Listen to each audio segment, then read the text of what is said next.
他是谁？他为何而来？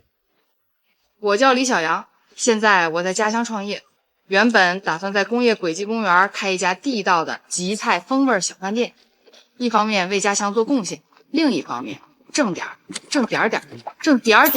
钱。我要摆摊儿，我要创业，我要成功。他只是要做个网红摊主，何必如此壮烈？我也不想这样，只是创业的过程远没有想象中的顺利。这得归功于我哥李大勋，他是咱这家饭店的主厨，对于未来他有着更高的期待。我要找到灵感，做出好菜，成为新一代的吉菜烹饪大师。你要是成为那大师啊，咱家祖坟都得冒青烟了。冒青烟了？谁点的？谁点的？现在知道我为啥闹心了吧？谁点的？本来咱这家小店就要开张了，名儿起得老大气了，可是在筹备的过程当中却一波三折。啥？我哥失踪了？这咋了？当然，这些波折让我们有机会走遍吉林省，寻访民间美味，真真实实的感受到了家乡的烟火气。不过在这个过程当中，我和哥哥在想法上的矛盾终于彻底爆发了。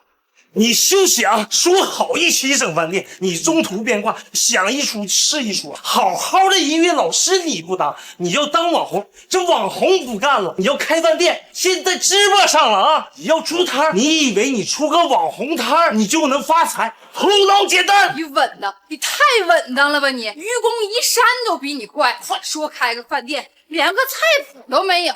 我告诉你啊，我李小阳着急挣钱。天，你懂啥？那叫谋定而后动，欲速则不达。天下武功，唯快不破。我懒得跟你磨叽。停！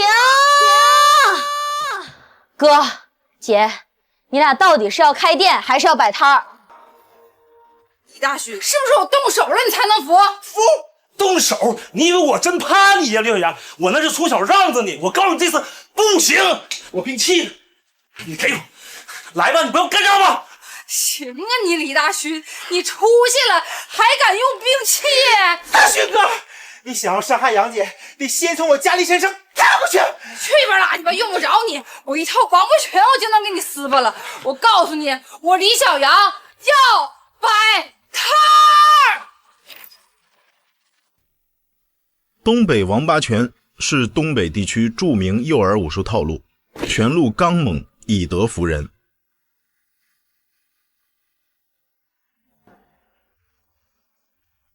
拳术要领：双臂伸直，双拳抡起来，在本方和对方之间形成密集区域，同时配合口诀。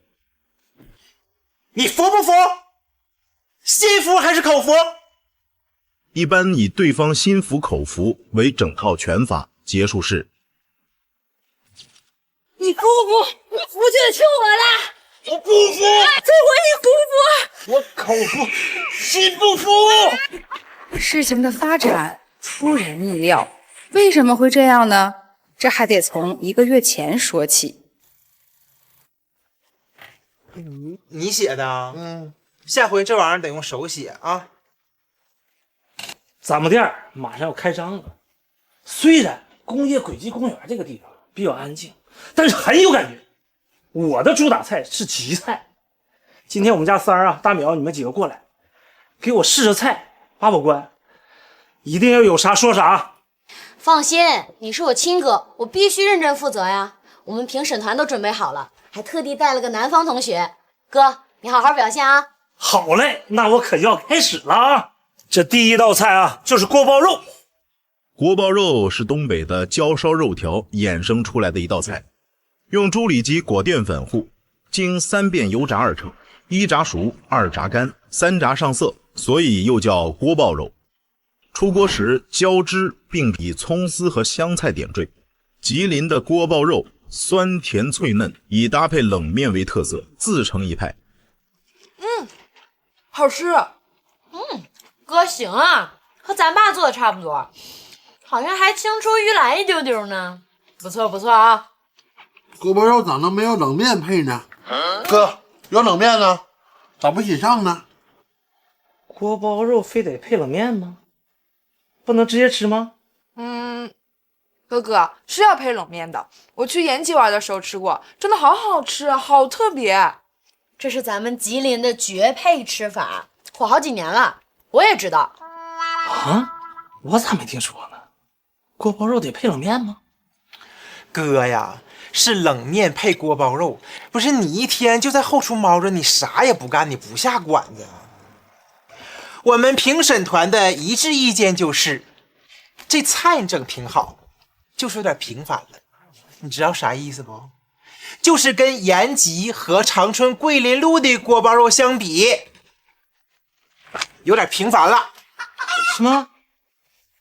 你们等着啊，我还有下一道。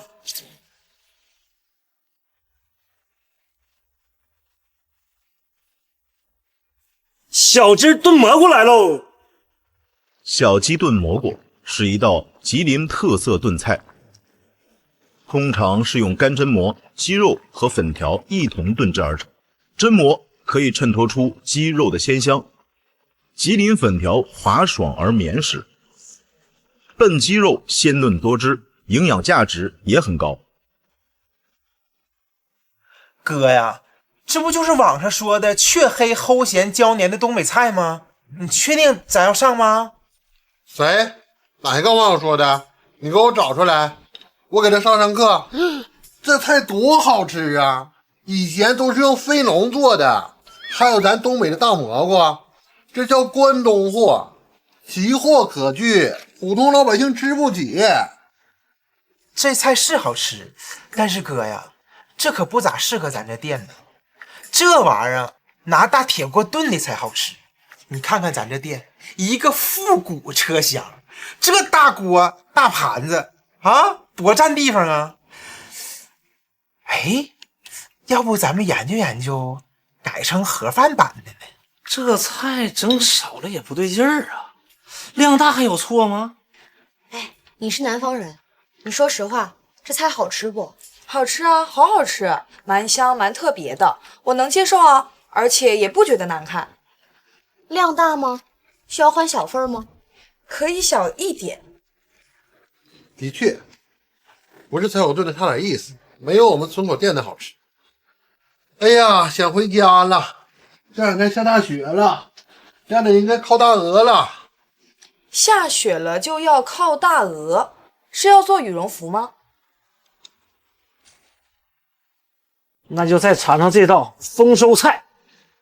丰收菜是东北家常凉菜，以吉林本地的蔬菜组合搭配大葱、干豆腐等特色食材制成。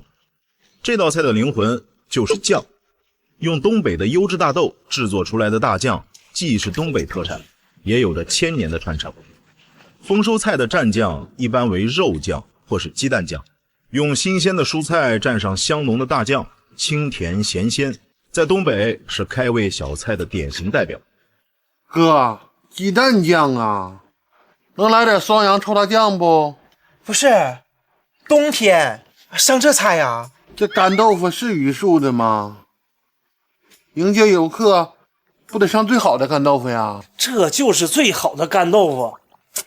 对喽，作为吉林人给你们科普一下，吉林的干豆腐是最好吃的干豆腐，走到哪儿我们吉林的干豆腐都是最盖的。哈，哥，我想吃尖椒干豆腐了。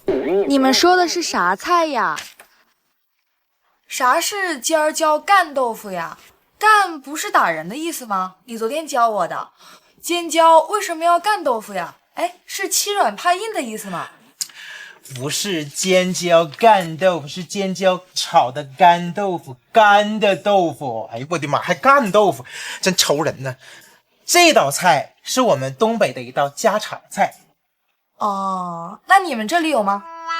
老妹儿，今天呢咱们是试菜，在东北任何一个餐馆里都有。咱学校食堂就有，回学校我领你吃。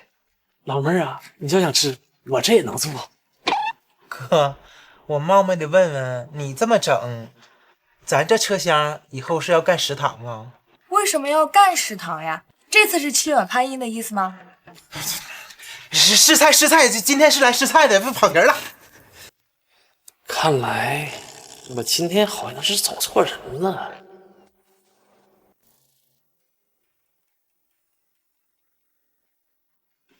之前吧，找我小妹妹和她男方同学来试菜，效果不是很好，所以今天啊，让小杨把2位请过来尝尝我做的菜。苏老师、嘴哥，久仰大名，蓬荜生辉，我是您粉丝。另外吧，丽丽和您都是网红，你们的评价我感觉更有说服力。哥，你就放心吧，丽丽和嘴哥呀，都是咱自家人。这话说的，我跟小杨和丽丽这都认识很多年了，虽然不是一个赛道，但都是好朋友啊。嘴哥呀，咱家这饭店呢是真想往好了开，您来呀，帮咱提建议，然后呢，以后也帮咱多宣传宣传。咱这一定别客气啊，有啥说啥。好嘞，你放心啊，这个选这么个地方开饭店，咱肯定都是想往好了干，是不是？但是这个地方吧，看着挺文艺挺复古，但是这个格局吧还是稍微有点窄。咱这样，咱先从菜上下功夫。有句话说得好嘛，叫酒香不怕巷子深。一会儿呢，咱们先尝尝你这儿的特色，我呢，你放心，有啥说啥，我是知无不言，言无不尽，好不好？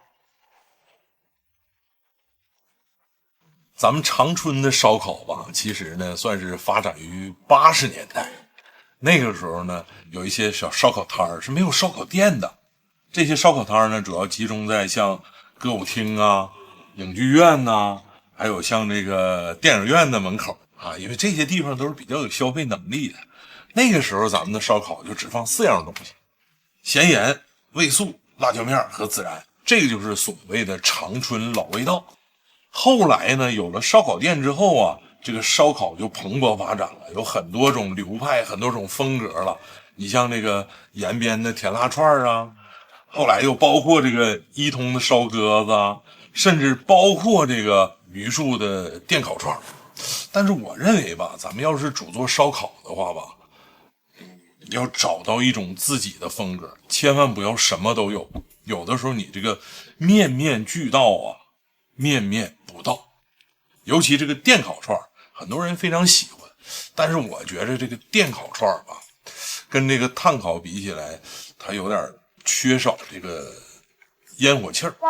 之前呢，在长春也有几个做电烤串的，但大多的时候吧，都没做起来。所以这个烧烤，你还是要搞出自己的这个特色吧。这是又把我否定了。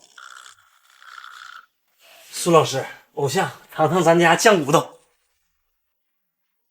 酱骨头是东北的一道传统名菜，以猪脊骨、排骨、棒骨为主要食材，具有酱香浓郁、肥而不腻的特点，是到长春的很多大明星必点风味特色。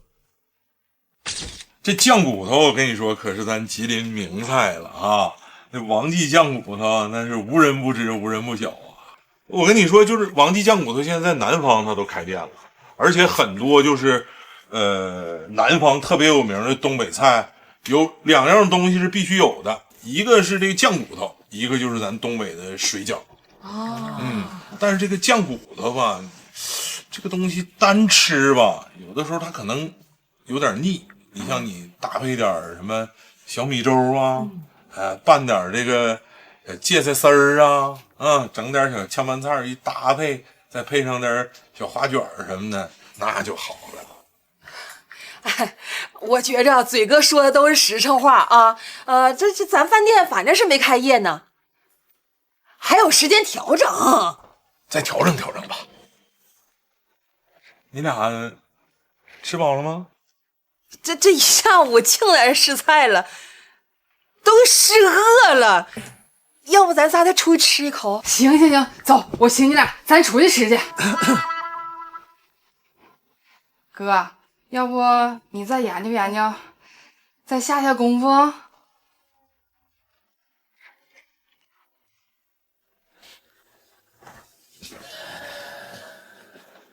哥，他们就这么走了？那咋整？人家那话都说的多明白了都。哥，别生气，我们支持你。对哥，支持你。你不评委不满意吗？你不臭大酱吗？你们支持我了吗？不也是这也不行那也不行的？不是哥，人家说的也不是没有道理。但是咱们得继续调整啊！你不是还有那个大招呢吗？啥大招？就是前一阵你试的那几道大菜呀。说我家常菜没有创新，江湖菜不太适合。哎，看来我要拿出我压箱底儿的研习菜了。对，上点强度，让他们尝尝什么是真正的极菜。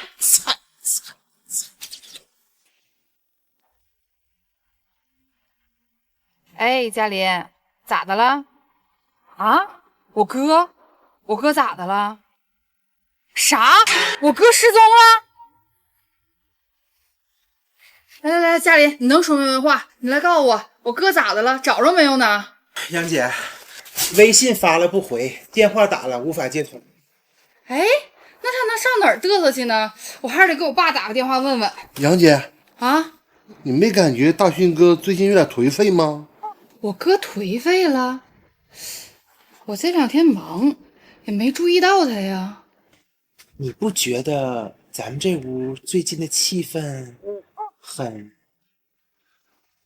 很压抑啊？没有啊。前2次试菜的结果，杨姐你也清楚，有点卡脸。后来呢，大勋哥就憋足了劲，想要玩把大的。从今天开始，咱们试菜。你们俩有问题就提，不行就 pass。今天咱们做2道极菜中的代表菜：清蒸白鱼和新鳕鱼豆沙。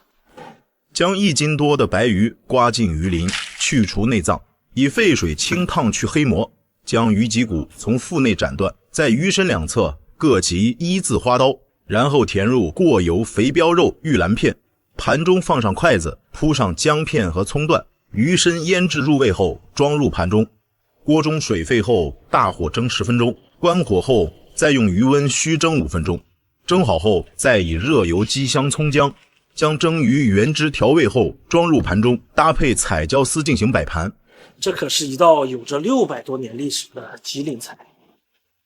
在明朝永乐年间，松花江边的水师军营里就开创了这道以江水清蒸白鱼的技法。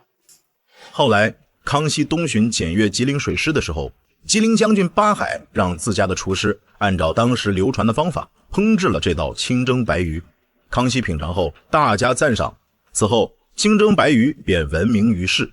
乾隆年间更是被赐名关东佳味，成为宫廷御宴中的名菜。这道菜做起来确实有些难度，不过下一道菜鳕鱼豆沙现在看起来就容易多了，因为在过去鳕鱼豆沙可是咱们吉林厨师的考试菜，难度可想而知。不过现在嘿嘿，我们有了打蛋器。鳕鱼豆沙是一道极菜甜品，制作上的关键就在于蛋泡糊的打发。在过去，厨师打发蛋泡糊用的是3根筷子，顺着一个方向快速搅打，将蛋清打到干性发泡，也就是筷子立在蛋清里不倒的程度。这可是一道公认的既耗时又费力气的菜。不过现在做起来容易多了，因为现代的厨房里有了打蛋器。当然，这道菜之所以是吉林厨师的考试菜，考的可不只是打蛋泡糊，还有油温的控制和豆沙裹糊的手法。所以说啊，做鳕鱼豆沙不光是一个力气活，还是个经济活。先将豆沙馅揉成大小均匀的豆沙球，裹上面粉或玉米淀粉，然后将蛋白打发成蛋泡糊，加入淀粉，并顺着一个方向轻轻搅拌均匀。油锅文火加热，控制在3成热。用筷子夹住豆沙球，在蛋泡糊中均匀裹上蛋清，放入油锅，再将筷子抽离。油温高，蛋清就会变色，不够洁白；裹糊不够圆，重心偏，鳕鱼豆沙就不会受热翻动，造成两面颜色不一。几分钟后，出锅沥油，再撒上1把糖粉，新鳕鱼豆沙就大功告成了。这2道菜好啊，那咱俩就别闲着了，我这就去准备材料。对，下午咱把老爷子请来，大勋哥你试菜，让老爷子给咱把关。找我爸呀？啊？不用找吗？得找。对，必须得找，你得先过老爷子那关呢。啊，是。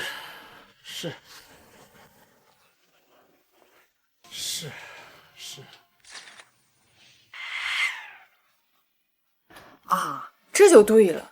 那我哥的失踪啊，跟这2道菜有关系。杨姐，我觉得不是啊，那不就试吃2道菜吗？至于吗？我哥从小吧就跟着我爸学手艺，这么些年在厨房里，我爸呀就没给过他好脸儿。你以为你是谁呀？啊，你师兄这都在那学呢，你在干啥呢？你除了是我儿子以外，你还有哪点比别人强啊？你能不能要点脸？这你做的菜啊，我是这么教你的吗？我寻思，你寻思啥呀？轮得着你自由发挥吗？我怎么教的你就照着学，拿回去重做。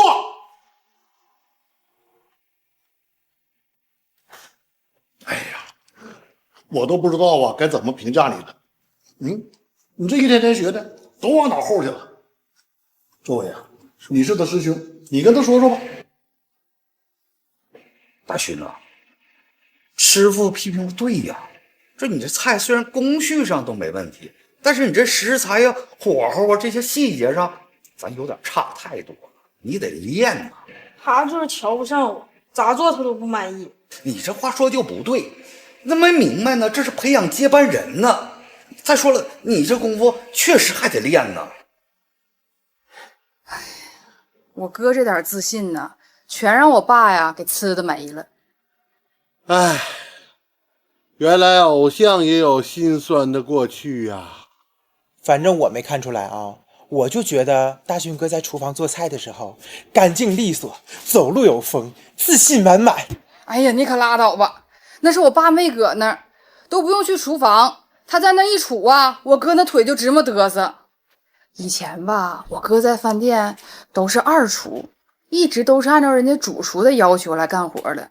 这回他头一回掌管厨房，是不是压力有点大呢？哎，另外，是不是我爸来了，这职业病一犯，又给他吃的了？老爷子是来了，也吃了大勋哥做的那2道菜。哎，他批评咱们了吗？反正我是没看出来。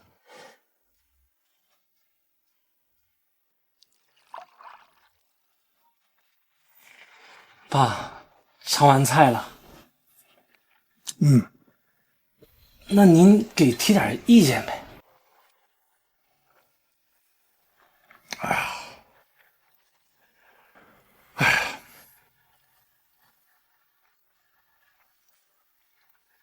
就这几道菜啊，我呢，实话说，咋的呢？就是啊，我就这么说吧，就是我说句实话，就是我有啥说啥。退一万步来讲的话，但凡是啊，你就是不是说你怎么地讲话的了，咱也不知道。这个就说这几道菜，说句实在话，我就说句最简单的吧，你说对不对？是吧？根据我当时的感觉，好像啥也没说呀。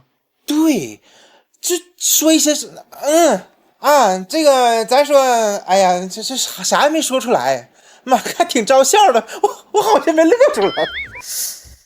那就不对了，那我爸要是没说他啥，他为啥离家出走呢？不行，我还是得给我爸打个电话。杨姐，你先别着急打电话，听我说，你怎么就确定大勋哥是离家出走呢？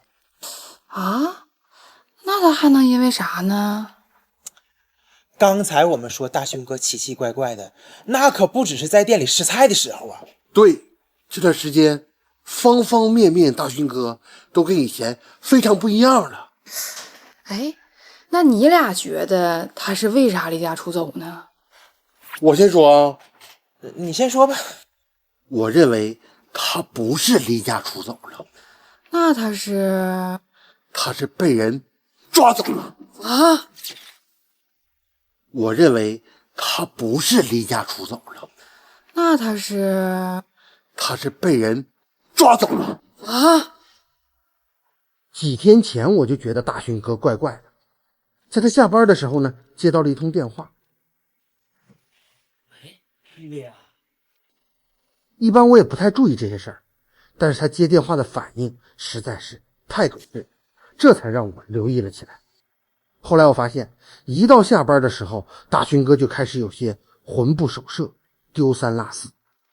我就担心大勋哥，所以昨天下班我就悄悄地跟在他的后面。突然刮起一阵冷风，我刚要跟上去，天空啪嚓一道闪电，雷声大作。别闹大淼，你吧要讲你就好好讲，你别在这编故事啊。我这不是昨天晚上听了有点小说，想渲染一下气氛。不用你渲染气氛呢。哎呦我的妈呀，我以为你说的是真的呢。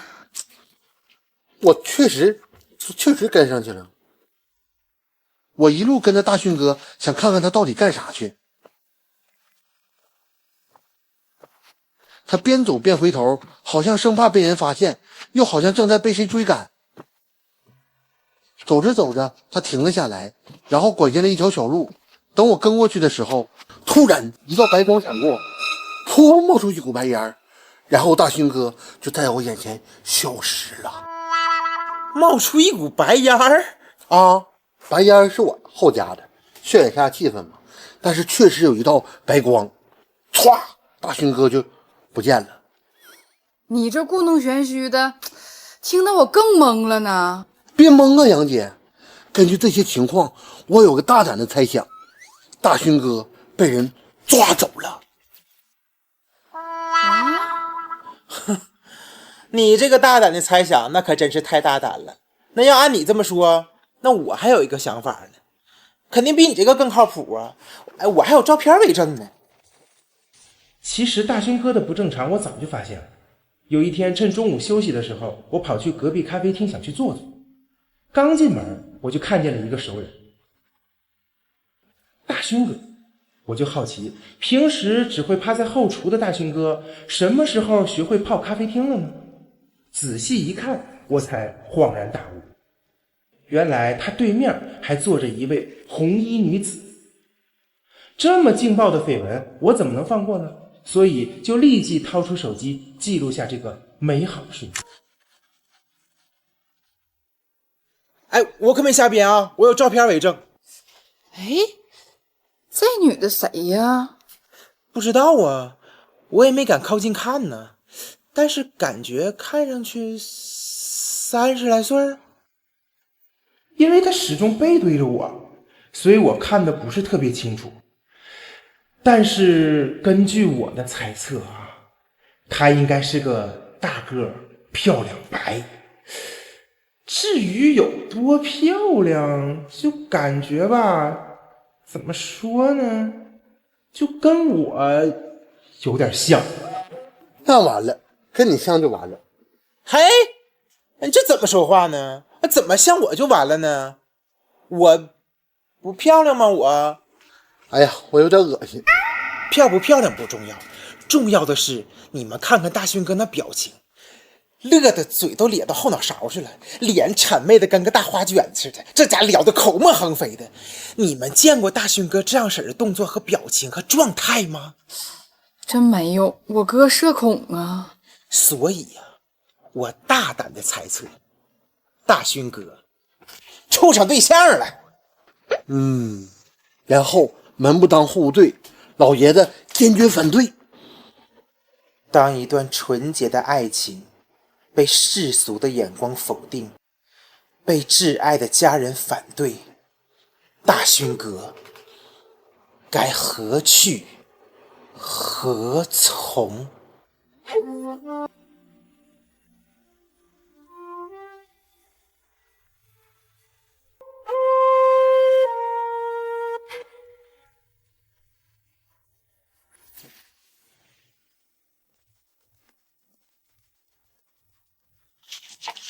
姐，你们就别瞎猜了。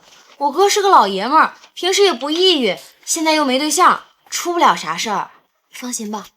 杨姐，要不说你们家兄妹3个里边，就属三小姐心最宽。哎，怎么的呢？还怎么的呢？你哥丢了，你不着急呀？你懂啥呀？现在该担心的不是我哥，是这个店儿。姐，你这店儿咋办呢？不能他跑没影子了，你们空耗着吧？是啊，这本来这刚开店，我就有好多事要跟他商量。这可倒好，他还跑了。我这除了整这边店吧，还有其他方面的压力呢。哎呀，这可咋办呢？咋办？凉拌、现拌。哎，姐，你看啊，咱们这儿是个休闲公园，能不能做点什么爱溜达、爱健身的人喜欢吃那种小点心啥的？咱们先摆个摊儿，先干点啥？你看咋样？摆摊儿？摆啥摊儿啊？咋摆呀？这大冬天谁去摆去？你去吧，你去，你全家都去。哎，你俩先别说话，我觉得我妹这想法挺好的，听她把话说完。姐，现在正好要放雪假了，上公园来的孩子和家长应该不少。咱们支个摊儿，先整个小吃加油站。我们几个帮你卖，你在线上来个直播，再扩大一下影响力，咋样？啥？放雪假？啊？我咋头回听说呢？你头回听说的事儿会越来越多的。咱们吉林现在可多好玩的了，长春现在有可多新鲜事儿了。我这几天和同学可哪玩，给我累够呛。小吃加油站，我喜欢，我喜欢，我喜欢。你喜欢啥呀？卖啥呀？就知道喜欢，三阳说啥你都喜欢。别说，还真是个办法。那咱们就别干待着了，说干就干呢。别的呀，咱不得先找到大勋哥跟他商量一下呀？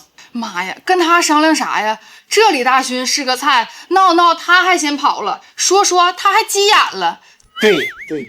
哎，那咱先研究研究，先整点啥？你看，我就知道我姐是个撒个人，所以我提前做了点功课，准备了3个小吃，大家看行不行？你看看人家，你拍马屁，别踩过我行不？你看啊，我准备了3个小吃：国营饭店肉火烧、伪满皇宫杏仁茶和慈禧太后茶叶蛋。哎，这3个小吃啊，哎，停！李阳同学，李三阳小姐，哎呀妈，你刚才这么一说，我耳朵边上咣炸了3个大雷。啥玩意儿啊？就这国营饭店、伪满皇宫又慈禧太后的。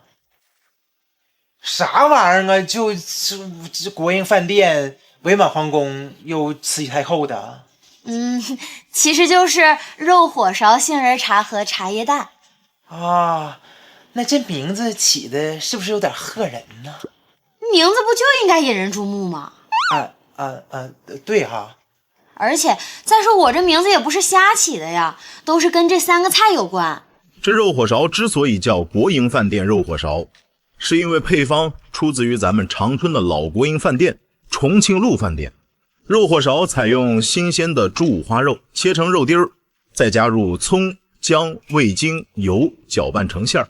面皮分为水皮和油皮，用40度的温水和面做成水皮，然后按比例在面中加入食用油制作油皮，将2种面皮叠加在一起擀匀，揪成剂子，包上肉馅儿，做成半两重的火烧，然后放入烤盘，火烧表面刷上蛋液，在烤箱内烘烤20分钟就可以出炉了。这么做出来的肉火烧，外皮酥脆千层，面香十足，馅心咸香饱满，汁水丰富。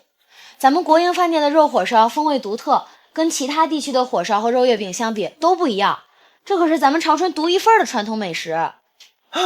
杨姐，你确定你们家李洋洋上的是大学，不是大学食堂吧？听着好像比大勋哥还专业呢。这个你们就不知道了吧？他妈我杨姨以前嫁给我爸的时候，就是那正经的白案师傅。后来呀，是为了照顾刚出生的妹妹和我哥，才放弃了自己的事业。所以我小妹妹这白案本事可都是娘胎里带的呢。那我主动申请跟三阳一组做这个国营肉店火饭，国营饭店火肉。是国营饭店。大哥，你能不能先把名字搞清楚再上头啊？可惜我不会做呀。好嘞，说的真热闹。但是我妈会做。哎，我杨姨最近在家吗？不在家，她最近和她老伙伴们出去学跳民族舞去了。我一会儿微信她，让她再教教我。不过，这种肉火烧在咱们长春的鼎丰珍和贝壳坊都可以买得到，咱们初期也可以先订货来卖。那我问问，这个肉火烧好吃吗？好吃啊！唉，说起来还挺感慨的呢。小时候我一感冒发烧就吵吵着要吃这肉火烧。原来鹿鸣春饭店和重庆老国营饭店都有的卖，但是后来呢就吃不着了。所以啊，我一说要吃这火烧，我杨姨就想着办法，一边带孩子一边亲手做给我吃。唉，这味儿我现在还能想起来。所以我觉得这个小东西一定会很受欢迎的。肉火烧这么说还行，但是茶叶蛋那长春满大街不都是吗？这有啥稀奇的呀？你还挂个慈禧太后的名，那是吓唬谁呢？那是啊！我发现你这人说话怎么这么难听呢？我这叫负责任，那想做事还听不得反对意见吗？那是。哎，你这是话里有话啊，影视我哥呢吧？哎，我没有啊，我好吧，我闭嘴。嘉林哥这么说是因为他不明白，咱们这个茶叶蛋和别人家的都不一样。不是，这茶叶蛋还有啥不一样的？现在大家都觉得茶叶蛋是随处可见的街头美食，可是在古代，就在几百年前，那茶叶蛋可是高端货。关于古人烹茶煮蛋的记载，虽然说在宋朝的时候就有了，可是一直到清代美食家袁枚所著的《随园食单》里才出现茶叶蛋的食谱。你们知道为什么吗？别问我，问他啊，他是大明白。那是因为老百姓根本吃不起。在古代，蛋贵、盐贵，茶更贵，所以啊，茶叶蛋的做法虽然简单，却不是寻常百姓家能够负担得起的，只有大户人家和王公贵族才能享用。而且最能吃得起的地方就在紫禁城，所以到了清代，茶叶蛋就成为了宫廷美食。像乾隆、光绪，他们可都是茶叶蛋的真粉儿。当然，要说最喜欢吃茶叶蛋的，那还得是慈禧太后。她不仅爱吃茶叶蛋，还喜欢研究茶叶蛋的做法。咱们要做的这个茶叶蛋就出自她的食单。首先，沸水煮蛋4分钟。煮好后取出头梁，然后轻轻将蛋敲炼，在煮蛋的水中加入上好的红茶和盐，再加入少许八角、桂皮，将处理好的蛋放入水中，继续煮5分钟，然后关火盖盖，焖上4个小时就可以吃了。这么做出来的茶叶蛋，鸡蛋软嫩，蛋香十足，茶香浓郁，咸鲜入味。我敢说，你肯定没吃过这么好吃的茶叶蛋。那不用加油吗？哎，淼哥就问到重点了。在民间啊，为了降低成本，使用的不一定都是红茶，所以为了上色就会加入酱油。可是酱油煮久了，蛋的颜色就会越来越深，而且呀，也会越煮越苦，就吃不出蛋香和茶香了。咱们呢，在轨迹公园摆上小摊儿，给来这运动健身的人提供慈禧太后茶叶蛋，一走一过，补充点蛋白质，大家觉得咋样？好，哎妈呀，这家激动的，这像海报似的，你瞅瞅这。行了啊，你先别叫好了。据我观察，如果不出意外的话，意外马上就要发生了。三阳小姐，我冒昧的问一句，这个慈禧太后茶叶蛋你自己亲手做过吗？没有啊，我就是吃过。你看看，意外不？可是咱家有人会做呀。谁呀？我哥呀。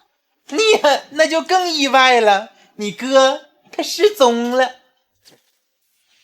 这个茶叶蛋吧，倒不用担心，这是我爸在整理清宫食谱时候的一道菜。以前吧，他偶尔也给我们做。我哥要是不在，可以跟我爸学学，并不复杂。哦，那还行。但是卖茶叶蛋，那不都老太太吗？慈禧不也老太太吗？那年轻人能喜欢吗？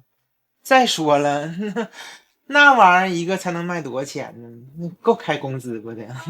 那可不是，这叫复古风，现在多流行啊！在外面来旅游的、来玩的，有的吃也有看点。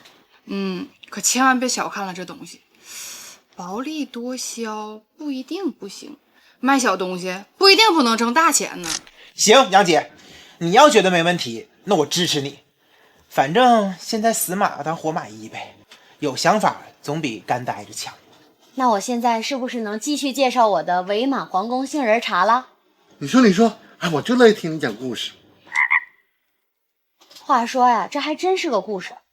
当年溥仪来到长春伪满皇宫的时候，把原来宫廷里的御厨也一块带过来了。正好溥仪的弟弟溥杰有一位喜欢研究美食的夫人爱新觉罗浩。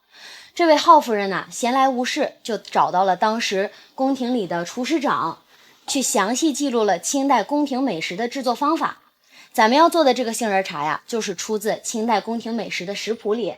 这道杏仁茶原本是宫廷御膳房点心局做的一道点心，也叫做杏仁酪。主要食材是南杏仁和东北大米。杏仁去皮后和大米一起用清水泡上8个小时，泡好后打磨出杏仁浆，然后入锅小火熬煮30分钟，再用糖调入甜味，盛入碗中。过去做这道菜在熬煮的过程需要不断的搅拌，是一道费功夫的美食。现在好了，也可以用豆浆机，食材换成磨好的杏仁粉和大米粉，做起来更方便。就这么简单就完事儿了啊？就这么简单啊。所以说这个杏仁茶我就能做。那能好喝吗？好喝呀，小时候我爸总给我做了喝。而且啊，这也是我爸整理的清宫食谱里的菜，而且特别适合冬天喝。微甜的杏仁茶里有淡淡的米香，还有杏仁的味道，既暖胃又有饱腹感。这在外面玩冷了，来上一杯多舒坦啊。就这3种食材会不会显得有点太清淡了？那现在的人能喜欢吗？你说的也对，现在的人喜不喜欢吧，还真不好说。哎，三阳，要不咱们先做出来一些，你先拿到学校做个市场调查，看看你同学都咋说。好啊。你那些同学都是来自5湖4海的，他们要是喜欢，或者能给咱点建议，咱按照他们的建议进行调整也行啊。没问题，包在我身上。但是杨姐啊，现在咱们说的摆摊儿可跟咱们之前的计划差别挺大呀。你当真不用问问大勋哥吗？咋问呢？大勋哥在哪儿呢？不碍事儿，咱们该准备着的呀，先准备着。等回头我问问我爸，他应该知道我哥去哪儿了。哎，爸，原来你知道我哥去哪儿了？对啊，是我让他出去溜达溜达的。哎，那我就放心了。哎，你咋不告诉我一声呢？害得我们几个瞎猜了一个上午。哎，爸，你让我哥干啥去了？办啥事儿去了？我让你哥呀，全省跑一跑，充充电，学习学习。学习学习，这都什么时候了，他还出去学习？是不是不赶趟了？再说还有1个月店儿就开业了，他还有好多事儿没准备呢。闺女，你听我说啊，你哥呀，他必须得出去走走。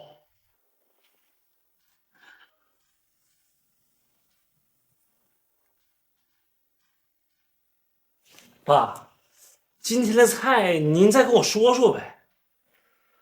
哎呀，你今天这个菜呀，真不太好评价。我知道，中午在大家面前您给我留了面子，没批评。现在就咱俩，您就有啥说啥呗。那行，那我就给你呢总结一下啊。你今天这2道菜呀，我只能给你打5分啊。5分？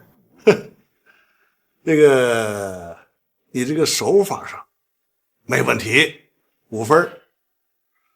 但是你在这个关键细节上啊，你没有做好，这部分呢，我1分都不能给你。那还有啥关键细节呀？我都特别注意了。那你知不知道这个咱们吉林的清蒸白鱼被称作是开江第一鲜？哎，那它这个鲜味儿从哪儿来的？这个，我告诉你啊，就在这个鱼身上。制作清蒸白鱼一定要选用松花江白鱼，也就是咱们说的岛子鱼。咱们吉林松花江流域水质好，水温低，所以岛子鱼蛋白质氨基酸含量高，脂肪含量低，肉质细嫩紧实。这样的鱼清蒸出来才能鲜而不腥。清蒸白鱼民间俗称开江第一鲜，是因为经过了一个冬天，鱼体内的脂肪已经消耗殆尽，不肥不烂，谷氨酸含量是普通鲤鱼的 1.8 倍，这才能做到无需味精自鲜美。所以呀，这道菜要想味道鲜美的话呢，最基本的食材要求就是开江鱼。那你如果没有这个开江鱼，那你呀也可以选择呢重量在1斤多的这个岛子鱼，鱼一定要瘦。你今天选的是3斤多的鱼，炖着吃味道很肥美，但是啊，如果要是用在清蒸上啊，它就略微有点油腻了，就缺少了这个鲜味儿，而且呢还容易因为这个受热不均匀呐，影响口感。哎，这个我倒没想到啊。你吧不是没想到，而是啊你不了解自己的家乡，你不知道啊这个吉林菜的这个来龙去脉。再说说你这道雪衣豆沙，做法都对，问题呢就出在了这个味道的平衡上。都知道雪衣豆沙是吉菜的代表，它源自于清代的宫廷菜。不过你翻遍清朝宫廷的御膳记录，其实找不到一道名叫雪衣豆沙的菜。但是如果你用蛋泡户作为线索，在清朝宫廷御膳中进行搜索，你就能发现非常类似的菜，炸香蕉和炸玉春棒，它们都是宫廷菜中的花卉鲜果菜。在清代，用花卉和鲜果做菜原本是一种游戏，但是在宫廷里却有专门制作花卉菜的厨师。北方没有香蕉，冬天也缺乏新鲜的花卉，因此这一类菜才显得更加新奇和奢侈，只有在宫廷御膳中才能品尝得到。将香蕉去皮去筋，切成小块，裹上蛋泡户，低温炸制。从做法和外形口感上与现在的雪衣豆沙相差无几。后来这道菜传入民间，改用便宜还好吃的食材豆沙来做馅儿，这就是雪衣豆沙的起源。啊，原来是这样啊！说到这儿，你发现没有？用这个香蕉和这个鲜花来做馅儿啊，吃的就是呢蛋包户和这个馅料食材的口感和香味儿。所以呢，我明白了，不仅要有蛋包户油炸过的蛋香，豆沙馅儿还要有豆沙的本味儿。我用的豆沙馅儿太甜了。对，本来呀还要蘸白糖吃，豆沙馅儿呢还很甜，这样除了甜味儿啊，啥味儿也吃不出来了，这个味道的平衡破坏了，就没有什么层次感了。哎呀，儿子，我知道吧，我以前脾气不好，小时候委屈了你，你呢也不太敢跟我聊业务。现在你都快40岁了，正好赶上你妹妹啊创业开店，这不正是你大显身手的时候吗？那您看我现在这样行吗？那就看你想做到什么水平了。一般的小店儿，你这个手艺完全够用。那我想更进一步，做出点特色和水平来呢。那恐怕还差这么一层窗户纸啊没捅破。你呀，现在应该出去走一走，看一看，尝一尝。问题是去哪儿啊？看啥呀？尝啥呀？儿子，以你现在这个能力啊，技术上已经差不多了。你最欠缺的就是对于这个吉林菜的了解。咱们吉菜呀，最大的2个特点，一个就是食材原料，另一个就是多民族的饮食文化。咱们吉林省有松辽平原优质的稻米大豆、五谷杂粮和蔬菜瓜果，有着长白山的山珍野味，还有松花江水域的鱼鲜。想要做好吉林菜就一定要先了解本地的食材特色，让他们发挥出最佳的风味。另外儿子，你可别忘了，你母亲就是朝鲜族。对，这个我知道。那你还能不能想起来了？你母亲给你们做的这个朝鲜族的美食是什么味道啊？自从妈去世有20多年了，这个味道我还记得，但是那时候年龄小，光知道好吃，也没认真的跟她学过呀。在咱们这个吉林菜里，朝鲜族美食可是非常重要的特色之一。这个吉菜的根基呢是满族风味，既有宫廷菜又有民俗菜，但是汉族、朝鲜族、回族、蒙古族这些多民族的饮食文化，它就构成了吉菜多元化的特点。如果你不了解这些，你怎么能做出好吉菜呀？您这么一说，我就更犯愁了。哎呦，那你犯啥愁啊？你听我的一会儿你就去收拾行李，明天一大早你就去赶那高铁花点时间把咱们全省你给我仔仔细细的溜达一圈，把咱们吉林各个地方的美食你都给我尝上一遍，研究一番。哎，等你再回来你就脱胎换骨了。那饭店马上就开业了，那小杨能让我走吗？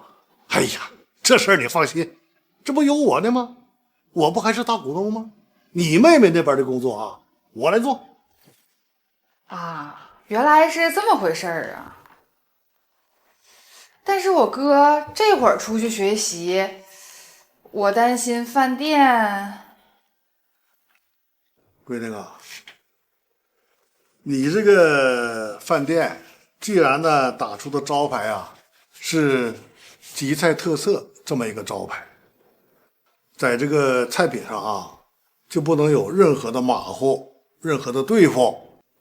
这个工业轨迹公园那是个文旅景区，这个有不少的外地游客，是不是？这个菜要是做的不地道这脸儿可就丢到全国去了。这个我知道，但是这时间一耽搁，影响有点大。你担心这个费用是吧？我不是你的大股东吗？你怕啥呀？缺钱我这有，不用你担心。爸，你已经给我不少钱了，而且我……闺女别想那么多你就听我的，就让你哥呢踏踏实实的去学习一圈，把本事给长上去，然后你再开业。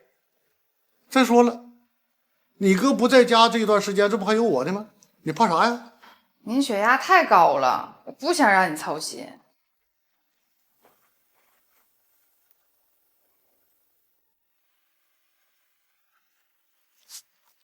尊敬的李小杨女士、李总、李经理，想必你已经从老爹那得知我离家出走的消息了，在此我深表歉意。希望李总能理解我想把店内菜品升级的一片苦心，别开除我，饶我一命，给我点时间，让我将功补过。耶！爸，你看他就这样，你能信得过他吗？啥都没学明白呢，先会耍贫嘴了。李总，你猜我现在打？当当当当，我到延吉了，一会儿我要找遍延吉的美食，我吃到好吃的就给你发微信到时候你可别馋。现在我就要出发了，李总，就让咱们一起说声再见。我哥这又要在延吉开吃了，这把他给嘚瑟的。那你就别管他，让他自由行动，看看他这回能不能有点出息。行吧。说到延边的美食，这可以说在全国来讲是最独特的存在了。就这么说吧，一天3顿饭，连续吃上几天，顿顿不重样，而且吃的都是延边特色的美食，尤其是延吉烧烤。延吉的烧烤有烤串、烤肉和烤海鲜等多个种类，采用吉林省本地的优质延边黄牛肉、羔羊肉烤制而成。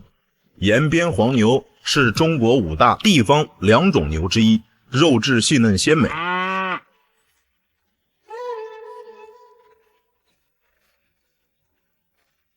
延边烧烤讲究的是鲜肉现切现穿，腌制入味后由食客现烤现吃，让每一位食客都是半个厨师。再搭配上朝鲜族的风味调料，酱料鲜香爽辣，肉嫩多汁。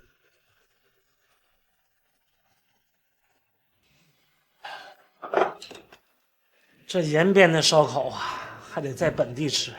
延吉、珲春、土本，老爹说的对呀，关键在于食材，有好食材才能做出好味道。李总，馋了没有？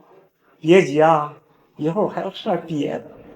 来延边怎么能不尝一下延边的大米饭呢？要说哪的大米好吃，延边的大米绝对名列前茅。东北有大平原，有黑土地，但是越往北越寒冷。让东北能够大面积种植稻米，离不开东北各民族人民的辛勤耕耘和智慧创造，是他们让北纬42度以北也成为了全国重要的稻米产区，还种植出了香气浓郁、粒粒鲜美的延边大米。我是个米肚子，必须得整顿米饭呢。在延吉，跟米饭有关的美食太多了，汤饭、拌饭、菜包饭、土豆饭、江米鸡、米酒米肠打糕。李总，说我晚上吃点啥好呢？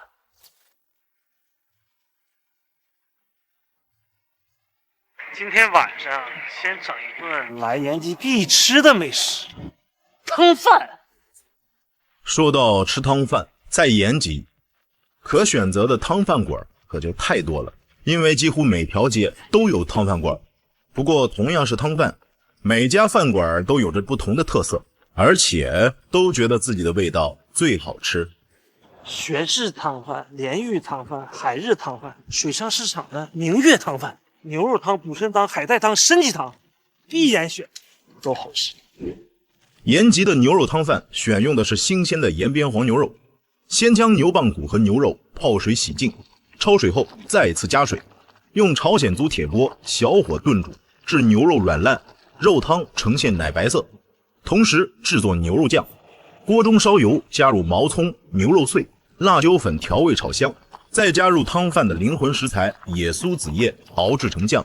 吃的时候，牛肉撕成条，加入牛骨汤、牛肉酱，撒上葱花，当然还要配上一碗香喷喷的延边大米饭。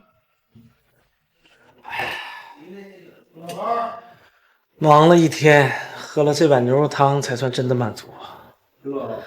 李总，老爹说的对呀，这样的味道只有在延边才能吃。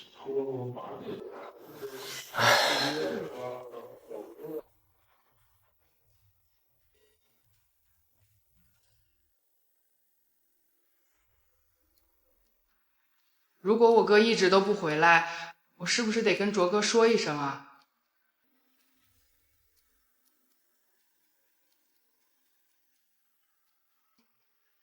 哎，卓哥，不好意思，这么晚给你打个电话，有个事儿吧，我得跟你提前商量一下。这不咱之前说去延吉的时候事儿吗？但是吧，我哥上延吉去考察去了。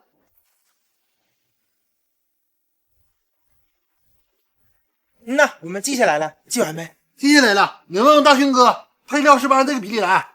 哎，大勋哥，大淼问你啊，配料是不是按照你微信写那个比例来呀？明白了啊。那我们先试着做啊，看看味道行不行。等你回来，咱们再调整呗，是不？哎，好嘞，哎，好，拜拜。哎，嘉玲啊，一大早就忙上了。呀，叔，你咋来了呢？哎呀，这不是你大勋哥这一出门，我就发现你们几个呀慌慌张张的。你那个杨姐也在那块犯愁，我就寻思今天过来给你们打打气儿。别担心啊，这不还有我在呢吗？对呀，叔啊，有您坐镇，我们担心啥呀？正好说，大勋哥这几天给我们发过来好几道他新学的延禧菜的做法，我们要整不明白，你给我们指导指导呗。这么快就学到东西了？呐，学不少呢。牛肉汤饭、菜包饭、火辣鸡爪、参鸡汤，还有拌明太鱼丝。我哥这是真没少吃啊！隔一会儿就发一条微信，我感觉他老受启发了。哎呀，好啊，受启发就好。那啥，我呀就在门口那坐着，你们有什么需要问的，就去找我去。行，好嘞，叔，好嘞，叔。就这儿吗？对，就这儿，这不就这个牌子吗？是不是？哎，你去看看。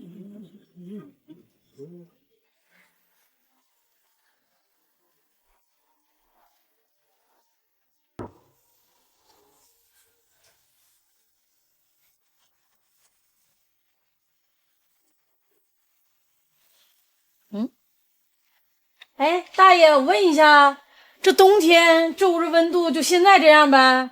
啊，现在啊，这不还没开业呢吗？到时候有电暖气，能更暖和。我就说，这火车皮冬天保温差点。确实啊。那大爷，这晚上在这打更可挺遭罪呀。啊，大爷，我看这行李架到时候都能拆了吧？到时候窗户咱给它换了，换保温的，咱换贵的。换啥换呀？那不都是成本啊！你看我这问一下还不行吗？二位有啥事儿吗？我们还没开业呢。知道没开业呢，得快来看一眼。等开业的来还晚了呢。那啥，你管事儿的？李小阳呢？找杨姐啊，她得下午能来。你看这李小阳，昨天急得半夜打电话，这早上来他还不在，也不知道是真着急还是假着急。你看你说那些没有用的干啥玩意儿？没事，老弟，我们改天再来。完了，回头你跟杨姐打个招呼。好嘞。哎，二位哥姐怎么称呼你们呢？我怎么向杨姐介绍你们呢？不用你介绍，再过2天这家店就是我们的了。你就说下午老板过来跟他开会。啊？老板，叔啊，他们这是啥意思啊？我也没听明白呀。这事儿啊，还得先问问小杨啊。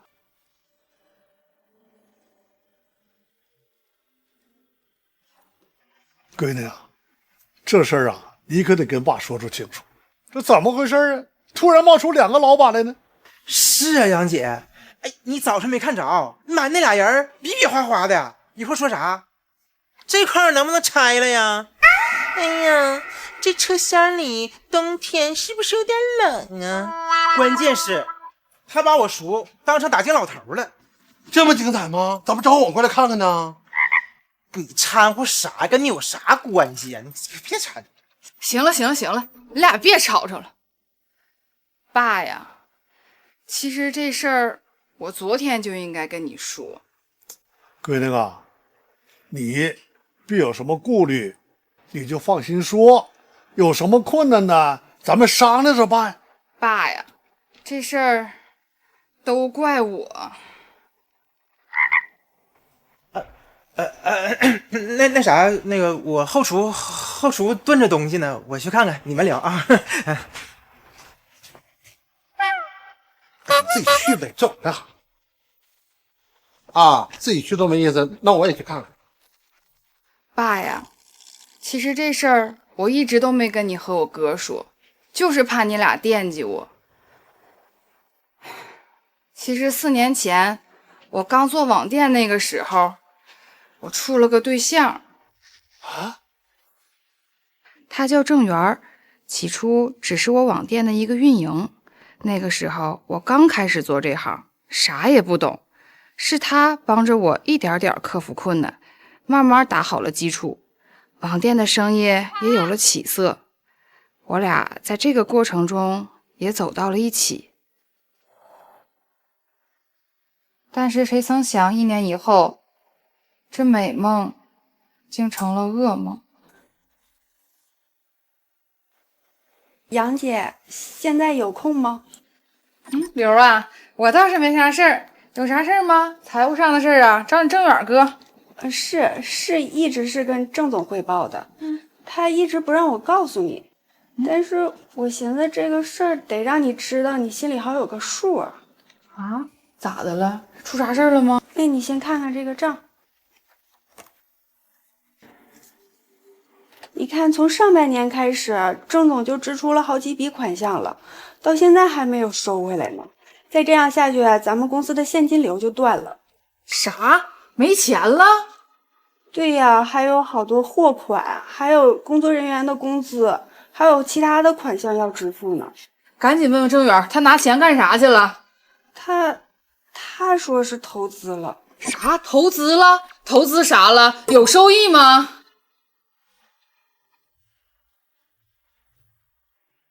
我拿这个钱出去做投资，他不是为了咱们俩的未来考虑吗？这有什么错吗？既然是为了咱俩，那为啥我不能知道啊？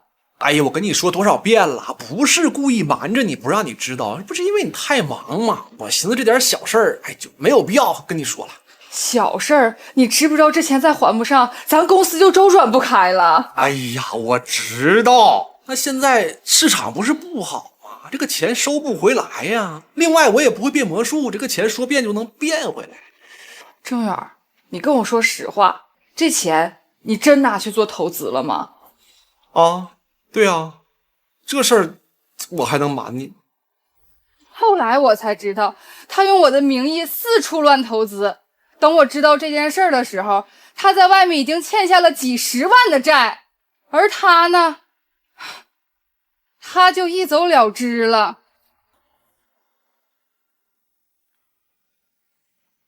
那段时间，我每天都在噩梦中醒来。公司解散，网店和账号出兑换钱还债，我真的快要崩溃了。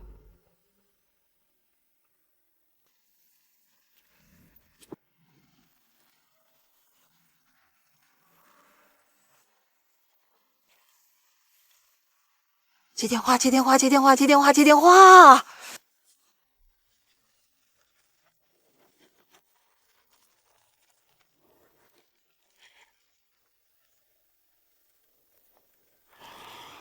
喂，哎呀，洋洋啊，你可终于接电话了！你人在哪儿呢？我在家呢。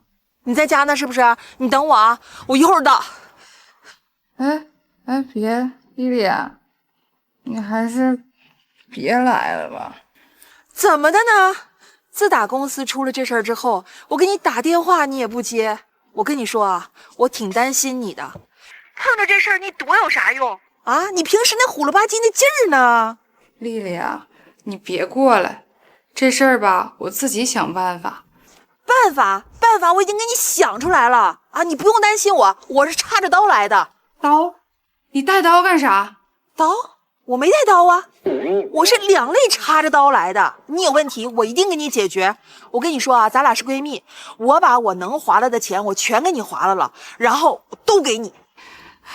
丽丽啊，你不知道我这儿的实际情况啊，我担心你手头的钱可能……哎呀，我知道不够，哎呀，因为我一个人去你家呀，怎么可能呢？我带着人呢。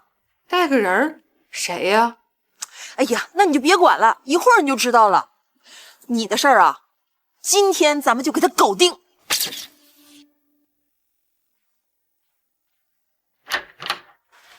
小杨啊，你看我把谁给你带来了？来，卓哥。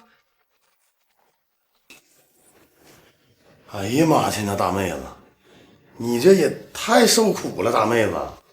实在不好意思了，哥，你咋来了呢？我咋来了？你说你碰着事儿，你咋不跟哥说一声呢？我这都听丽丽说的，我才知道你现在这情况啊。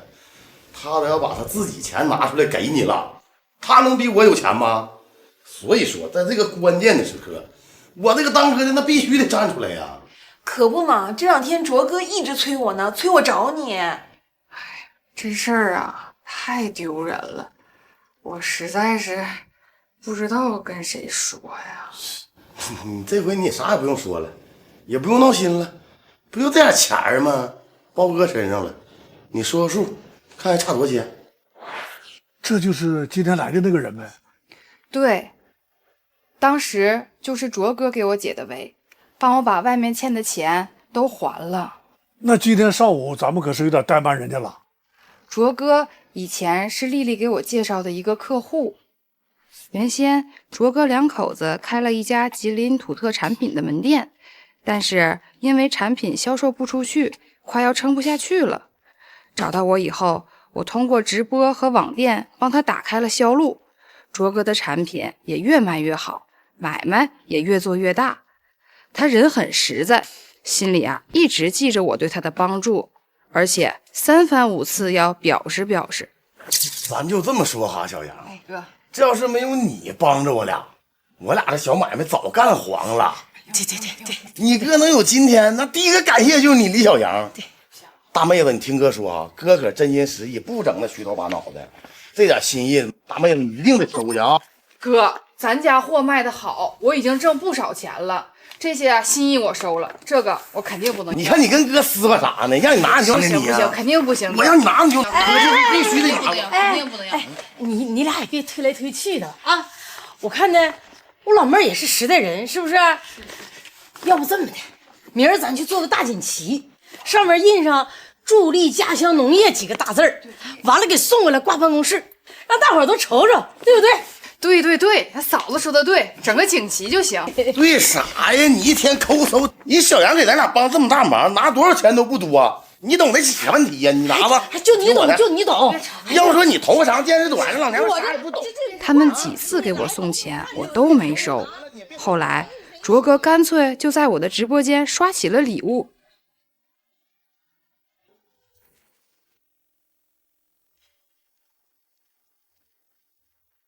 那后来这个卓哥的钱你是怎么还上的？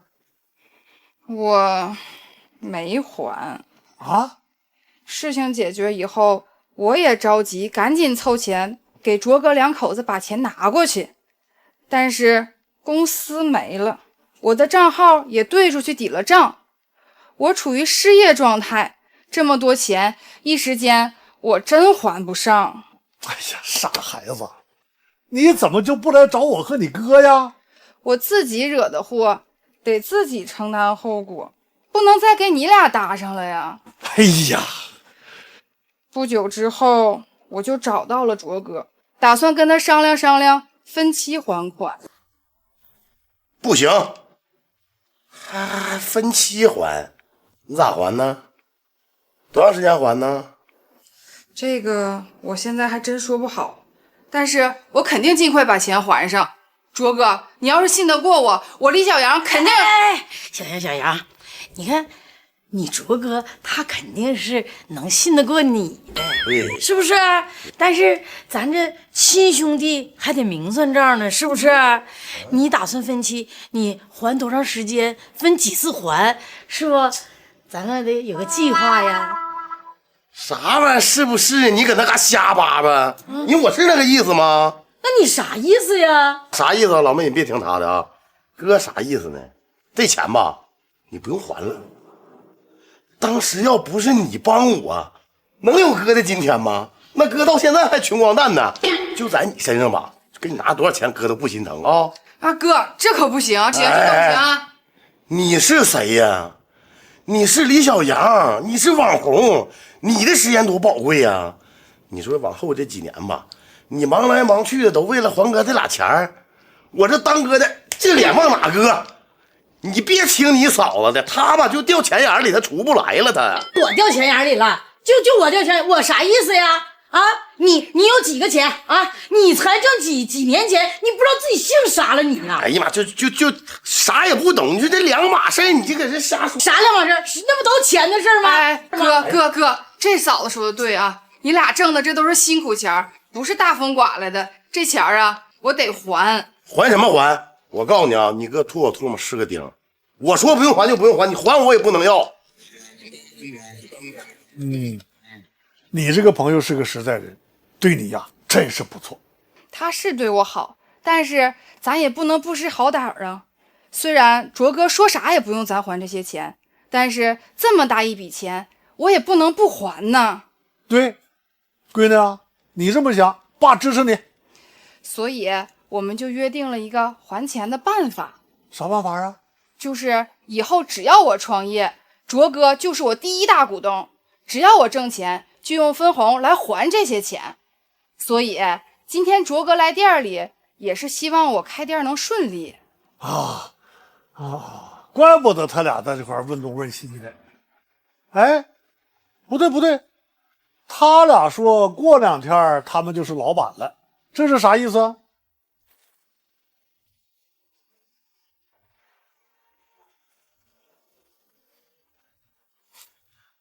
喂，嘉玲。哎，大勋哥，那个你今天吃的是不是差不多了？还有没有新的菜要试了？没有的话，我俩准备收工回家了。还吃啥呀？这一天就吃这吃那了，我差点找不着地方住了。啊？咋的了？家家都客满，网上也订不到。妈呀，大勋哥，你这不是无家可归了吗？哎呀，你可去边拉去，别闹了。哥呀，延吉现在本来就是旅游旺季，房间也不好订，你现在赶紧找找民宿吧，你再晚一点，民宿都订不着了啊！啊，我知道。大勋哥，要不你露宿街头吧？反正你去采风去了，你在马路上睡一宿，多踩踩延吉的西北风。你想得美，我订上了，我订了一家民宿，好像在郊区有点远，我正打车过去呢。哎呀，这黑灯瞎火的，月黑风高的，出城走远道，会不会有点儿？哎呀，你搁这说评书呢？哥呀，你别搭理他啊，你赶紧找地方住吧。完了有啥事给我打电话啊。好，再联系。哎，好嘞。哎，师傅，我有点困了，我眯一会儿啊。到地方你招呼我一声，我眯一会儿。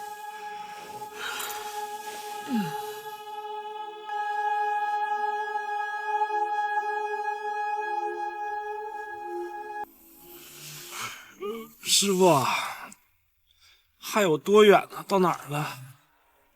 快了。这黑灯瞎火，月黑风高的，你还敢出城走远道？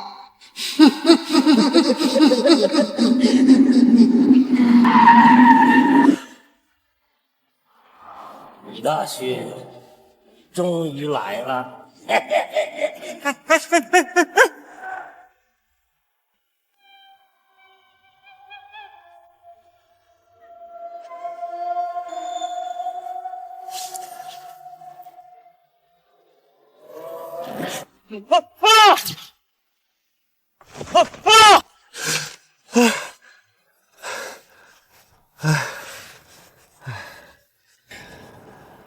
咋的了，兄弟？做梦了？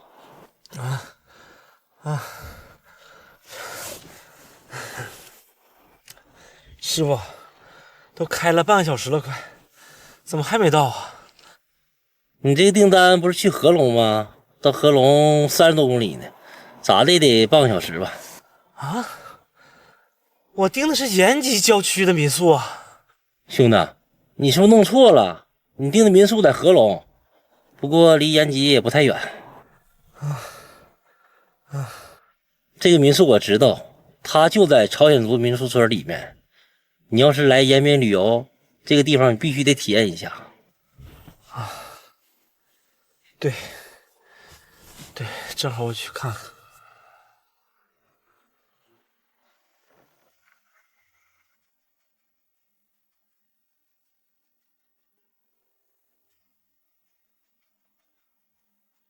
没想到误打误撞，我还真来对了地方。朝鲜族民俗村，我可得好好逛逛。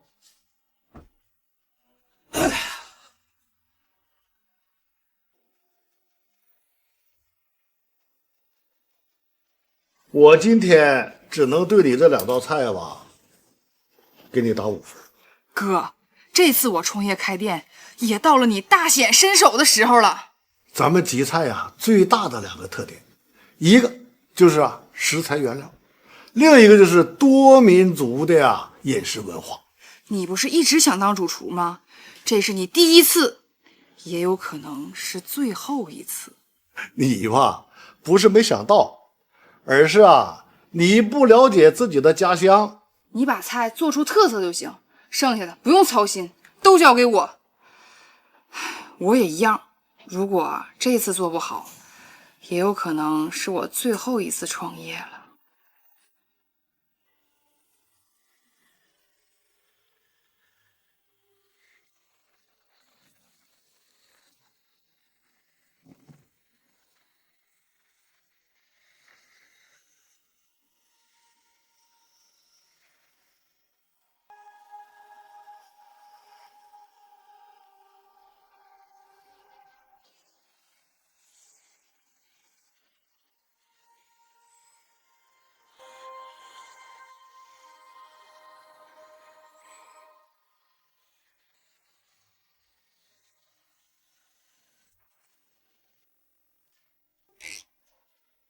小杨啊，那个你哥的事儿我们都听说了，哎，你可别闹心啊！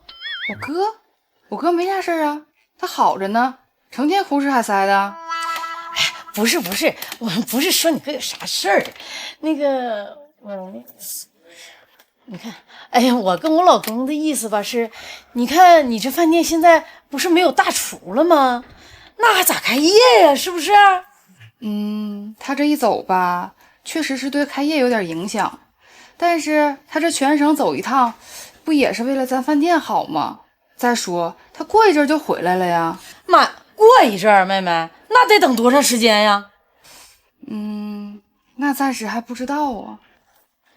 你看啊，你这店现在处在这儿，那都是有费用的呀，对不对？咱就不说别的啊，你这房租啊，你这冬天这电采暖，这一天得多少钱呢？那不开业不就是干掏吗？你看你欠我老公的钱吧，我们说了可以不还，是不是？但是你不是想出这么个法子来说，用买卖分红来还吗？妹妹啊，你嫂子我这人一码归一码，这钱要不还咱就不要了，但是你要还，是不是我们也不能看着你干赔钱不管呀？那嫂子，你是咋想的呀？那个我们吧有个新想法，你看，要不你把这店给我们，你别折腾了。哎，停，别，你别听他瞎白话，我这点意思全让他给说歪了。你看我说啥了？我哪说歪了呀？哎呀，妹，你别听他的，你嫂子吧没啥文化，她说不明白。我呢重说啊，是这么个情况，我俩可不是说是到你这捡便宜来了，说搁这落井下石呢。还是这句话啊，给你花多少钱，哥乐意，哥不心疼。但你说这饭店吧，它迟迟开不了业，你每天不还有费用搁这跟着呢吗？是不是啊？你说你前期筹备这些启动资金，我一瞅啊，都得打水漂。所以哈，你看这样行不行？你吧也不用管你哥啥时候回来了，你就让他好好研究好他菜就完了。回头这段时间呢，我俩先把店接过来，哎，能干点啥咱就干点啥，争取吧先不让你赔钱呢。回头你哥要回来哈，研究好哪天开业了，我俩抬屁股就走。哎，你看这样行不行？哎呀妈呀，哥呀，那我明白你啥意思了。你呀是不想让我再搭钱了。你看，那我说不也是这意思吗？哎，行，你快别说了，你说的啥意思？那卓哥，你有啥新想法？你想在这儿干点啥买卖呀？哼，啥买卖？老妹儿啊，你说咱长春现在啥饭店是投入最少，哎，来钱还最快的？啥饭店呢？麻辣烫，正宗长春的麻辣烫。你听我说哈，之前吧，我也来咱这个工业轨迹公园溜达过几趟。你看咱那嘎达，健身的、徒步的、骑自行车的，正经不少呢。你这大冷天的，他搁咱这火车车厢一路过，一瞅麻辣烫，我整点碳水补充补充。我进屋恼火，你这多好啊，那绝对有市场啊！啊，麻辣烫啊！哎呀妈呀，你可别小瞧这麻辣烫啊！因为啥呢？咱们推出的那可是正宗的长春四川的不是那个正宗的长春的四川长春麻辣烫，哎，长春麻辣烫。那倒是长春的还是四川的呀？这个吧，就是咋说呢？这玩意儿再早吧，那确实是麻辣烫这个词儿和这个涮菜的做法吧，是搁四川那边传过来的。但这些年到咱东北，那是被咱们发扬光大了。哎，你现在东北3省才是全国麻辣烫的代表啊！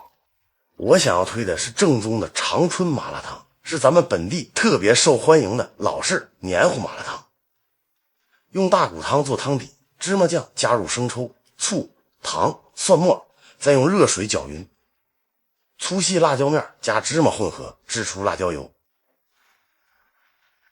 煮好冷面、茶条、牛筋面这些主食，还有各种青菜配菜，然后浇上2勺骨汤，淋上1大勺芝麻酱、1大勺辣椒油，就可以上桌了。这一大碗热腾腾的麻辣烫，谁看了不馋？当然了，醋那必须用咱们长春个个的北康醋，芝麻酱要浓，哎，一吃就嘎嘎糊嘴那种。你这才是正宗地道的长春味呢，是吧，老妹儿？你听哥说完，你觉得咋样？哥，这让你说的，我都有点想吃麻辣烫了，是不是啊？你看我就说我这想法靠谱吧？你再寻思寻思啊，你说咱开个麻辣烫店，投入还少，流程还简单，品质上咱也好把控。你再说了，咱这工业轨迹公园那不只是有本地人来溜达呀，还有那老些外地游客呢。你说让他们在咱们这儿吃到一碗正宗的长春黏糊麻辣烫，你说带不带劲？那可带劲。你最关键的吧，你说咱这段最困难的时间不就挺过去了吗？你说的有道理啊，哥。啊，大家辛苦了啊！那个先歇会儿。今天中午呢，咱们吃锅子。这是我爸。哎呀妈呀！哎呀，叔啊！之前还把老爷当打更的了，你瞧我这眼神，哎呀妈，叔啊，太对不住了啊！爸呀，这是我之前给您介绍的卓哥和嫂子。哎，叔好。这事儿啊也怪我。来，坐。当时呢，我要是跟你们聊上2句，是不是也就没有这个误会了？家里呢？哎，去把这个餐具给上来去。好嘞，叔啊，我看就别忙活了，我们搁这商量一会儿吧，就走了，你就别管我们了。那可不行，你们俩呀没少帮衬小杨，我还没来得及感谢你们呢。今天咱们是简单吃，今后只要你们俩来，想吃啥，我上后厨给你们亲自做。哎呀，妹妹，你之前也没给我们介绍过老爷子呀，我今天一看这菜，那绝对是不一般呐！妈呀，那可不是不一般呢，是不是？那是相当不一般了。哦，咱家我叔，他可是省里的厨艺大师。哎呀妈，想吃他做的一口菜，那可不容易啊！哎呀，哥姐，今天你们俩有口福了。哎呀妈呀，我还以为杨人你这饭店就大勋一个人是厨师呢，没想到啊，原来我叔还没出马呢。哎呀妈，可不咋的呀！你说我俩还担心啥呢？说这大勋一出门吧，这饭店开业他指定有问题。你现在一看，你看叔搁这呢，我们俩搁瞎操上心了。也不能这么说。刚才呀，你俩在这说的话我都听见了。你俩着急为这个小店找出路，就这份心意，我也得好好谢谢你俩。哎呀，叔，你说这话可外头啊！那之前小杨不也帮过我们俩吗？那咱都一家人。对呀，一家人。既然是一家人呢，那我就想啥说啥。这个让大勋呐出去在全省啊转转，长长见识，这个主意呢是我出的。当时小杨啊也有顾虑，怕这个影响开业，我就跟小杨说了，大勋不在这段时间，后厨啊由我来管。哎呀，那可太好了！那有您坐着，还有啥担心的呀？也不能这么说呀，我毕竟退休已经有好几年了。这个现在这个餐饮业呀，它这个发展变化也是真是太快呀。虽然是老将出马，但是啊，我也不能甘心落后，你说是不是啊？今天给大家呀准备了几道吉林老菜，看看这个味儿符不符合你们的口味。那还用说吗？叔啊，凭我刚才一看那几道菜，那它必然是不一般呐。刚才呀，这个丫头说的对，一码归一码，过去的事儿呢，咱们该面对就面对。既然咱们要开饭店创业，那就得呀，必须要策划好，哎，想尽办法把这个事儿给做起来。你看看，你叔都说我说的对。那行了，咱别光说了，聊半天肚子都饿了，咱动筷呗。哎，别先动筷啊！你这叔这几个菜做这么带劲，你不得让叔给咱介绍介绍啊？好，介绍一下，今天呢做的这几道菜啊，这道主菜就是酸菜锅子啊，那我知道了，就咱搁家吃的川锅底儿。那也是也不是，这个是一道啊宫廷美食啊。酸菜锅子是一道满族传统菜，在明末清初的时候，满族人祭祀和年节筵席主要吃的就是羊肉和猪肉。过年的第一顿肉菜就是白肉血肠，后来又发展出在一口大锅里炖上酸菜、白肉片、血肠，炖好后既能喝汤又能吃肉和酸菜的做法。这个做法一直保留到现在，在民间呢就成为了汆白肉和汆锅底。但是这道菜进入宫廷以后呢，那做法的讲究可就多了，光是用的锅子就有好几种。在清朝宫廷御膳中专门有一类锅子菜，中间是个空桶，里面放木炭加热的，叫火锅，底部有点高，下面用酒精加热的，这叫热锅。还有用陶瓷做的平底锅，这叫一品锅。哦，原来用啥锅还这么多讲究呢？可别小瞧了这些讲究，在古代历朝历代最有代表性的美食都是宫廷菜。为什么呢？因为啊，只有这个宫廷菜才能汇聚全国各地的食材，才能呢找来最有能耐的各地的这个厨师来做，食谱呢也能被记录和流传下来。咱们远的不说啊，现在这个在全国各地流传的这个宴席菜，大多数都是清朝宫廷菜。哎呀，你这可长知识了哈！今天我给你们做的这道酸菜锅子啊，就是用加酒精的热锅。这个热锅和火锅啊，就是呢既能加热炖煮，又能呢保温。所以啊，在冬天锅子菜啊，一般呢都是用这两种锅。在100多年前呢，民间的老百姓啊，用不起这种热锅，只有在宫廷里才能用得上。据说乾隆皇帝最喜欢吃这个酸菜锅子，冬天的早餐里啊，酸菜锅子必不可少。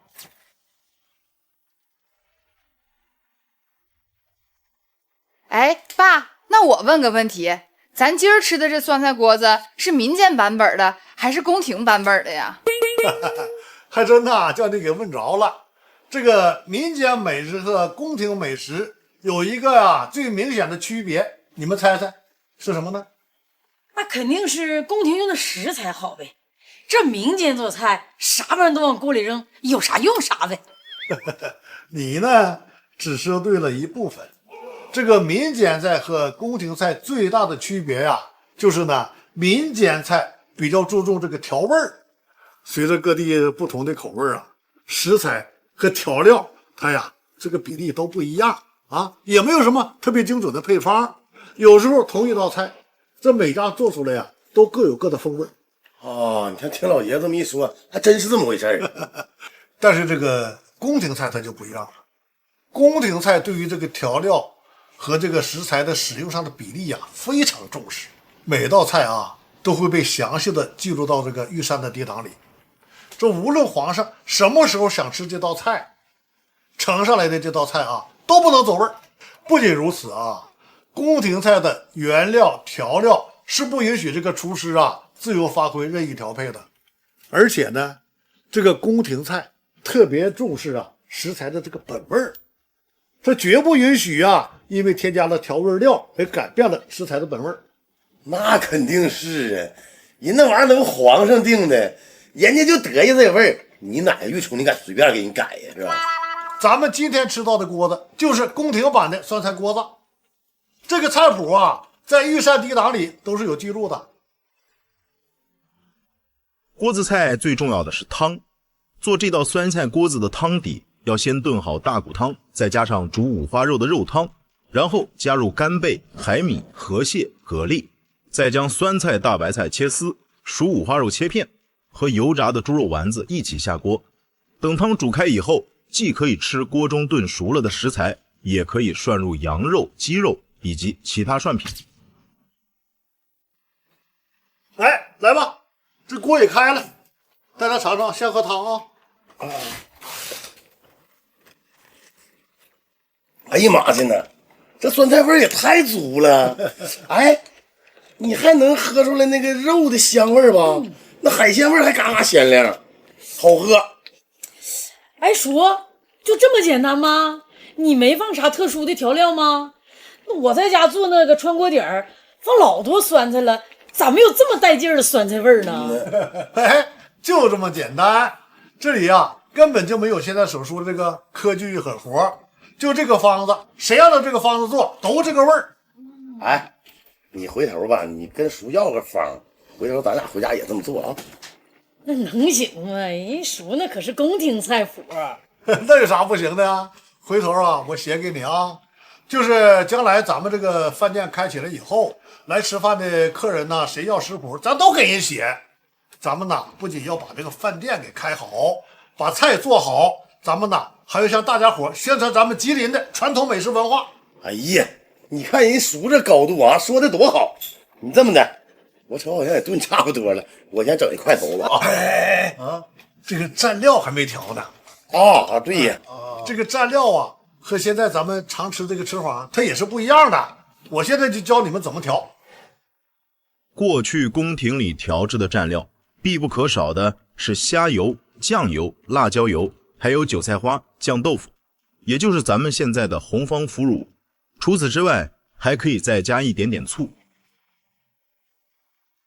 哎，就这样啊，调好后你再蘸着吃。叔啊，这没放芝麻酱啊？哦，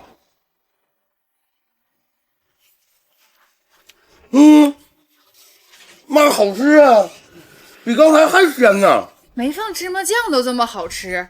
哎，爸，你之前怎么没给我做过呢？要不是你开这个饭店呢，这菜我都想不起来了。哎呀妈，今天可真没白来。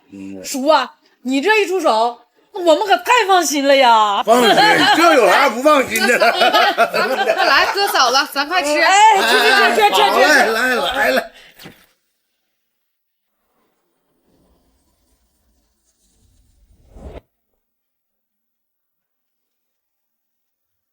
叔啊，你别伸手了，我俩来就行啊。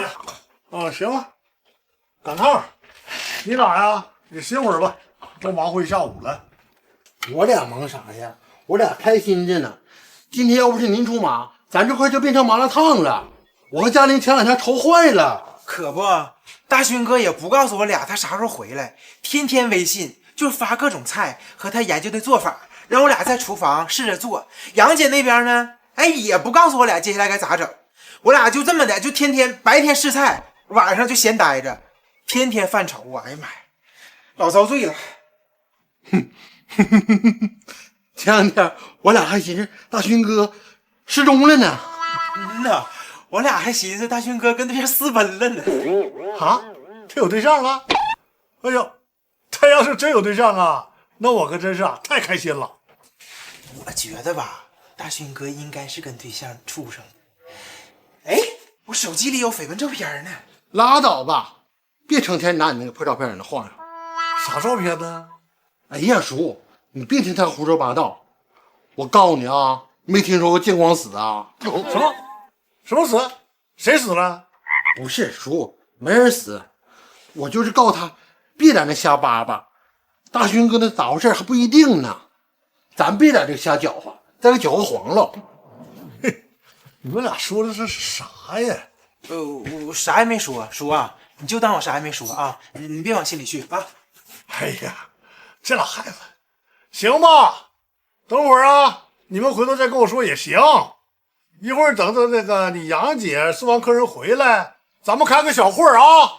这个把开业前呢需要准备的菜，咱们商量一下子。好嘞。那个明天啊，我带着你俩，咱们试菜。哎呀，哎呀，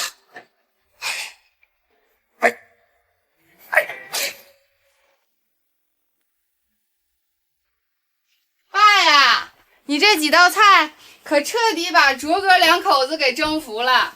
卓哥说这2天强烈要求我跟你试菜呢。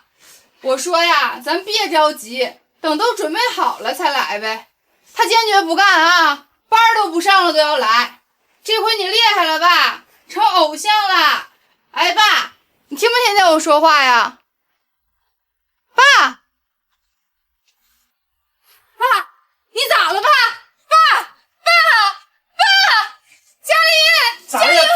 嘉林，叔，你咋的了？叔，这咋整啊？哎呀，这咋整啊？快点120，快点120！这咋的了？叔？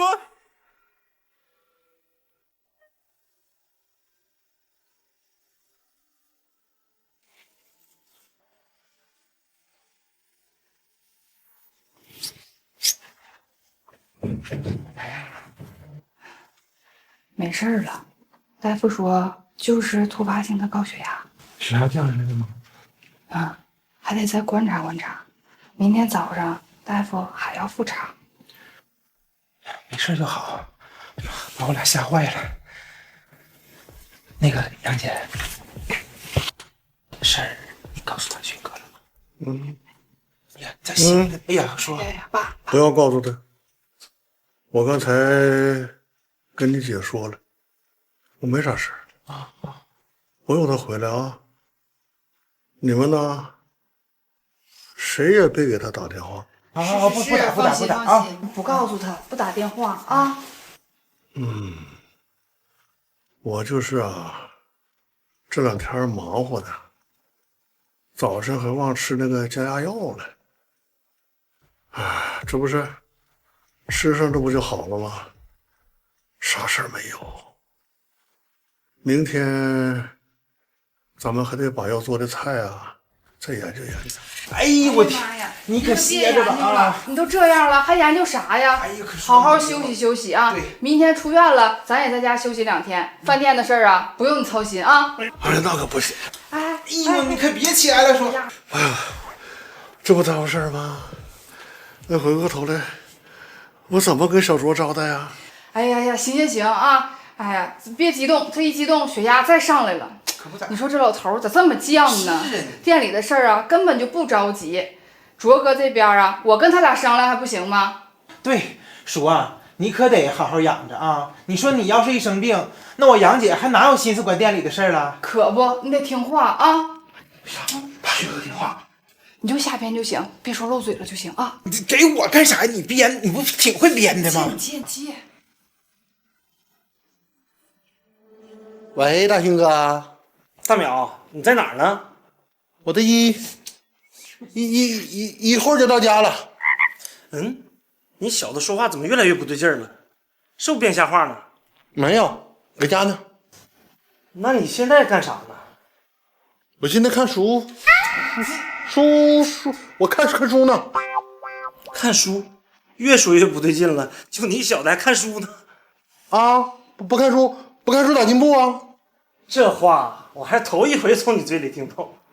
我跟你说，大勋哥，我现在可不一样了。不信我考考你啊！你知道火锅、热锅、一品锅有啥区别吗？有区别啊。啥区别啊？哎呀，看样这书没白看呢，真学点东西啊！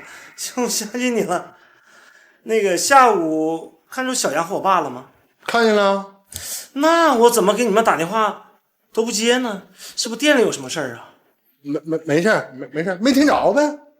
哎，我怎么感觉你小子说话还是有点不对劲儿呢？我是不对劲儿，我是不得劲儿。我上午吃榴莲把嗓子眼扎住了。你小子在这跟我俩说段子呢。行了，不跟你扯了，一会儿我微信下李小阳吧。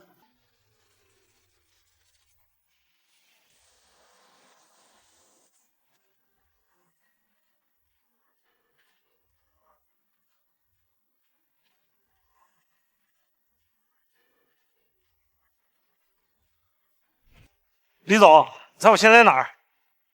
我跟你说件好玩的事儿啊！昨天我在延吉啊吃嗨了，没订住酒店，好不容易订一家民宿，大半夜的网约车司机啊给我拉到合龙来了，我人在合龙呢。哎，你说巧不巧？我订这家民宿啊，正好在一个民俗村里。这一大早起来，锣鼓喧天呢。听说一会儿有民俗表演，我拍给你看啊。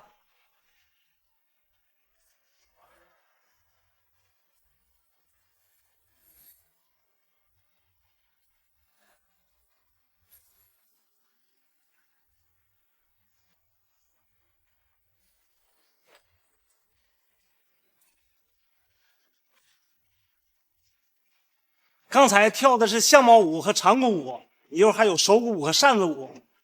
李小阳，你觉得熟不熟悉？还记不记得咱妈带咱们回延边老家的时候，是不是也看过这样的表演？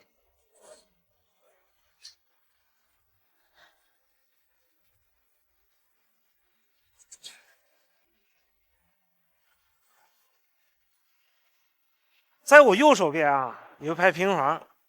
隔着10多米远，我就能闻着一股浓郁的辣白菜的香味儿，正好我可以去学学。传统的延边辣白菜选用的是当地的黄心大白菜，先给洗净切好的大白菜里里外外的撒上腌制盐，用重物压住白菜，等白菜脱水后洗净控干，然后把混合好的辣椒酱一片一片的抹在白菜上。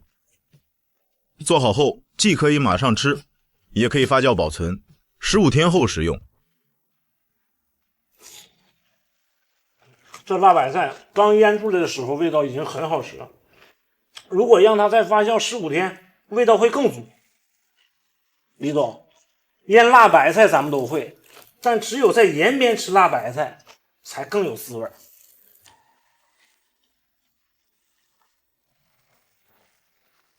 小杨，你知道我想起什么了吗？我想起小时候咱妈腌辣白菜的味道。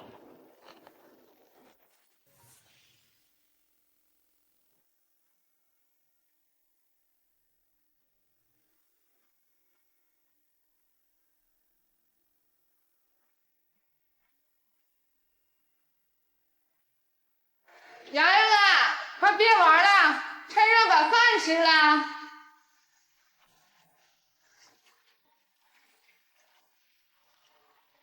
你看你这孩子，我越着急，你越不好好吃饭。你快趁热把饭吃了，一会儿我下楼接你哥，咱俩一起走。爸爸也跟咱们一块去吗？你快吃饭吧，你爸不去，他还上班呢。爸爸怎么总不上班啊？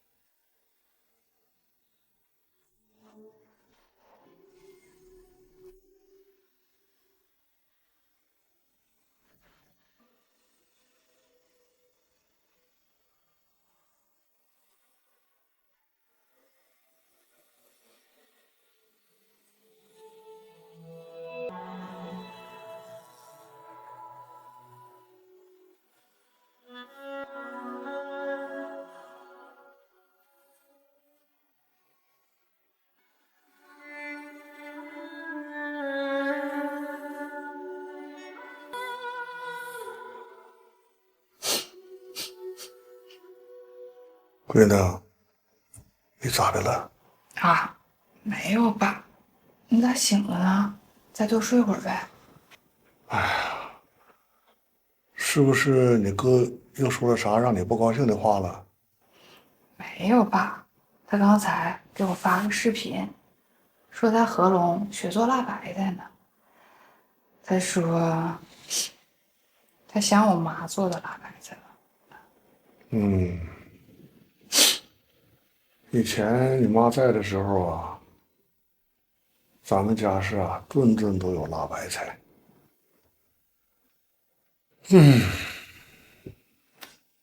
我这辈子最对不住的就是你妈呀！我年轻那个时候吧，有点名气，在外面啊，除了工作就是应酬，整天的不着家啊。后来我就逐渐的膨胀起来了，谁劝我呀，我都听不进去。因为这些事儿，还总是跟你妈俩吵架呀。你妈没少掉眼泪。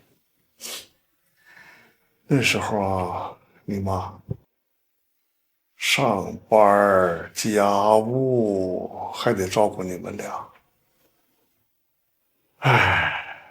可是苦了她了。那后来我醒悟过来以后啊，你妈呢，她的身体啊也就开始不好了。这些事儿，我跟你们兄妹俩呀，始终都没说过。其实我跟我哥都知道。闺女啊，这些年过下来，我知道，自从你妈走了以后啊，我在你和你哥的心目中啊，始终有那么一道过不去的坎儿。没有了，爸，都过去了，别想那么多了啊，都过去了。我就是想我妈了。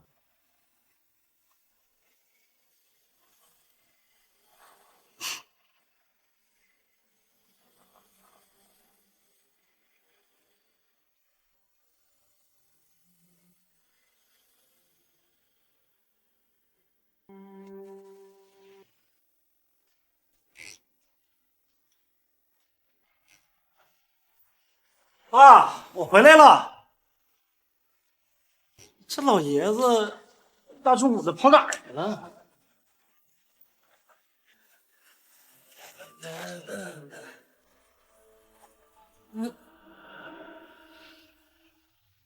哎呀妈呀！三爷，你想吓死我呀！谁吓唬谁呀？我睡觉睡好好，让你给吵醒了。这都几点了还睡？这话我可不乐意听啊！这2天爸住院，又是我跟我姐轮流陪护，咋没看见你呢？养你这儿子有啥用啊？啥？咱妈病了？你不知道啊？你不是因为爸生病才跑回来的吗？也没人告诉我呀。这都没人告诉你？完了，你离家出走，让大家嫌弃了，谁都不乐搭理你。你把话说明白再走。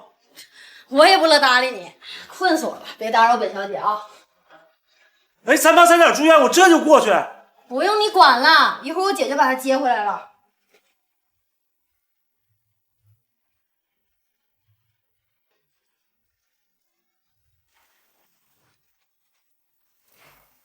爸呀，你把这东西给我，你先上屋里歇着去。爸，你咋回来了呢？我这要不回来，我都不知道您生病了。这么大个事儿，你们怎么还瞒着我呢？不是瞒着你，就是突发小病，不碍事。你不是在外面学习的吗？是我告诉他们别影响你。那也该告诉我一声啊！你看您生病，我不在你身边，我这当儿子也太不孝顺了吧！别说这些了，你告诉我，你在外面都学到了些啥？行了，爸，咱别在这儿说了，咱进屋说去呗。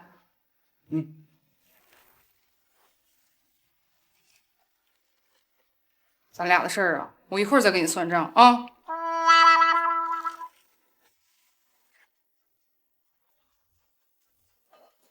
这次啊，我是真知道自己的问题所在了。要不说呢，得出去走走，开开眼界。你能有这个认识啊，这一趟就值了。爸，我还带回了一件宝贝，你等着，我拿给你看看。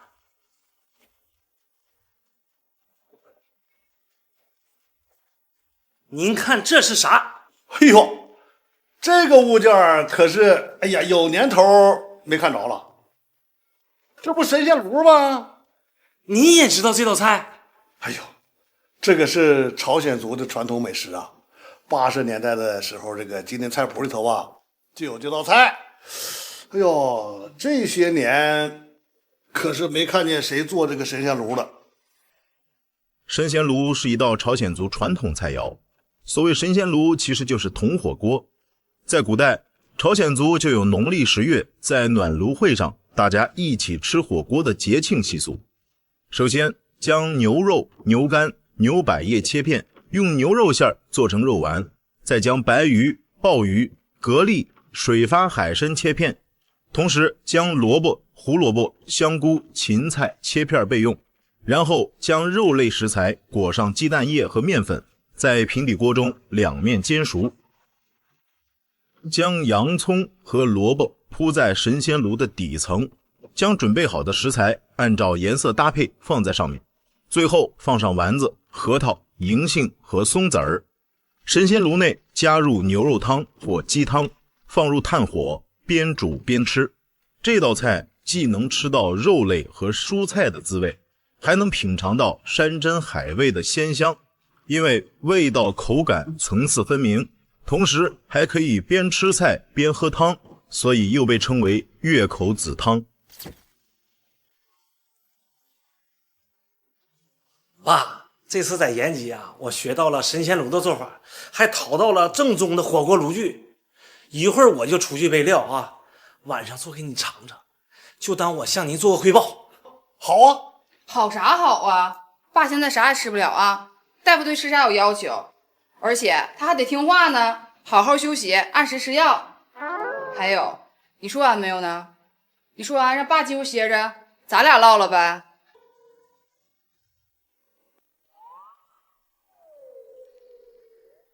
你给我站，别嬉皮笑脸。对，靠墙站好。你是不是得先给我道个歉呢，李大学？道歉道歉，必须道歉。我道歉，李总，我错了。就这么就完了？那也太便宜你了。哎，你说说你是当哥的，还是个大老爷们儿，出个门连个招呼都不打，有你这么不负责任的吗？太不负责任！咱这店儿这么关键的时候，你说你，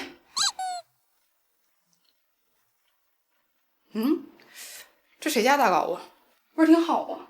是不是还行？软软的，还挺筋道的，沾豆面还挺香。哎，不对，我说到哪儿了？太不负责任。对，你看谁家大厨临开业玩失踪的？哎，这又是啥呀？挺香啊。月亮糕，豆沙馅的。没那么甜，还有点米香，真挺好哈。不对，临开业玩失踪。对，临开业玩失踪，都给我气糊涂了。你说说你到底想咋地吧？这饭店呢，还整不整了？领导，我这不赔罪呢吗？啥呀？这些不是你们正吃着呢吗？这些啊，都是我在延吉西市场买的，月亮糕、打糕、米糕、米肠，在延吉啊，这样的小糕点的种类特别多，我一样挑了点儿，你们都尝一尝。朝鲜族米糕是最具代表性的朝鲜族特色米食，选用优质的延边大米、黄米制作而成，口感软糯筋道，米香浓郁。自古以来就是朝鲜族人民节庆之日餐桌上必不可少的民俗美食。在延吉的市场里，有着各种各样的米糕、大糕，去延吉这是必须品尝的小吃。另外，妹妹，哥知道错了，我马上去把我的学习成果整理出来，把咱们饭店的菜单尽快弄出来，不让李总再操心了。你看这样行吗？我跟你说，我还没给你。别生气，这还好几样你没尝过呢。这啥呀？我尝尝呗。那你们先吃了，那个我赶紧忙我的，赶紧把菜谱弄出来啊。拿人的手短，吃人的嘴软啊！吃着我的，可别再呲到我了。哎，都赖你！我这话还没跟他说完呢。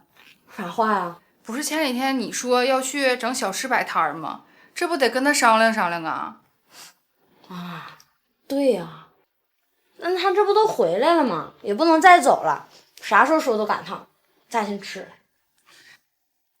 哎，那我要尝尝那米糕。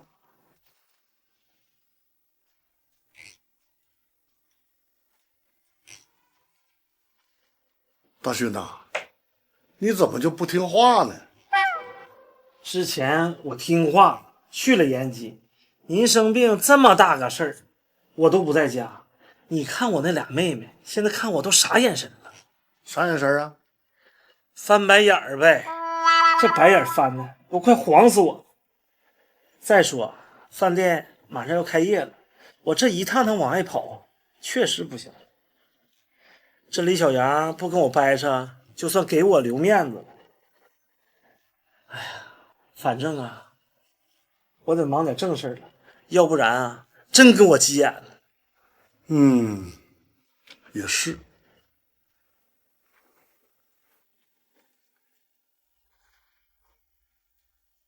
其实啊，这次让你出门转转，我有点私心。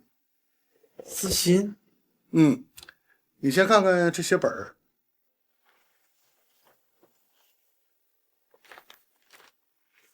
这不是你整理的清宫御膳食谱吗？是，这就是我退休这些年来呀一直在干的事儿。这个之前您给我看过，爸，我一直想问你来着，为什么非得要整理出这样一套食谱啊？哎呀，是显得有点拔将眼子钻牛角尖了。这现在呀，各种的清宫御膳的介绍的书里面不都有吗？网上一搜也能搜得到。还有各种的仿膳的饭店，不都做宫廷菜吗？哎呀，这个事儿啊，说来话长啊。你知道为什么叫仿膳吗？其实啊，这都是噱头。既然是仿膳，就说明呢，不是真正的宫廷御膳，其真实性啊，也值得考究。那真正的御膳呢？真正的御膳是不外传的。那后来整理出来的御膳底档里不有记录吗？啊，是有记录啊。这个御膳底档记录的呢，都是皇帝每日的这个饮食安排、菜品名称和数量，只有那么一小部分记录着这个烹饪方法啊。那也就是只知道菜名，没有具体的做法。那么谁知道这些菜的具体做法呢？只有御厨，尤其是那些御厨当中的这个厨师长。其实咱们家跟这个御厨也是有一些渊源的。我太师爷曾经跟这一位御厨学习过一段时间。据他描述这个御厨呢好像是姓常，是这个溥仪呢从京城带到伪满皇宫的厨师长。我太师爷曾经见过常师傅手上这个宫廷菜谱。虽然我太师爷跟他学习的时间不长，但是也学习到了一些宫廷菜的这个手法。那你的那些宫廷菜的做法？对，从我太师爷到我这儿4辈儿，一辈儿一辈儿的传下来的。我呢还要再传给你。还有这故事？所以如果要是能找到这个常师傅的后人，也许就能找到这个真正的御膳。这是我多年的夙愿。那怎么找？那都100多年了。最近呢，我得到了一个消息，据说常家落户到了四平，你呀去找我一个师兄，他也在寻找常家很多年了，也许啊能有一些线索。那也希望渺茫。哎呀，这些年我一直在想，我做了这么多年的厨师，临了总该为咱们这个基菜做一些什么贡献吧。如果要是有那么一天我见不到了，大勋呐，你还得继续啊找下去。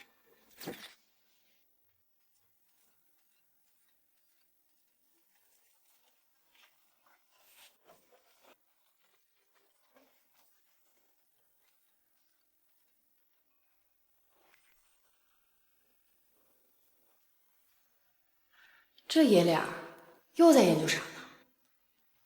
食谱？什么食谱？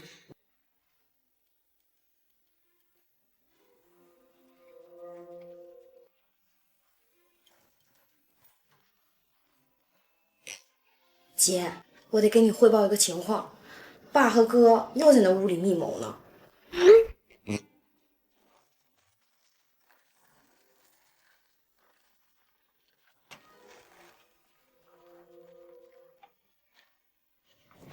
你看你不在家里住，家里的情况你都不知道。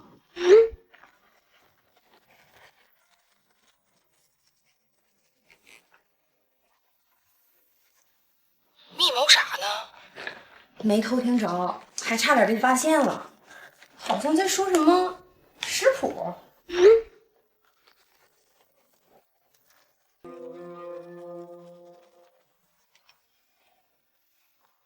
食谱？我有种不好的预感，怎么感觉老爸还打算让哥去外地呢？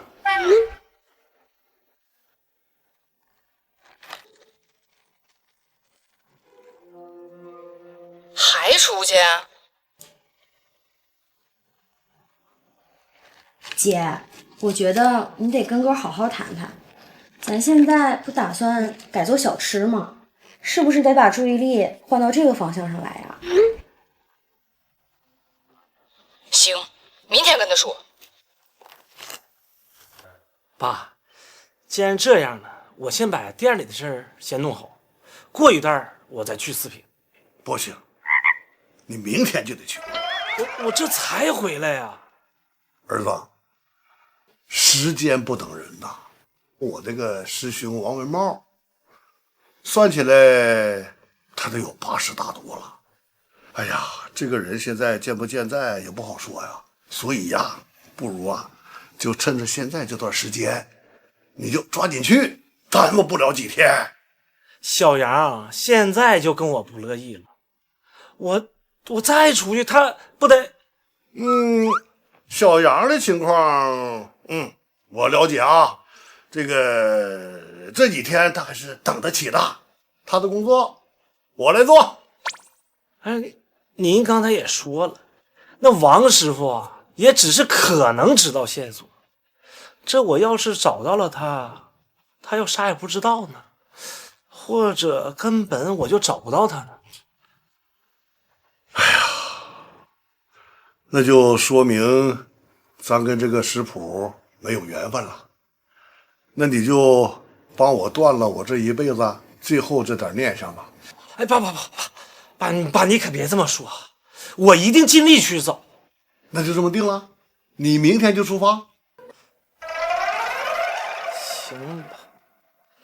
但是要李小杨要拦着我不让我走怎么办？那你不会偷着走啊？偷着走？哎，怎么变我偷着走了呢？你不是帮我做工作吗？对，做工作。哎呀，可是他这个工作，哎呀，不好做。哎，爸，哎，这老爷子把我给套路了。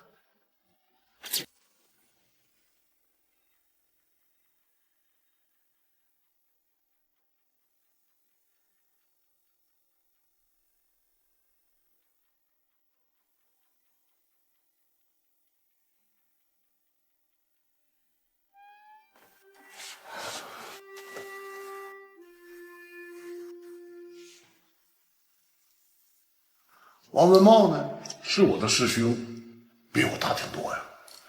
他是最早跟着我师傅学手艺的徒弟。我记得那是80几年的时候，他就在四平那个李连贵熏肉大饼当厨师。自从他听了我师傅讲述那个御膳食谱这个事儿以后啊，这些年他就一直在打探这个厂家的下落。这次啊，你到四平啊，你就按照我这个地址，你先去找找他。李连贵熏肉大饼，正好，我可以好好吃一顿呢。对，你必须得去尝尝。这个李连贵熏肉大饼啊，可是咱们吉林省独一份的传统面点。李连贵熏肉大饼选用新鲜的五花肉，按照传承了100年的老配方，先炖煮再熏制，让烟火气钻进肉里，做到肥肉油润，瘦肉甘香，然后在案板上和面，刷上油酥，大饼现擀现烙，筋道千层。东北人吃熏肉大饼讲究的是一手托饼，一手夹肉，大饼里卷上熏肉，再淋上卤汁，塞满大葱丝和咸菜丝，咬上一大口，饼皮的脆，熏肉的油香，混着葱的辣，卤汁的鲜，搭配上一碗熬得粘稠的小米粥，这才是咱吉林老味道的代表。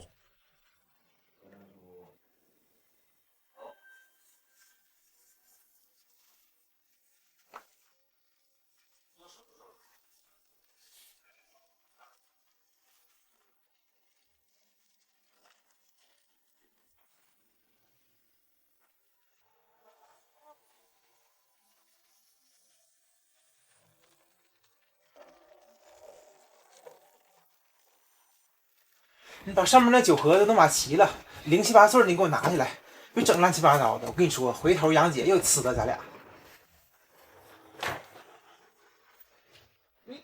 你俩这干啥呢？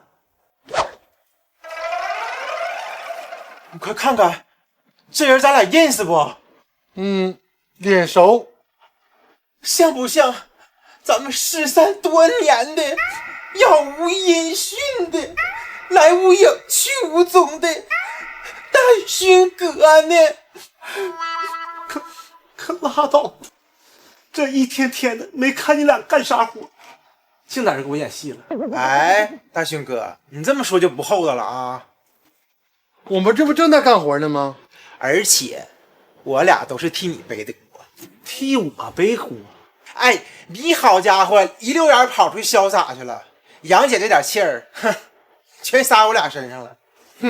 杨姐嫌弃地里乱，让我俩收拾收拾。杨姐咋说来着？你学学，你学学。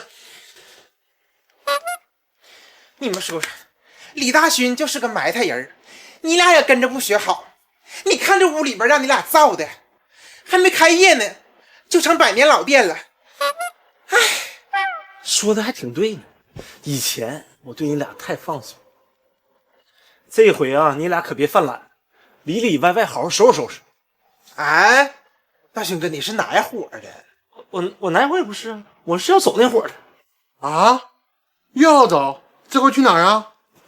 我老爹让我去趟四平再转转，我充电器坏了，我回店里头找个充电器。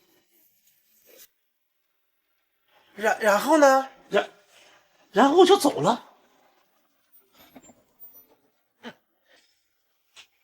李大勋，你以为这是什么地方？你想来可以，想走，可没那么容易。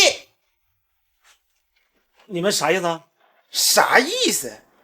大苗，上！哎，你俩这是干啥？先松开！松开你就跑没影子了。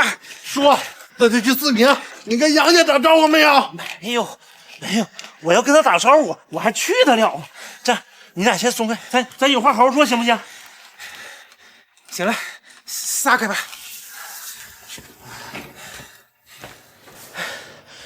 那你这不是又让我俩不仁不义了吗？怎么就个不仁不义了？咱这么的，你俩呢确实拦着我，你俩一个我不使，就给我摁住，我一句左勾拳右勾拳，一句怎么我的人有危险，我又一拳你俩就没拦住我，我就走了。哥，你真当你妹妹是傻子呀？我真得去趟四平，老爷子布置的任务，而且10万火急呀！你俩就帮我挡一挡啊，反正没2天我就回来了，我走了啊。哎，哥，咋办呢？咋办？装不知道呗，一问3不知。让杨姐一急眼，我扛住，你就扛住就行，别管咋问，就扛住，说啥也不亮啊。行，扛住。哎，你说大勋哥知不知道杨姐要整小吃的事呢？我看呢是不知道，不过他这一走啊，我估计杨姐那脾气一上来，可真就不想再等他了。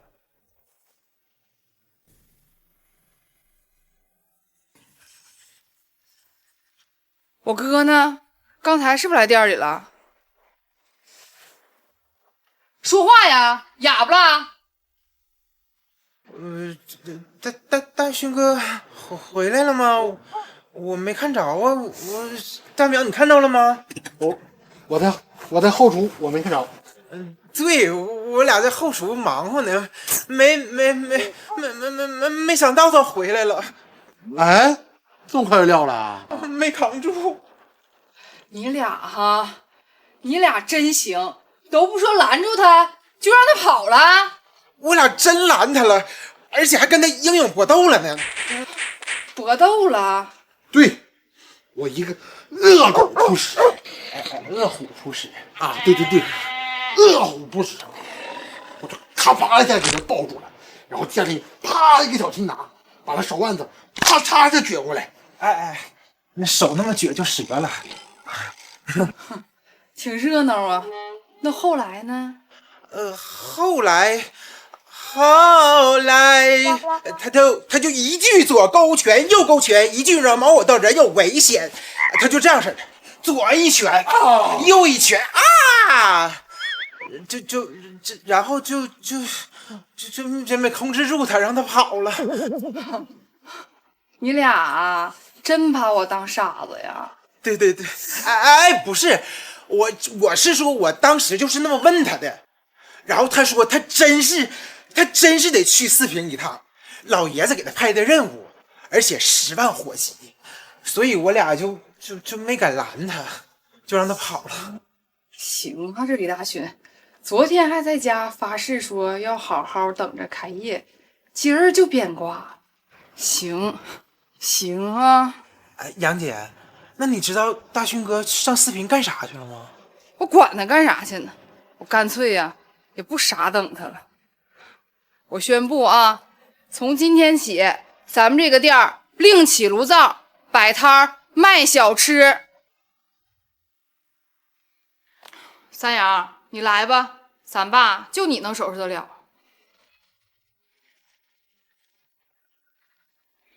哎呀，你们俩就别在我跟前磨叽了。那我知道你哥上四平，你们俩都有意见，但那是我让他去的呀，是不是？我有要紧事儿要让他去办。啥要紧事儿？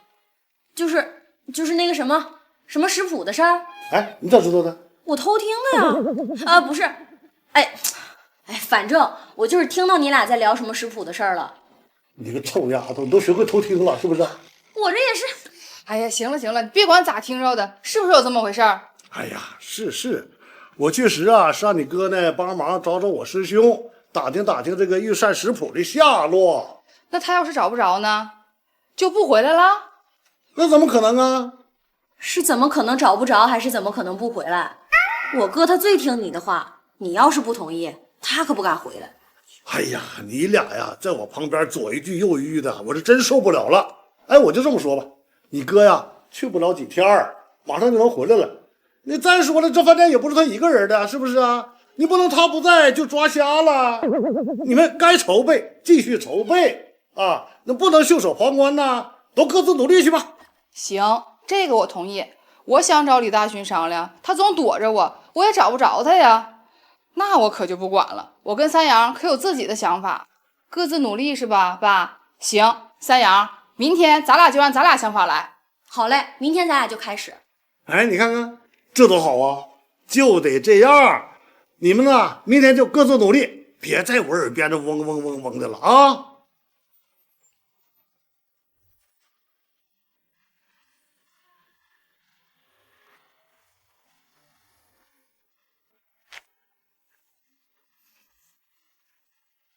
三阳啊，哥拜托你点事儿呗。你能不能让你姐别总拒绝我电话？我想给她道个歉，你劝劝她啊，让她消消气儿。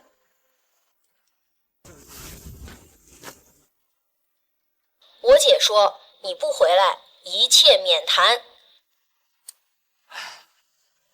真生气了。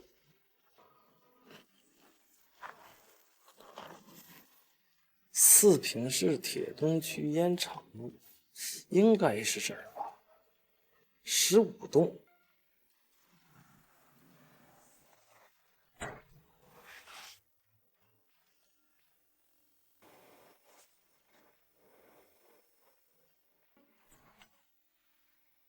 谁呀？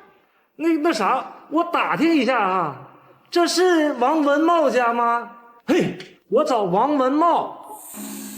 太晚了，就在这儿说吧。嘿，我能进屋说吗？不行，我看你不像好人。我不像好人，我是好人。有可能啊，我这身我捂得太严了。那个，现在看像好人了吧？更不像了。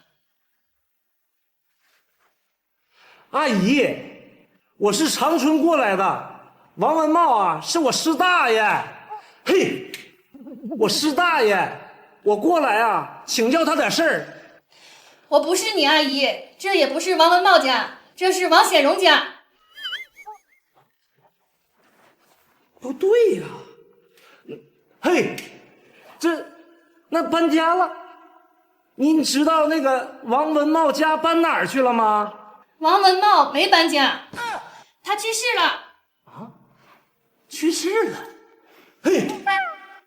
有啥事儿明天再说吧，别按门铃了，要不报警了。别报警，我马上走啊，谢谢啊。去世了。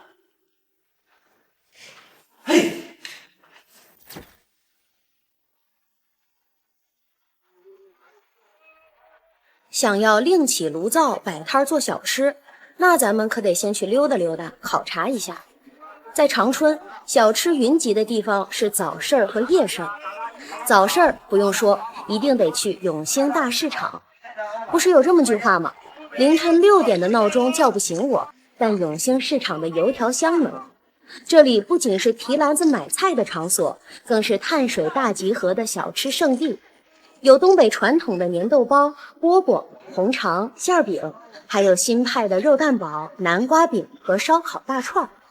我姐俩最爱的糖葫芦也是必不可少，拿在手里就能吃，打上包就能带走，既能满足游客的胃，又能开启打工人忙碌的一天。这早市里的烟火气透着东北人的简单直接，却温暖实诚。哎呀妈呀，这是什么情况？这一早上把这一辈子早餐都买了吗？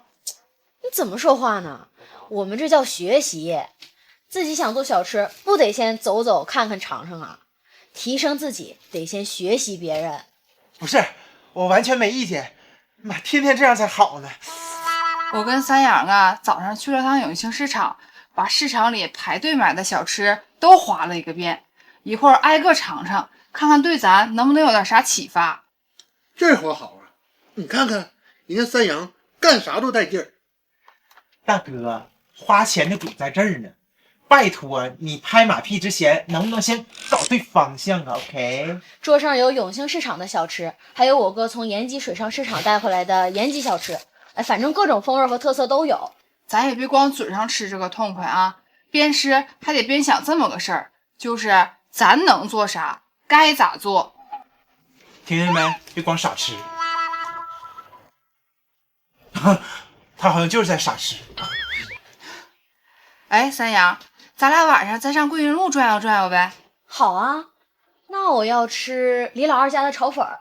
行，反正咱也是去吃的，你想吃啥都行。当夜色笼罩长春的街角，桂林路便苏醒成一座不夜城。滋滋作响的烧烤大串，油烟燎过的香辣鱿鱼，晶莹翻滚的吉林炒粉，焦香甜辣的烤冷面。这里明亮的灯火映照出的是一片热气腾腾的美食江湖。桂林路的小吃有着长春人味觉的青春回忆，空气里飘散的香气也让这条街道越晚越有魔力。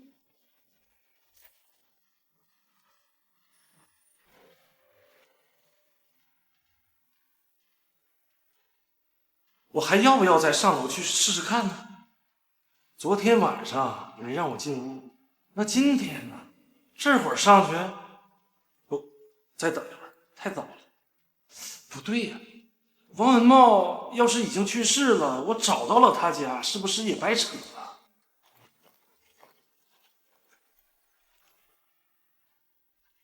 昨天晚上是你敲门呢？啊，对对对，是我。您就是昨天晚上那位啊？哎呀，实在抱歉。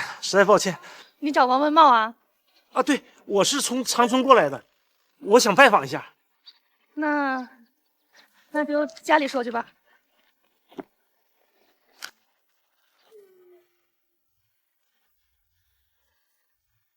昨天太晚了，我一个人在家，而且黑灯瞎火的，你看起来也，所以不像好人哈。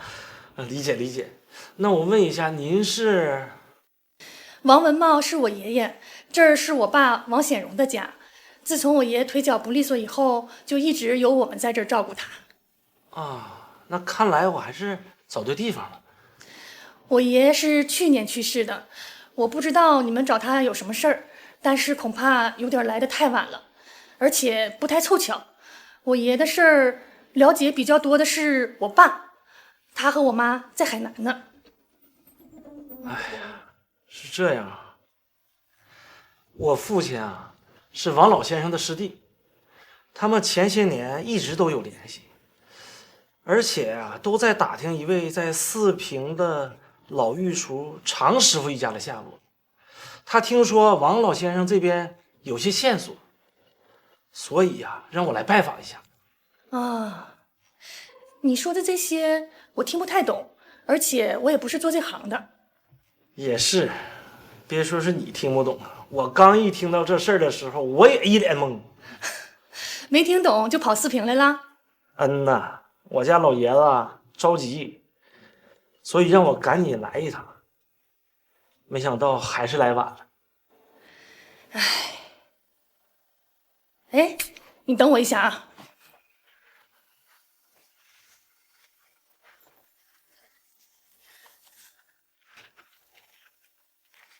你看看这个有啥用没？我爷爷岁数大了，总怕忘事儿，他就弄了一个笔记本，你看看上面有没有你要找的东西。家里保留我爷的东西已经没啥了，这个还是我前2天打扫卫生、收拾屋子才翻出来的。找着了？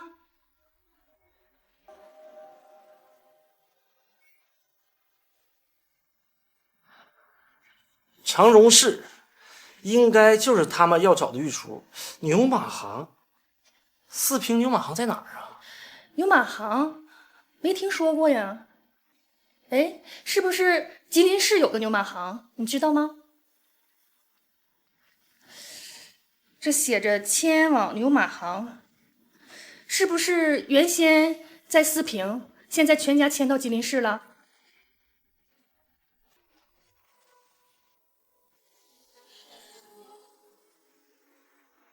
爸，我把找到的线索我发给您看看啊。王文茂已经去世了，您看我是不是应该去吉林市再找找啊？这个四平它是咱们吉林省满族美食汇聚的地方。这次呢，你除了去李家沟修大饼，还有挺多的满族美食啊，你都必须去了解一下。你像这个，满族的这个烧鸽子、八大碗啊，还有各式各样的这个满族这个饽饽呀，够你学的。这么说吧，你即使找不到咱们省要找的这个食谱的话啊，你也一定会不虚此行的。是啊，也别白来一趟，我得好好尝尝四平的特色。师傅，帮我推荐一家能吃到满族美食的地方呗。来四平一定要体验一下这里的满族传统美食。四平是满族叶赫部王城的所在地，满族美食历史悠久。八大碗是满族特有的传统沿袭菜，集合了多种烹饪手法，将8种菜肴装在8个大碗之中，因而得名，是满族人年节庆典和待客宴请的硬菜。虽然东北各地略有差异，八大碗的烹饪也有粗细之分，但是八大碗中必不可少的是努尔哈赤时期祭祀大典上的主菜阿玛尊肉。而在吉林省的八大碗中的小鸡榛蘑粉和林蛙炖土豆则是特色所在。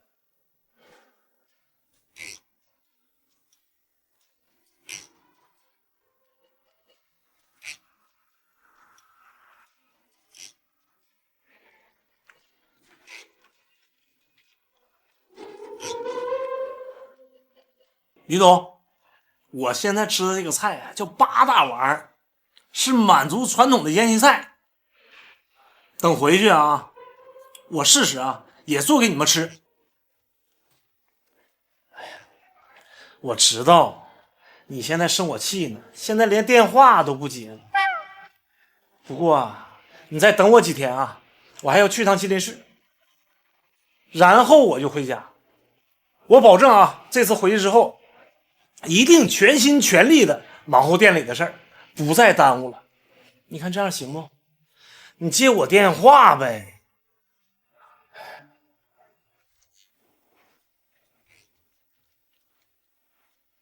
我哥又要去吉林，他这还有完没完了？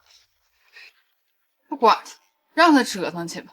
咱研究咱的，这开工啊，没有那回头的箭。既然呢要按照咱的想法来，咱就得弄出个眉目来。对，咱们比他靠谱。行了，这吃半天了，也该迸发出那创意的火花了。杨姐，你说咋的？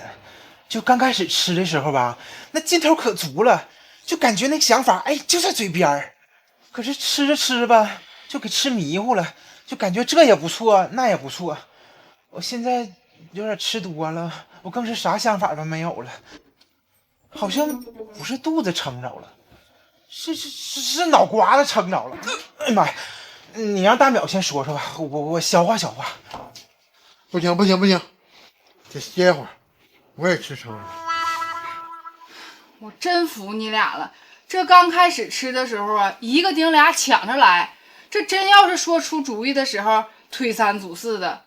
我告诉你啊，这天下可没有免费的午餐，你今天不拿出个主意来呀，咱们就继续吃。啊？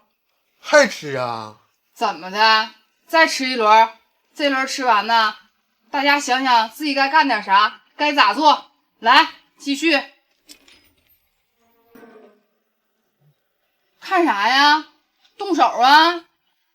我有点后悔了，我感觉杨姐你这是杀猪盘呐！这一开始随便吃，这吃上就别想走了。快吃快吃！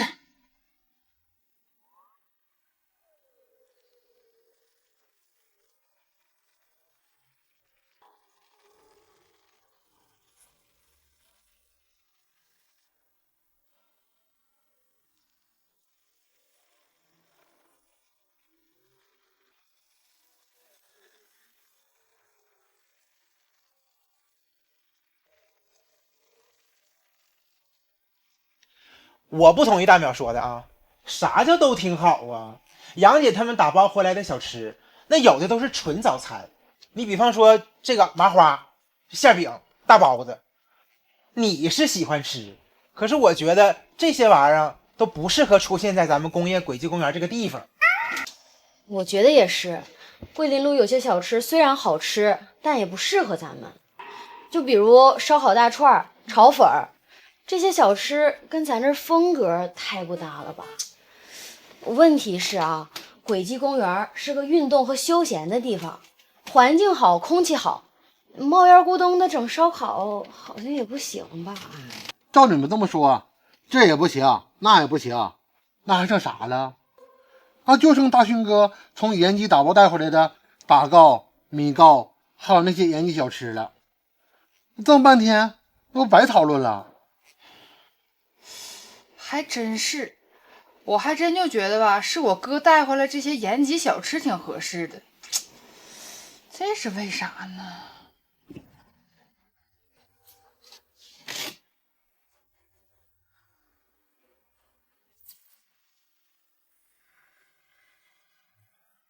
哎呀妈呀，这是咋的了？快扶住他！我看他要晕倒。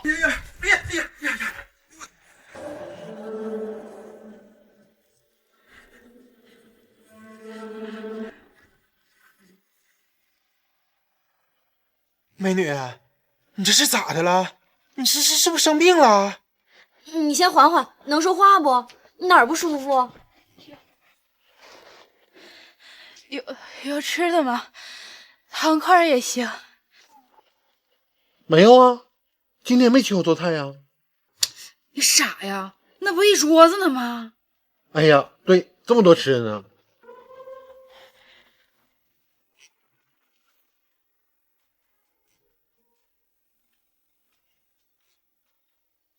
我给你整杯水去啊，你别噎着，没事，你慢点吃啊，不着急啊。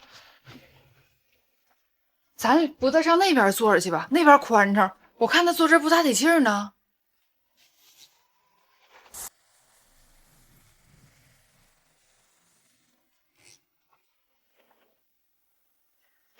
老妹儿啊，你好点没有啊？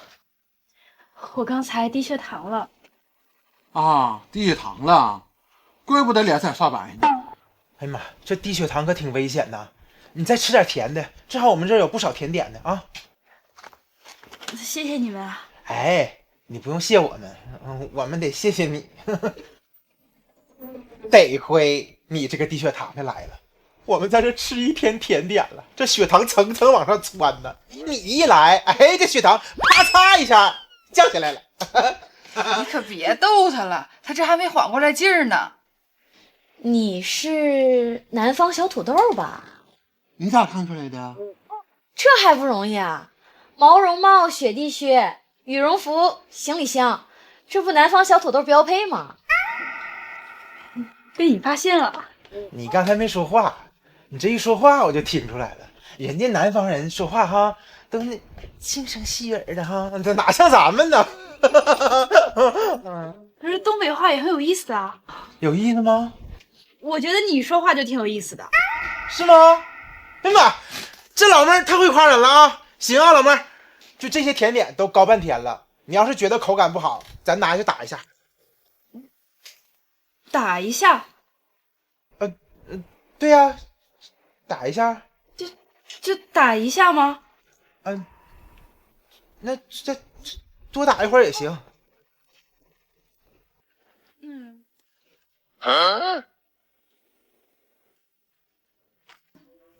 这样可以了吗？小姐姐，不是让你打一下，是用微波炉加热一下。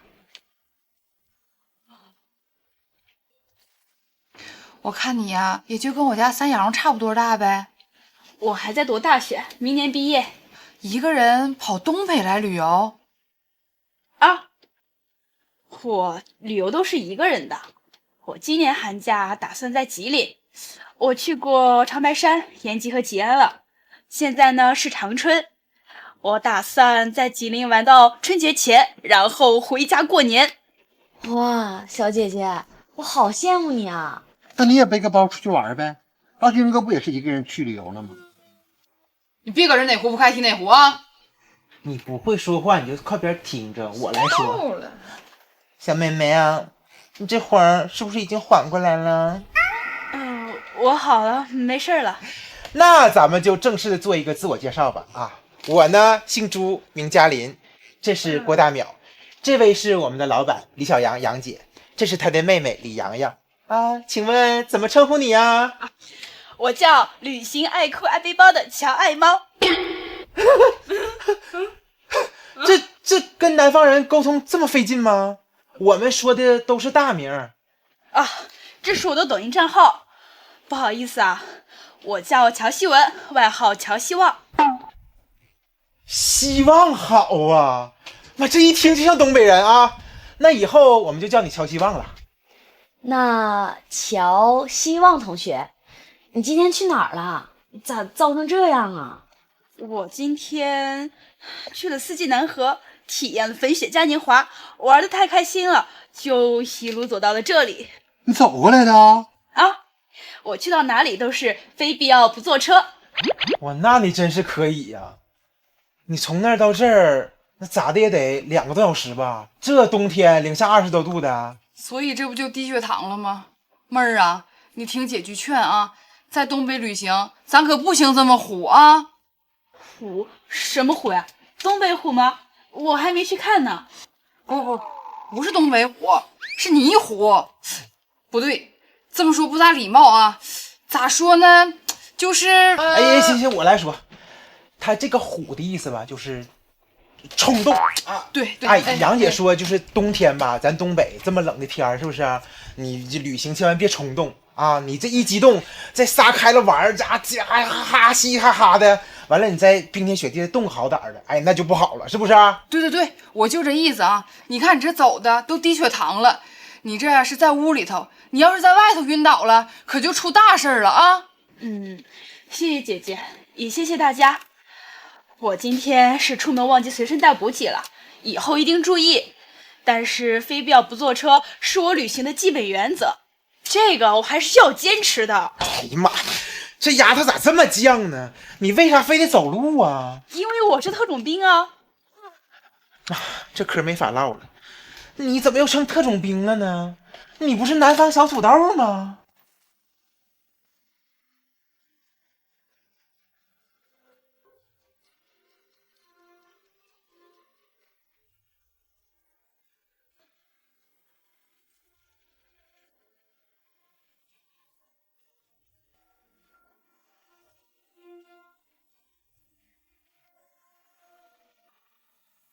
好嘞吧。那我明天就去吉林市了。我想去趟牛马行，再碰碰运气。但是这也几十年了，估计够呛能找着吧。行，反正啊，看缘分吧。我一定尽力去打听。好，你放心。我干啥呢？我现在正在要尝尝咱们四平的一通烧鸽子，这可是咱们四平的特色呀。是，您不说了吗？让我这次来四平，好好的感受一下咱们满族的美食。是啊，我这不正在体验感受呢吗？四平的一通烧鸽子是一道传承了400多年的满族美食。所谓烧，不同于明火炙烤，要先将用秘制调料煨好的鸽子以锡纸包裹，埋入炭火中暗烧，待80%熟时再转明火烤制，暗烧锁住肉汁，明烤激出焦香，最终成就外皮焦脆内里鲜嫩的独特风味。这先焖后烤的工艺里蕴含着满族先民依循自然物产就地取材的生存智慧和渔猎民族从山林走向平原的膳食传承。这在过去有种说法叫一鸽胜九鸡，无鸽不成席。这在古代的宴席上必须得有咱们这个鸽子菜啊。哎呀，尤其像这个满族这样的渔猎民族啊，你说咱们这个古法做出来的烧鸽子哈，这味道真是好吃啊！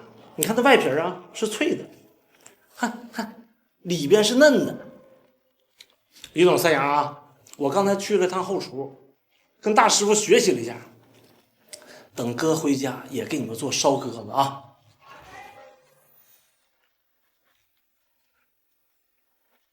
啊，你哥又跟你发视频了？咋的？还生他气呢？生气有啥用啊？有那功夫啊，我不如把自己的事儿干明白。哎，那个这两天你和三阳俩一直忙忙活活的，咋样啊？有没有什么成果让我瞧瞧？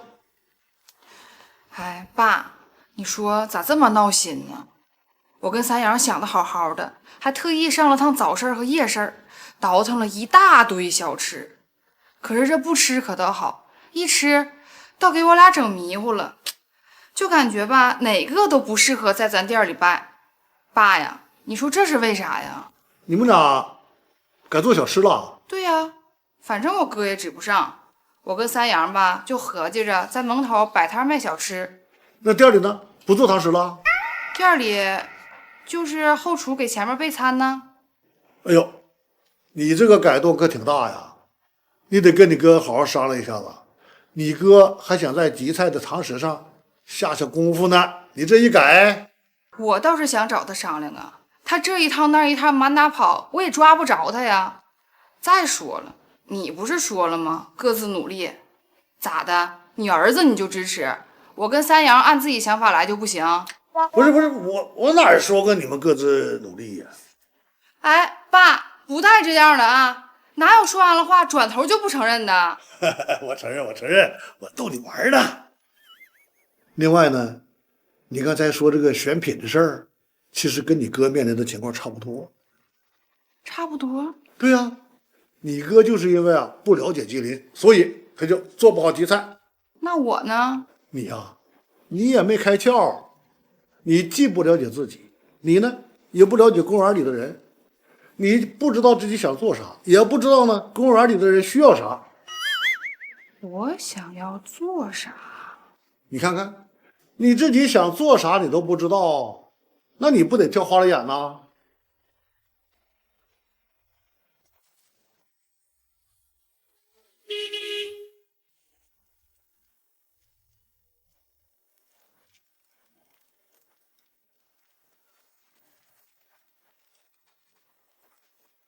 这些咋办？要不咱给他处理了？我告诉你啊，你要敢把这些扔了，杨姐一会儿过来你就死定了。那今天咱们还吃这个呀？哎呀，你别问我，我也不知道该咋办。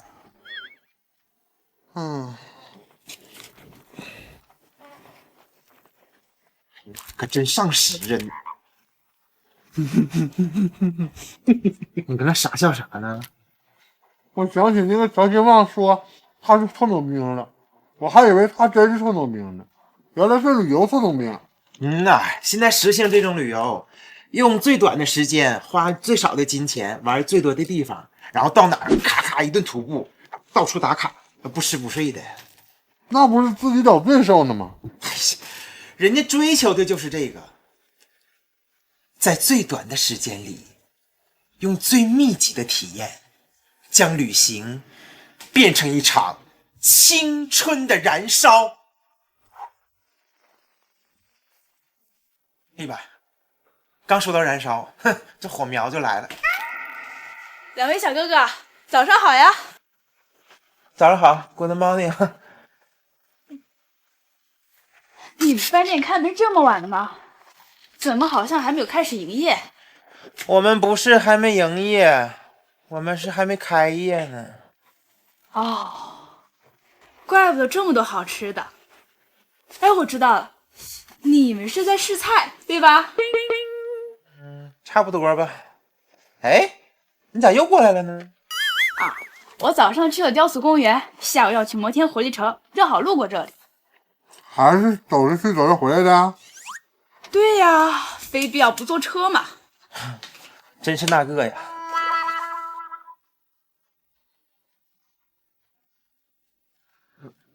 你瞅啥呢？我是不是要说瞅你咋地？这暗号就对上了。谁跟你对暗号了？我是问你，你看啥呢？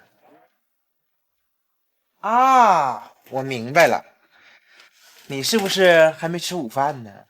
走着走着又饿了。嘉林哥有眼光呀，深得朕心。这家伙还转上词儿了，我算看出来了。你从雕塑公园到摩天活力城，中间路过我们工业轨迹公园，上这来吃一口。你把我们这当加油站了。你是来蹭饭的呀？我可不是来蹭饭的，我是特种兵，不是要饭的。我可以付出劳动换这顿饭。那你想怎么劳动啊？这些东西你们不是不想吃也吃不下吗？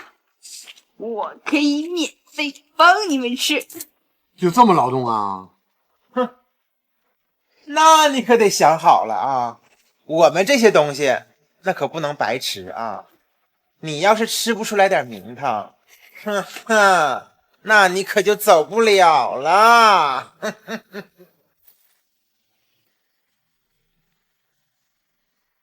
其实从昨天到今天，我吃过的小吃都很好吃，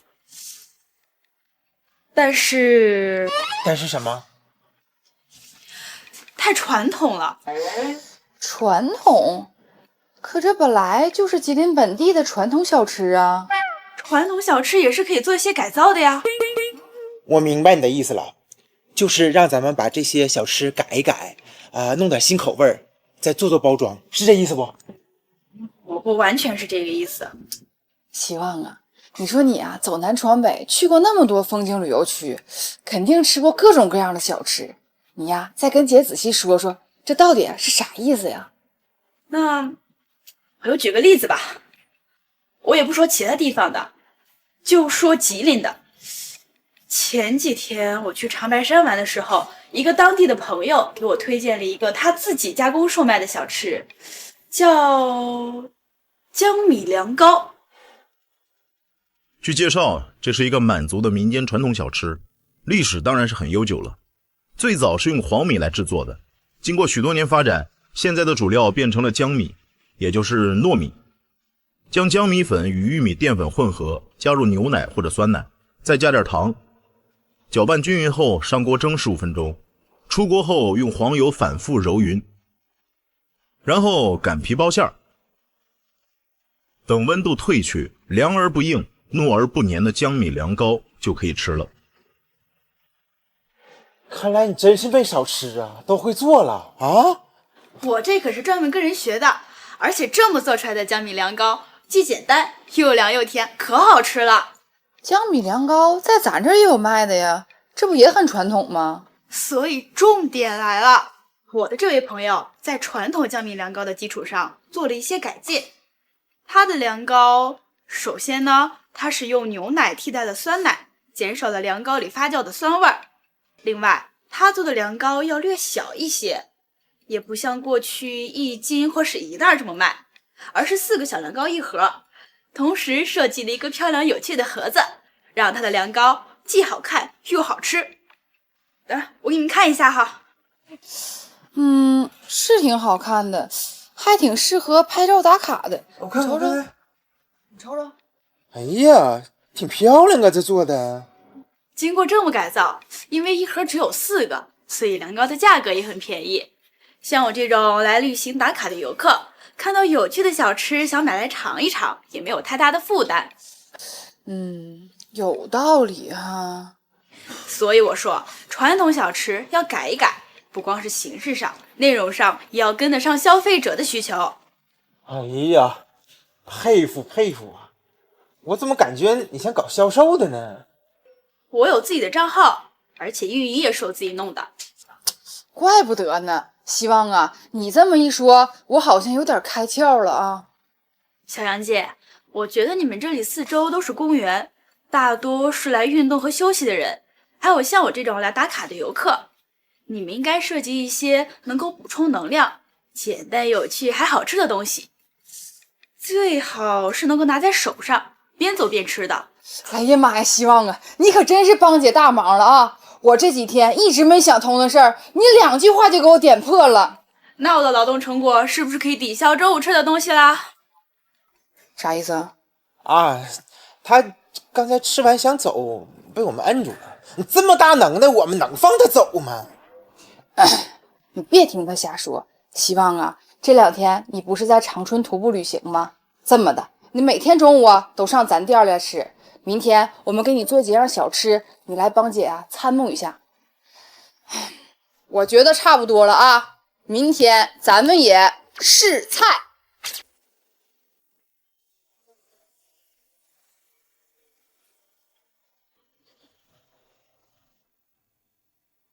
这里就是吉林市的牛马行，在100多年前就是清代牛马交易的喧嚣市集。如今牛马行3个字犹在，但曾经尘土飞扬、牲畜嘶鸣的热闹场面早已随着时代的变迁而远去了，取而代之的是便利的生活市场和依旧飘着旧时香味的老字号。牛马行牛肉饸饹铺是有着100年历史的老店，这里的牛肉饸饹面穿越时空，再现着清末集市上那忙碌而充满生机的气息。粗犷的饸饹条，醇厚的羊肉汤，一碗下肚，暖意蔓延到全身，这是牛马行100年回族美食的滋味。喂，爸，这次牛马行又白来了。现在牛马行是农贸市场。哎，是啊，解放前那些老铺子、老房子都找不到了。而且啊，我打听了一下，没人知道有个姓常的厨师啊。是，那就是没缘分了。我打算啊在吉林市再逛逛，然后我就回去。行，那回头再说吧。行，爸，我不跟你说了啊，我不跟你说了。喂，你找谁呀？这个不是我电话，是我刚才在车上捡的。你是谁呀？是你电话呀？那我怎么给你呀？行，那你告诉我个地方吧，我给你送过去。好，行。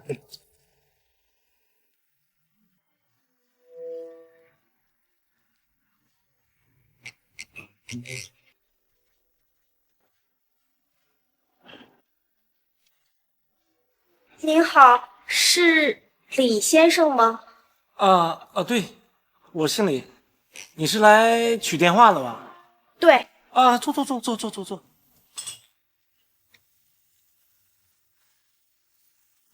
哎，不行，万一弄错了，失物归还，我也得负责任呢。这个是你手机吧？是我的呀，咱们不是才通过电话吗？不过这失物认领的时候啊，咱们有一个简单的验证程序，稳妥起见嘛，你别介意啊。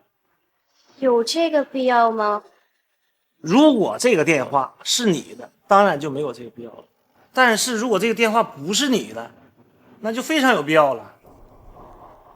那李大哥，你想怎么验证？我这嘴怎么这么欠呢？给他不就完了吗？还整出个验证。对呀，咋验证啊？你手机的屏保是什么样的？屏保，是一幅风景的图片。能不能再具体一点呢？就是那种有山有水的图片。还是太笼统了，具体是哪儿的风景啊？这个我说出来你能知道吗？安顺的风景。对，你说对了，我真不知道，这一下可尴尬了。那是哪个地方？贵州省安顺市，你知道吗？真丢人呢，没听说过，这可咋整？你看，要不然这样，我把手机密码告诉你，你要是解开了，不就说明这个电话是我的了吗？啊，对，这个好，来，你告诉我吧，告诉我。9688。这个就对了。来，手机给你啊，保管好，别再丢了啊。谢谢你，李大哥。不客气。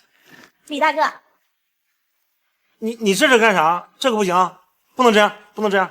一点小小的心意。不行，这都是应该做的，你赶紧拿回去。之前就听说过东北人好，东北人实在，我现在是深有体会了。不仅帮我找回了手机，还很认真的验证了，太感谢了。你能来我们东北玩，我们就很开心了。这点小事啊，不值一提。李大哥是本地人吗？我不是本地人，我是长春来的，也是来这旅游的。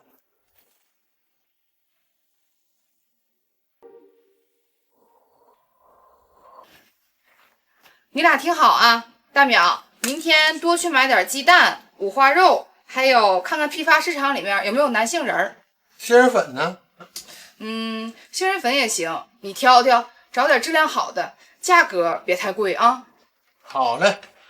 就是要做三阳说那几个小吃呗。咱们要做的是茶叶蛋、杏仁茶和小火烧。另外，咱们尝的觉得好的那几样小吃，我刚才也打电话了，有几家呢能按照咱们的要求给咱们供货。明天我跟三阳去看看，你俩在家呀，把这3样咱们能做的做好啊。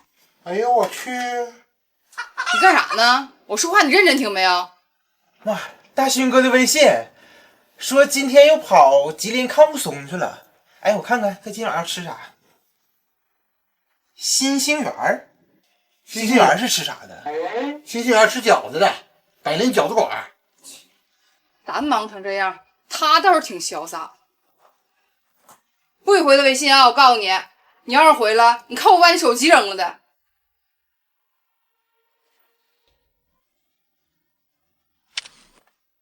饺子在满族美食文化中占有重要地位。满人洗面，用面制作糕点食物，用于祭祀、节庆的习俗传承了几百年。在满族传统中，所有面食都被称为饽饽，萨其马、凉糕、豆面卷、切糕都是饽饽，而水饺则被称作水煮饽饽，自古就是一道有着吉祥之意的面点。和面、擀皮儿、包芡儿、鸡蛋大小的饺子在沸水中翻滚成熟。在东北，吃饺子可以是居家乐趣，也可以宴客宾朋。在这家百年老店中吃上一顿饺子宴，煮饺、蒸饺五花八门，荤素搭配，每一口都能品尝出祖辈的智慧和独属于这片土地的味道。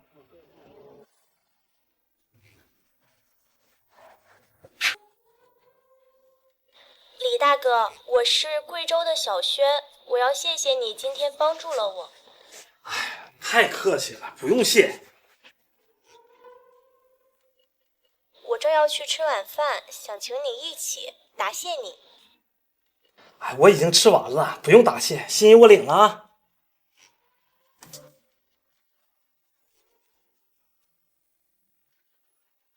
喂，李大哥，不好意思，我还是得给你打个电话。你真的吃晚饭了吗？小轩，我真没骗你，我真吃完了。但是我约你约晚了，那明天我请你吃饭吧。明天啊，明天也不行，明天我就回长春了。那太遗憾了。是，山水有相逢，有缘呐，咱们还会相见的。那好吧，咱们有缘再见。反正我也是要去长春的。李大哥，咱们在这儿都能遇见，是不是很有缘啊？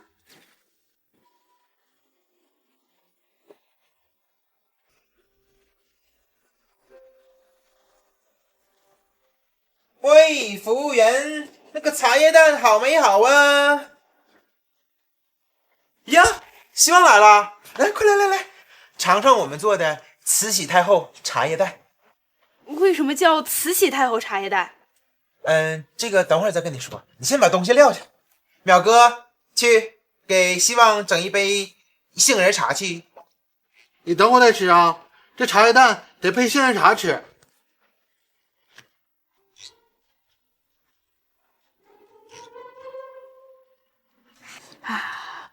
这叫什么？大名叫伪满皇宫杏仁茶。为什么叫？你先别问，你说说味道咋样？甜甜的，还有一点米香，好喝，真的很好喝，暖暖的，而且能够吃到一点米的颗粒，而且有饱腹感，这个太适合我了。你们怎么做的？快让我也学学。哎，别急，你再尝尝这个，正好有一个扒好的。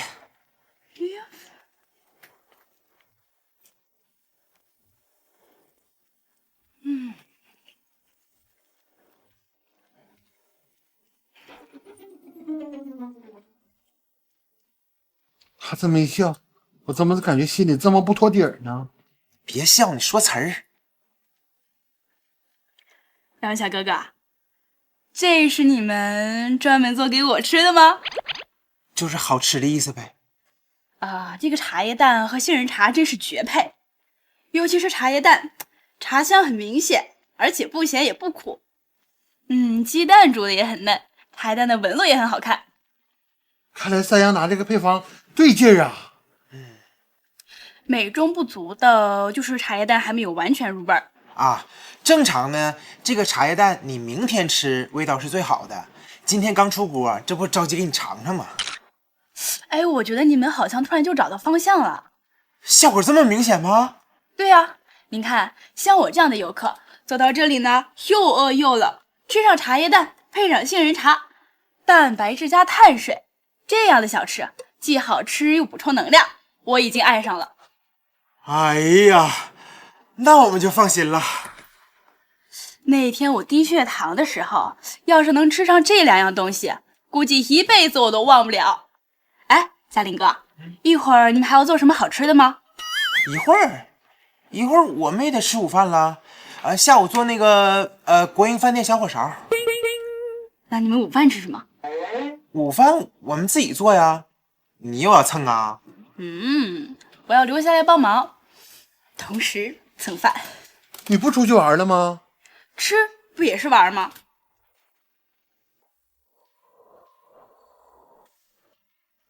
你们俩做菜，我能帮什么忙？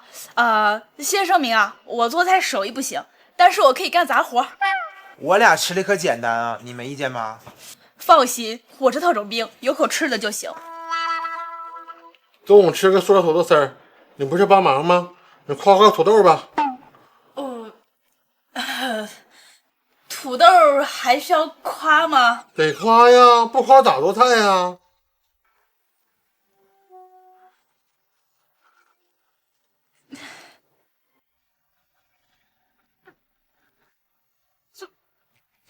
土豆啊，你怎么长得这么好看？你干啥呢？我夸土豆啊，你不是让我夸的吗？哎呦我的妈！夸土豆是说你待会儿给这个土豆削皮儿，谁让你夸的好看了？是这个意思呀？我还在想你们东北人怎么这么奇怪，做菜还有夸土豆。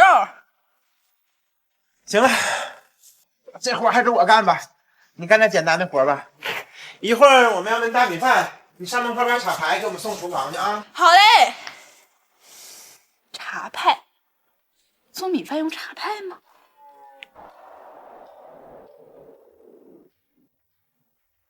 我回来了。哎呀妈，你跑哪去了？让你拿茶牌上哪拿去了？我看门口那里没有呀，我就去公园外面买了。拿，给你茶派。哎呀妈，希望啊，你不觉得做饭用茶派这事儿有点不靠谱？对呀，我也觉得挺新奇的。原来你们东北做米饭是用茶派的，怪不得好吃呢。行了，你起开吧，我自己找茶牌。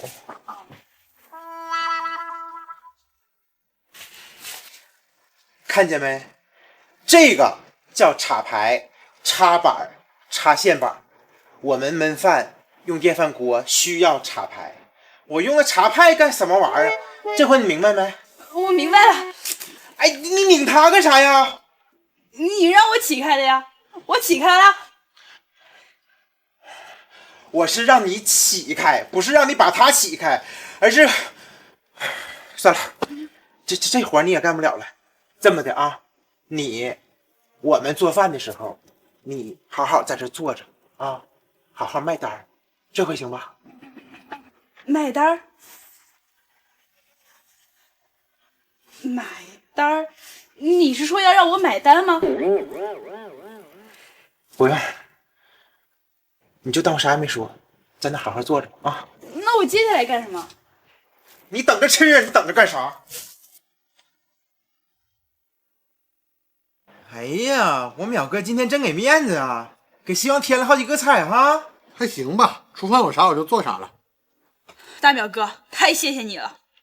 吃，今天做了个丰收菜啊，这个菜你得站着吃。啊？这要站着吃吗？不是让你站起来，是让你蘸酱吃啊。哦，这样。哦。哎呀妈！我就感觉今天心里边特别堵得慌。为什么呢？希望啊，我跟你沟通实在是太辛苦了，把我这么多年修炼的内功都消耗没了。我今天可得多吃点，我得好好补补。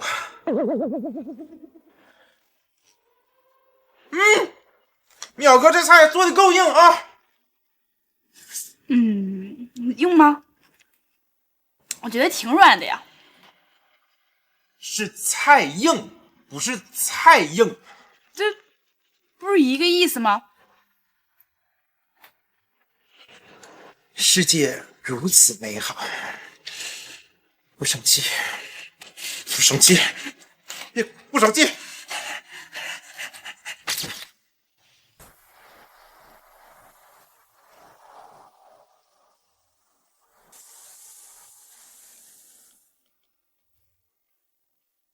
李大哥，我今天一定要请你吃这顿饭，我发觉我们两个太有缘分了。是啊，总能遇到。而且啊，你说你挺会挑地方的，这乌拉火锅啊，可是吉林的特色呀。我在网上看攻略，说到吉林看雾凇，吃火锅。雾凇我看过了，火锅还没吃过，正好也了解一下什么叫乌拉火锅。这乌拉呀是满语，是江的意思。其实吉林也是满语，以前呢这里叫吉林乌拉城，意思就是沿江的城。所以呀，这乌拉火锅啊是满族的传统火锅，有几百年的历史了。李大哥，你好像对这些很了解啊。哎呀，这些都是小意思，在咱们吉林啊，人人都知道。而且啊，我是做厨师的，平时的工作呀就是研究美食。那咱们就更有缘分啦。什么？对啊，我家在安顺也做过饭店生意，我曾祖父那时候起就开始摆摊卖牛肉粉。牛肉粉啊，那我有空啊，可要去你们那个安顺啊，对，去安顺好好尝尝。好啊，一会儿啊，咱们吃上了，我再给你好好介绍介绍咱们的吉林乌拉火锅。吉林市的乌拉街是满族人聚居的地方，自古就有这种吃火锅的习俗。相传在宋元时期，征战的士兵就会把头盔架在火上，加入肉片和野菜，这是最早的行军火锅。乌拉城是松花江边的重镇，飞禽走兽、山珍河鲜，物产丰富。清代在这里设置了打生乌拉总管衙门，专门为宫廷输送食材贡品。康熙东巡的时候，吃到了当时的衙门总管富察满达尔汗用特制的铜锅制作的火锅，非常喜欢，并把这种吃法带入了宫廷。乌拉满族火锅以高汤、白肉、酸菜、血肠为基础，白肉肥而不腻，汤味酸香醇厚，血肠新鲜嫩滑，再加入海鲜和东北特产山珍炖煮，吃的时候包裹上混合好的秘制麻酱蘸料，一口咬下，鲜香浓厚，暖意融融。听你这么介绍，感觉火锅都变得更好吃了。那是，咱吉林省的美食啊，可太多了。你要是感兴趣啊，欢迎你来长春。咱家是开饭店的，我还可以给你做了吃。好啊，既然你这么说，长春我一定去。你给我个地址，我去找你。没问题啊。李大哥，真的得感谢你。其实这几天我挺抑郁的，但今天这顿饭吃的最开心。可别不开心啊！咱们东北人讲话了啊，该吃吃，该喝喝，啥事不往心里搁。那咱们就开吃吧。来，开灶。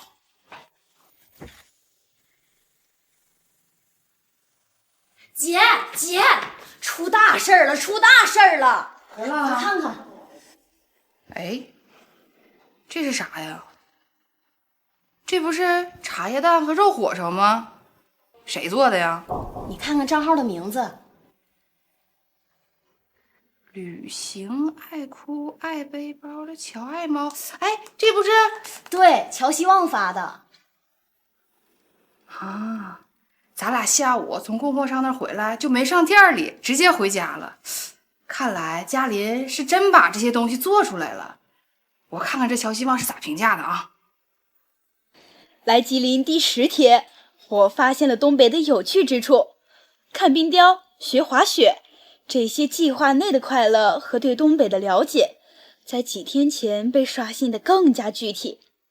一家还没开业的火车车厢小店，是我在冰天雪地里低血糖即将晕倒的情况下不得已的去处。但是这里的人们照顾了我，也接纳了我，还让我把这里当成每天旅行的补给站。几天相处，既快乐又温暖。我发现他们没有语言上的客套关怀，而是把对你的用心藏在了看似调侃的话语里，藏在那些生怕你看出来的细节之中。就好像今天在这里吃到的美味小吃，看似简单粗放，其实温暖扎实，有滋有味。这是不是东北人性格中独有的浪漫呢？特种兵旅行能量补给必须收藏的吉林长春小吃店烟火吉林，推荐必吃小吃肉火烧、茶叶蛋、杏仁茶，能量满满，味道一绝。据说还有新品即将推出，地址在这里。这乔希望行啊，写的挺好啊，还把咱几个的照片都放上去了哈。何止是行啊，你看看人家账号多少粉丝呢？哎呀妈，210万，这在他这个旅行赛道上，那绝对是大号了。这没想到，这乔希望还是个100万博主啊！你再看看，这条的浏览量都9.5万了，收藏和转发都是4000多。评论区里还有好多人问咱家的地址，还有旅行的人要组团来吃呢。哎呀妈呀，咱家要火呀！可是咱还没开始做呢，这包装都没有，价格也没定，那摆摊的小车都还在发货的路上呢，这可咋办呢，姐？咋办？就像你说的，凉拌、现拌，咱现在就开始整，先从这3样小吃开始着手。设备嘛，咱再慢慢更新，咱不能让人大老远来了吃不上啊。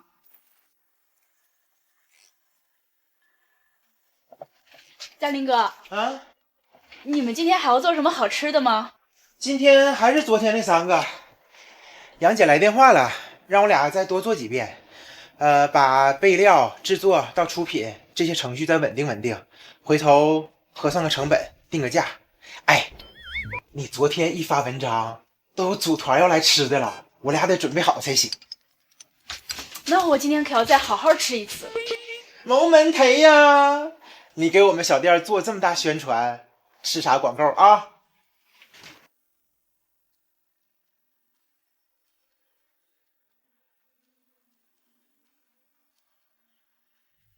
哎，嘉林哥，啊，你相信光吗？啊，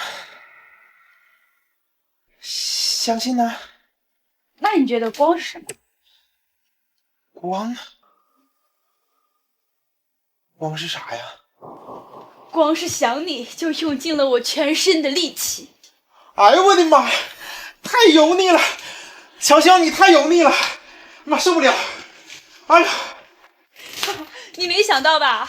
哎呀不行，我得偷偷脱裤去，这蹭的全是油。哎呦我的妈！哎呀，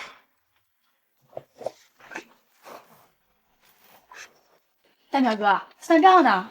先别说话啊！五花肉10，面粉，我可不敢吃你做的东西了，咋的了？有啥问题吗？吃了容易发胖。发胖？这几样不容易发胖啊？那你知道为啥我会胖吗？为啥呀？因为你在我心里的分量越来越重。啥意思？没听懂。你不用听懂，希望是用网上的土味情话调理咱俩呢。这一点差刚才算到哪儿了？都怪你，小菊花。再来一个，我还有一个。你少来啊！求求你了，就最后一个。不行啊！不行！不行！我一会儿就要走了，你就再陪我玩一会儿吧。啊？你要走了？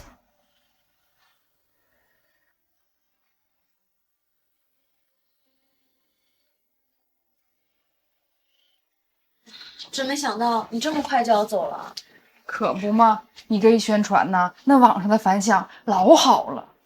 你说呀，你帮了我们这么大一个忙，我们都没好好请你吃顿饭。怎么没有？我这几天天天中午在这儿吃。哎呀，我该说点啥好呢？反正啊，谢谢你了啊，希望。该说谢谢的是我。行了，咱就别客套了，时间不早了，希望还得赶车呢。对，我该走了。要是我回来的时候还经过长春，一定来咱这儿再好好吃一顿。那我们可是热烈欢迎啊！你是咱店啊第一个客人，到这儿来永远免费啊！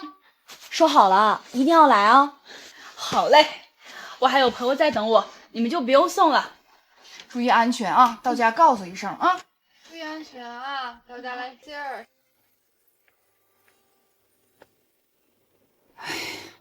你说吧，他天天在这的时候不觉得咋地，这一走啊，还真有点舍不得呢。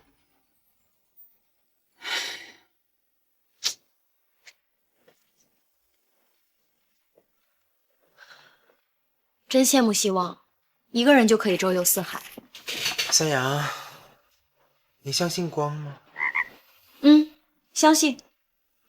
那你觉得光是什么？光是什么？光是想你，就用尽了我所有的力气。你好油腻啊，嘉林哥，这是土味情话吗？不，这是希望对我说的告别情。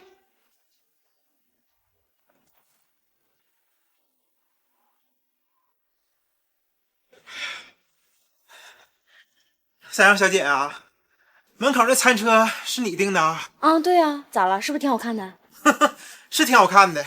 哎，我跟你说，嘉林哥啊，到啥时候你都得相信咱李三阳的审美。我跟你说，就咱订这个车。行，我知道你审美不错啊。来，你自己出来，来。咋的了？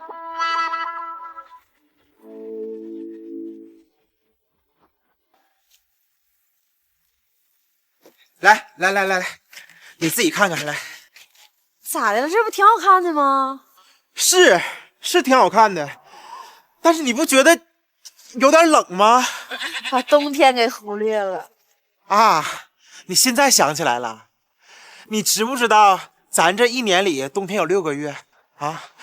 这小车啥遮挡、啥取暖的东西都没有，这零下20多度，咋摆摊啊？我在网上看挺好看的，我没考虑这情况。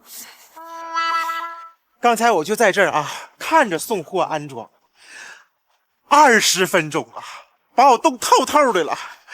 这摆一天摊儿，不得冻出个好歹来呀？能退不？不能啊，运费老贵了。哎呦我的妈！我现在一次备3天的料，就是每隔3天也得去采购一次。那是不是少了点啊？是少了点，但是前期不好预估销量，所以我前期先少买点。那就是说，如果销量上来的话，咱就按上表上这个数量增加采购呗。对。那行。咋样？小车安上没有？哎呀，别提了，安是安上了，但咱用不上。咋还能用不上呢？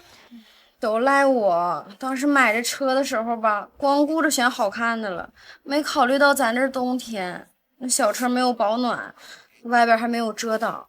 嘉林哥说：“哎，别，这咋能赖你呢？你看你要是敢把我妹整哭了的啊！”我这也是实事求是啊。那三阳买小车的时候，是我看着他下的单儿。那网上小车的种类各种各样的，啥都有，设备全的吧，价都贼高。那普通的呢，又不咋好看，跟那车厢啊根本就不搭嘎。我俩这也是精挑细选的选的这个小车。那咱这零下20多度啊，那咋整啊？那有啥咋整的？有困难咱就想办法克服呗。那不能上来就说不行啊！咱摆摊儿面对的不就是这些情况吗？再者说了，这种天气啊，在外面也没有人吃饭，不是那个跑腿儿就是外卖。而且呀，你们要是觉得外面冷，有需要的话，我自己出去。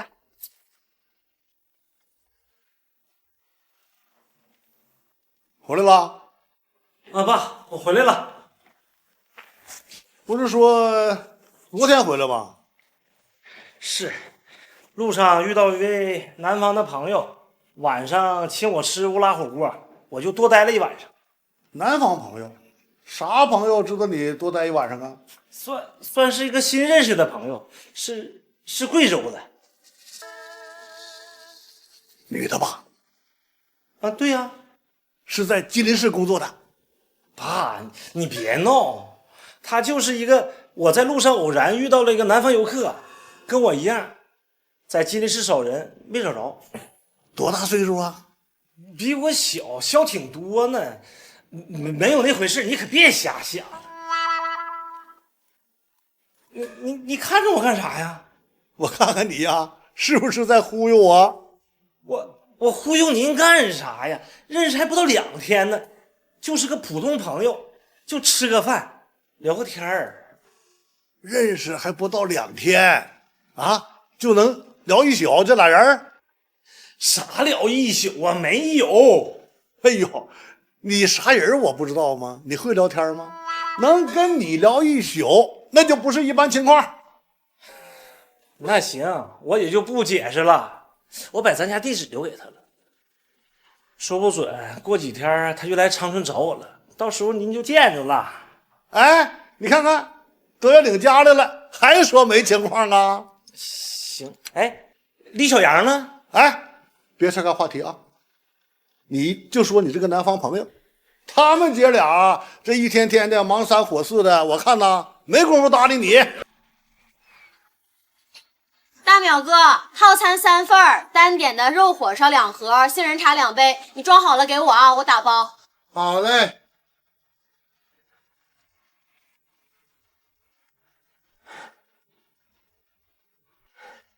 咱那个车厢底下就有电源口，嘉林呐，你一会儿甩个插排到小车边上，然后呢，再在小车上放个电磁炉，咱们呢就能把一部分操作放在小车上，这不就有烟火气了吗？好嘞，那要是有人来吃呢？那就让他进来吃呗，再看看把这边上几个帐篷都利用上，去吧。好嘞。姐，哎，咱这些衣服是摆店里吗？摆店里干啥呀？放外面去啊！这一走一过的人一看，不就知道咱这个小吃是吉林省的民族风特色了吗？而且呀，还能拍照打卡呢。行，那我把咱们采购的那些小吃啥的也都放在小车上呗。对，咱不光要赚钱，还得把咱吉林省的地方特产呢都展示给大家看。行，去吧。大概的情况就这样，爸呀，这个御膳食谱的事儿啊，您就别犯愁了。这次找不到，咱再想想其他的办法，咱再打听打听。哎呀，想不到我师兄王文茂已经去世1年多了。这人呐，上了岁数啊，就得经常联系着点儿。哎呀，说不定什么时候就见不着了。咱们是要找的100多年的东西了，不可能那么容易。再说王家都不做厨师这一行了，所以很多的线索呀都断了，都找不着了。这事儿啊，着急也没用，慢慢来吧。您放心，这事交给我，我一定会一直找下去的。哎，行吧，也只能这样了。哎，你干啥去？我去店里看看，这李小阳这段电话也不接，微信也不回，我看店里弄成啥样吧。啊，对，你去吧。如果落下了，抓紧撵撵啊。我计划好了啊，打算这个周末咱们就开始营业。这么一算，还有4天时间，所以今天我给大家开一个准备会啊，把各自的分工都明确一下。都啥表情啊？咱们要开业了，不兴奋一点吗？你说，杨姐，咱这开业的日子不挑个黄道吉日吗？我觉得没那个必要啊，只要咱准备好了，随时都能开业。我跟三阳吧，已经把外卖平台都开通了。这几天呢，我还打算重操旧业干直播，把这个同城团购再搞起来。另外，这乔希望给咱这么大的流量，就今天中午咱带带拉拉就卖出去1000多的流水。1000多啊！这才第1天，而且还只是靠外卖。对啊，虽然咱们这个利润不高，但是也是个好的开始嘛。人手不够啊。对，咱们这肉火烧得现做现烤，再加上装盒打包、统计核销，今天中午我俩就觉得人手不够了。这个我发现了，已经在找人了，估计啊这2天就能有信儿。还找啥人啊？咱不有个大厨没给家吗？等他回来，后厨人手不就够了？别搁那瞎说啊！那啥，那个三阳是学生，也不能总在这儿。杨姐，回头你就负责屋里边，然后呢，咱们再招2人，一个人呢负责跟我在外边，一个人呢配合大淼在后厨。我觉得这样式儿就够了。你不是怕冷吗？哎呀，人家就是那么一说嘛。妈，这要是一个中午一个饭口就能收几千块钱，冻死我也得干呐。那就这么说好了啊，咱呢就先按照这个分工来干活，然后呢咱再慢慢做调整。哥，你回来了。门口那啥情况啊？挺热闹啊。那个小车是咱家的吗？还挺好看的。这要在上面布置点小彩灯，再放一个招财猫，再挂点灯谜啥的，挺招人的。是不是李总？门口那个车是我们以后要摆摊的餐车啊。摆摊啊，要把后厨的咱们的菜的模型摆在上面展示是吗？正好我看到外面还有一些民族服饰，配合一下咱店里的特色吉菜，咱好好宣传宣传。不是啊，咱这个店儿以后改经营方向了，不做堂食，以后摆摊卖小吃。啥意思？不做堂食了？门口摆摊？对呀，第一批的3样小吃我们都已经售卖了，而且效果还不错呢。真能闹！租这么大个车厢，咱不做堂食，冰天雪地的往外跑，在外头摆小摊儿。对了，就是这么个意思。那后厨干啥呀？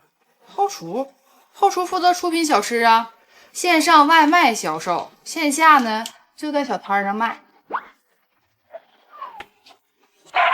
后厨都给我占上了。大淼，我那个家伙事呢？收起来放库房了。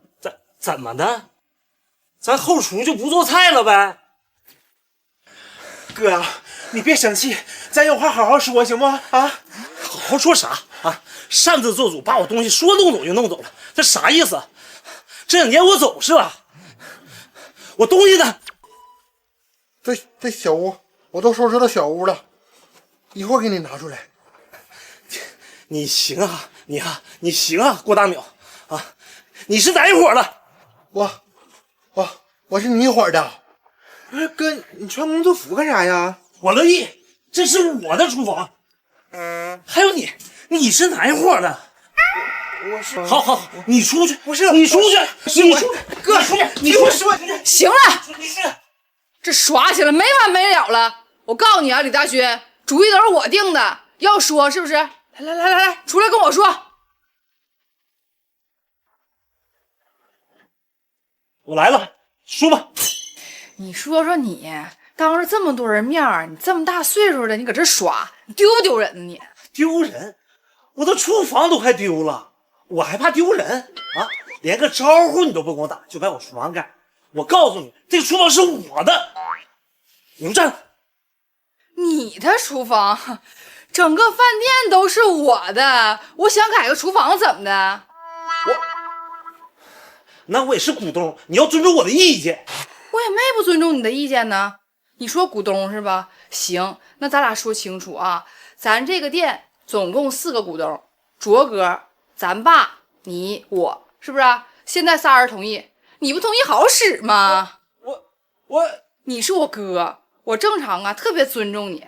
但是你想想，这么长时间，你这个当哥的都干啥了？试菜试不明白，还不告而别，还成天发那老破视频气我。我那是出去学习去了，我这不想在饭店开业之前做好准备工作吗？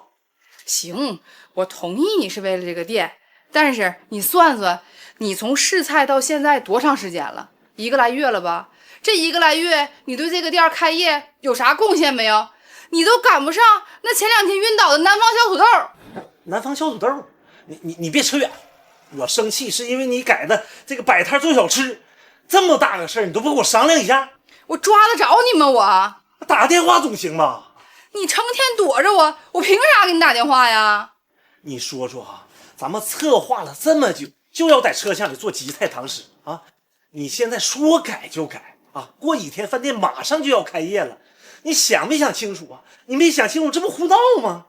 谁胡闹了？我这不是之前的几条路都走不通，再加上你这个菜迟定不下来，我才有这个想法的吗？你可真幼稚啊！租了这么大一个车厢，你不好好利用起来，出去摆摊那3块5块的能挣这种钱吗？我告诉你，你真就说错了。我从今天开始就赚钱了。今天能赚到钱，不代表以后会赚钱。那我等你呀，等到啥钱？等到这个店黄？你现在就是在瞎整，瞎整也比等你强。反正我不管，当初定的就是开饭店做堂食，现在不能变。说了不算，现在就得摆摊卖小吃。整饭店去摆摊，整饭店去摆摊，整饭店去摆摊，整饭店去摆摊。停！停！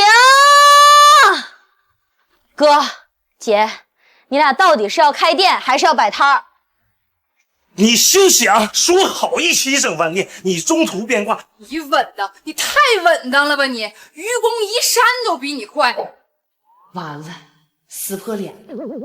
那照这个情况发展下去，我哥我姐不还得打起来呀？那我该帮谁呀？说开个饭店，连个菜谱都没有。我告诉你啊，我李小阳着急挣钱。天！你以为你出个网红摊儿，你就能发财？头脑简单。大勋哥，虽然我平时最佩服你，但是你过分了，过分了啊！你这么说杨姐，我可不答应。天下武功，唯快不破。我懒得跟你磨叽，是不是我动手了你才能服？你以为我真怕你呀，六阳？我那是从小让着你，我告诉你这次不行。我怎么站在这儿了？跟大兴哥一伙吃扣一呀！可是我不能叛变呢，他也太对不起大兴哥了。我兵气呢，来吧，你不要干仗吧，哥，使不得。行啊，你李大勋还敢用兵器？大勋哥，你想要伤害杨姐，得先从我家里先生干过去。你去一边拉去吧，用不着你，我一套王八拳我就能给你撕巴了。我告诉你，我李小阳要摆摊儿。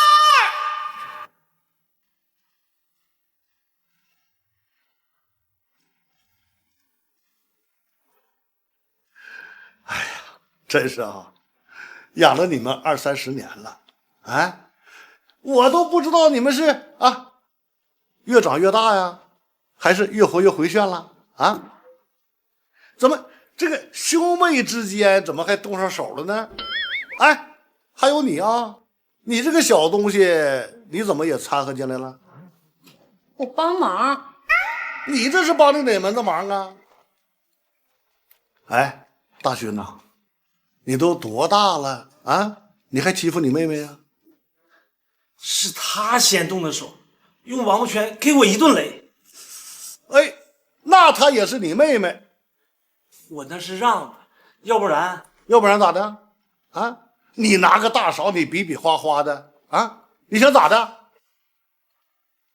哎，你最逗啊！你当老板的带领员工打群架。哎，我听说你把我教你那个王八拳，你用到你哥身上了啊，还打得挺好。人家别的单位啊，那领导都团结员工，你可倒好啊，搞对抗。有你这么创业的吗？那个啥，那俩孩子打坏没有啊？嘉林没啥事儿，就挨了一嘴巴子。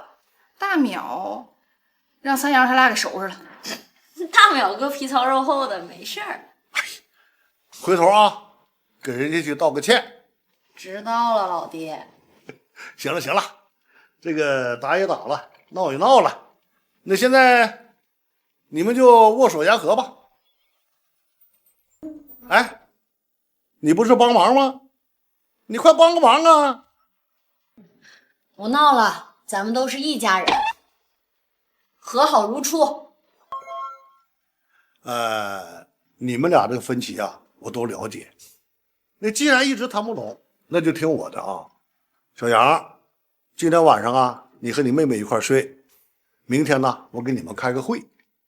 开会？开啥会啊？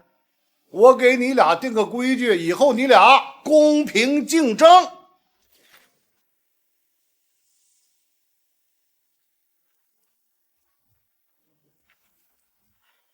等会儿啊，你俩就要去上班了。在这个上班之前呢，我给你俩交代交代。小种了？还有点，不过没啥事。首先呢，就是到店里以后啊，不能再闹腾了。你是老板，你要先好好安抚安抚大家，听到没有啊？在这个开业的过程中啊，你俩呀有很大的分歧。一个想要开饭店做堂食，另一个呢想要呢摆小摊做小吃。那究竟谁的想法对呢？啊，在我看来，这是各有利弊，各有道理。你们俩承不承认呢？不是说这个实践是检验真理的唯一标准吗？那咱们就在实践当中看看你俩的想法，谁的更适合现在这个小店。实践就是两个方法都试试呗。对呀，在这个试营业期间，你呢摆小摊做你的小吃，你哥呢继续在车厢里呢做他的堂食，做这个特色集菜，是不是啊？咱们呢以10天为限，这个时间到了之后呢，看看你俩谁的效果好，咱们呢那个时候再做决定。你们看行不行啊？啥时候开始啊？事不宜迟啊，说开始就开始，反正是试营业，你俩呀就好好发挥，各显神通。10天一到，咱们呢再来看结果。那我原本还想周末就开业呢。傻丫头啊，这开业是你自己给自己设的一条杠，那咱们这是第一步，第一步走的稳妥一点不好吗？那行吧，我同意。不过啊，我有一个要求，公平竞争，不允许再发生昨天的事儿了。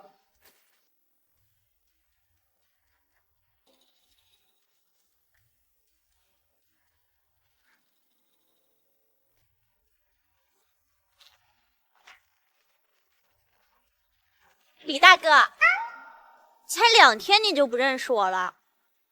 小轩，你怎么过来了？你不是说让我到长春就来找你吗？不过这也太快了，我也没想到啊。我还以为你得过几天才能来长春呢。反正我在吉林要找的人没找到，旅游的地方也都看过了，我想我来找你，在长春也转一转。这是我爸，爸，这是小轩，之前我新认识的南方朋友。哎，好，快坐，快坐。哎呀，小轩是吧？哎，真年轻啊！爸，你好好的，这小轩才进屋，这水还没喝到嘴呢。对，喝点热水暖和暖和。哎呀，这个东北冷啊！你是？我家在贵州，其实南方冬天也挺冷的，东北屋子里有暖气，我感觉比南方暖和。小轩呐，我听说你来我们吉林是来找人的？说起来我也算吉林人，我家以前是吉林的，解放前我曾祖父带着一家逃难去了贵州，这次来是想找我家在吉林市的亲戚。哎呦，失散好多年了，不好找啊。之前我爷爷和父亲来找过，没找到，这次我也想来碰碰运气，结果还是没找到。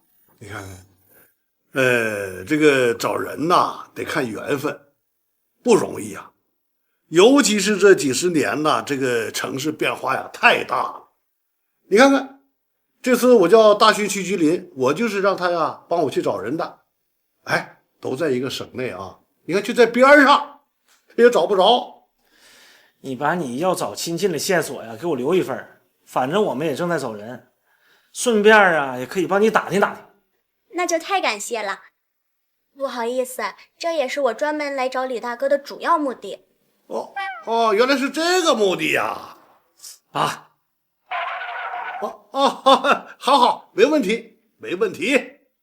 这次在吉林，我和李大哥太有缘分了，我觉得他是东北话怎么说，靠谱的好人，所以我想请李大哥再帮我一个忙。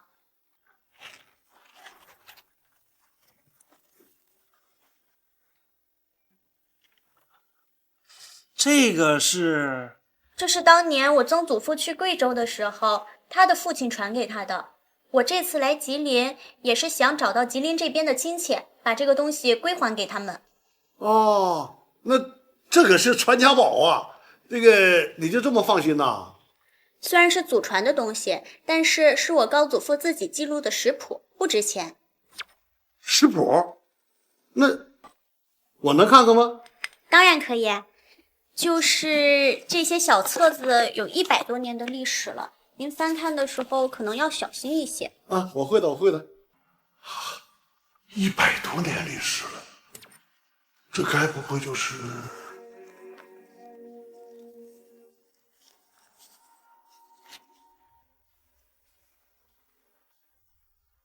小轩呐，你贵姓啊？我姓常。原来你就是我们找了几十年的常家的后代啊！刚才你说你跟大勋有这个缘分，现在看起来呀，这个缘分还真是不浅呐。李大哥到吉林是去找我们常家的。其实不光是我在找你们，我爸和他的师兄弟找你们常家找了很多年了。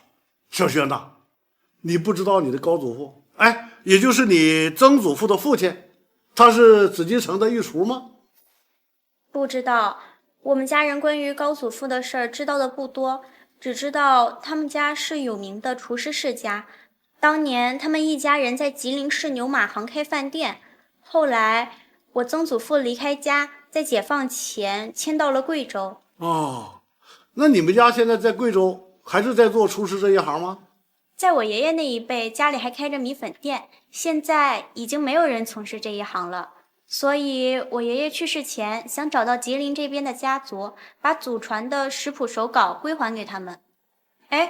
对了，李伯伯，你们为什么也在找这个手稿？小轩呐，你可能是不知道啊，你拿的这个手稿它可是无价之宝。是吗？你的高祖父他可能是最后一位这个宫廷御厨，当年呢他是跟随着末代皇帝溥仪来到长春的，他的手稿里边记录的这个食谱啊，那才是真正的宫廷御膳食谱啊，文献价值很高啊。怪不得你找了这么多年，还让李大哥接着找。我找这个食谱呢，还有另外一个原因。其实咱们两家是有渊源的。我的太师爷，曾经啊师承于你的这个高祖父。这么算一算的话呢，和你这个曾祖父啊，他们是同一辈儿的师兄弟儿。哎，我算算啊，小轩呐，我还是你的师兄啊。师兄，你是我师兄，那李大哥什么李大哥呀？论辈分，他是你的侄儿。啥？还愣着干啥呀？赶紧叫姑姑啊！就这么一会儿，我就多了一个姑姑，那我是不是还得磕一个拜一下我姑姑啊？对，还是不要这样了。李师兄，不是李伯伯，辈分的事儿我也弄不明白，我觉得我们还是现在这么称呼比较恰当。行，小轩呐，这个手稿的原稿啊，你还是拿回去，因为呢，它确实是很值钱的。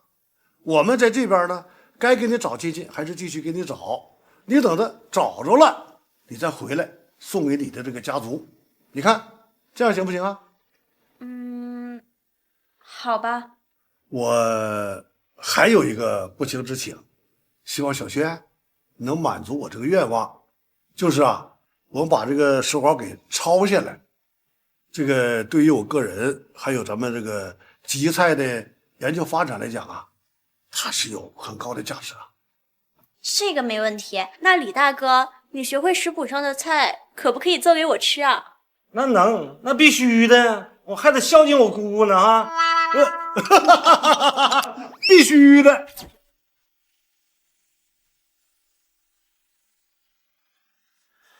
不是你干啥呀你？你把做小吃这些工具都堆我这边了？我这边是做堂食的，大勋哥让我收拾出来。那我这边地方也不够，摆不下。我这边地方不宽，也没地方。好啊，你说的啊，行。哎，这些我全拿过来。哎，你拿走了，我咋干活啊？那我管不着，不是让比赛吗？我管好我这边就行。那你这不是玩赖吗？你说谁玩赖呢？玩不起别玩啊！就是你玩赖。郭大淼，你别跟我俩来劲啊！我想起来了，你昨天是不是给我个大嘴巴子？那你跟三丫还捶我一顿呢。行啊，行，你起开！你给我起开！你起开！行了，你俩别闹了，人我跟我姐都和好了，你俩还来劲了？啥？两个这么倔的人一宿和好了？我爸都发话了，要公平竞争，保持团结啊！哎呀，那我还在这瞎表现啥呢？合着这么天，你在这给我演呢？这你就不懂了吧？到啥时候办啥事儿，这叫 EQ。哎，恰好这玩意儿你没有。哎呀，行了，赶紧准备吧，一会儿到饭口了，要上单了。好嘞。哎，三阳，干嘛？这个茶叶蛋是昨天晚上做好的，火勺和杏仁茶是不是得现做呀？对啊。可我不会做呀。你不是有 EQ 吗？你怕啥？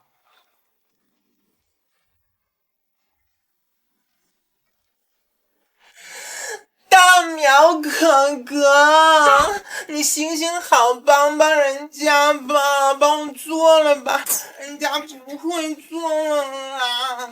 哎呀，我这脖子扭了，哎呀，是吗？我这手套也疼，那我给你捏捏。哎呀，我这袖口也疼啊，这哪都疼啊，这衣服也疼，哎呀，这围裙也疼啊，是不是让我揍的昨天呢？哎呀，浑身都疼，哎，不好意思啊，对不起了，肚子还饿了啊，哥哥。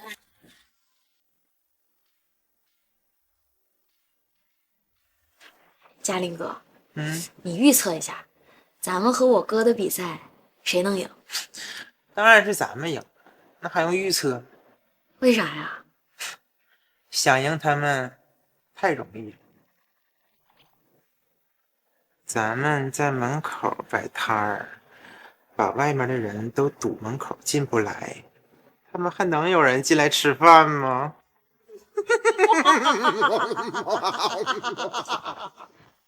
挺开心呢，有啥好事啊？好事儿，今天可是有好事儿，开心。啥事儿啊？反正是好事儿。既然你心情不错，哥，我求你帮个忙呗。帮忙？帮啥忙啊？就是之前我们推的那几样小吃，一直都是大淼在做，这不是他给你做堂食了吗？我们这也不会呀。我寻思着能不能先让他替我们做一下子，等我们学会了再接过来。肉火烧、杏仁茶、茶叶蛋是吧？对，就这3样。那没问题呀，他要忙不过来，我也能帮忙。这不算破坏公平竞争吧？这点小事儿不算，就这么一个厨房，有活大家伸手干呗。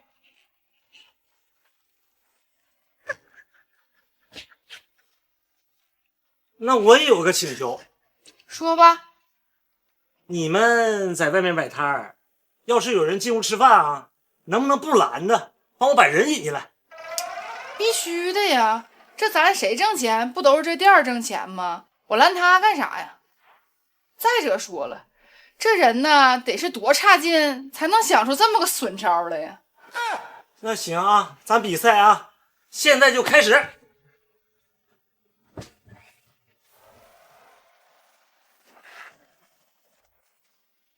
来，宫廷小吃伪满皇宫杏仁茶免费品尝，免费品尝啊！哎，大冷天的都暖和暖和啊！来，3个茶叶蛋杏仁茶套餐，2个肉火烧，咱打包不？对，打包带走。好嘞，那咱进屋待一会儿，太冷了啊，一会儿取餐就行了。好嘞。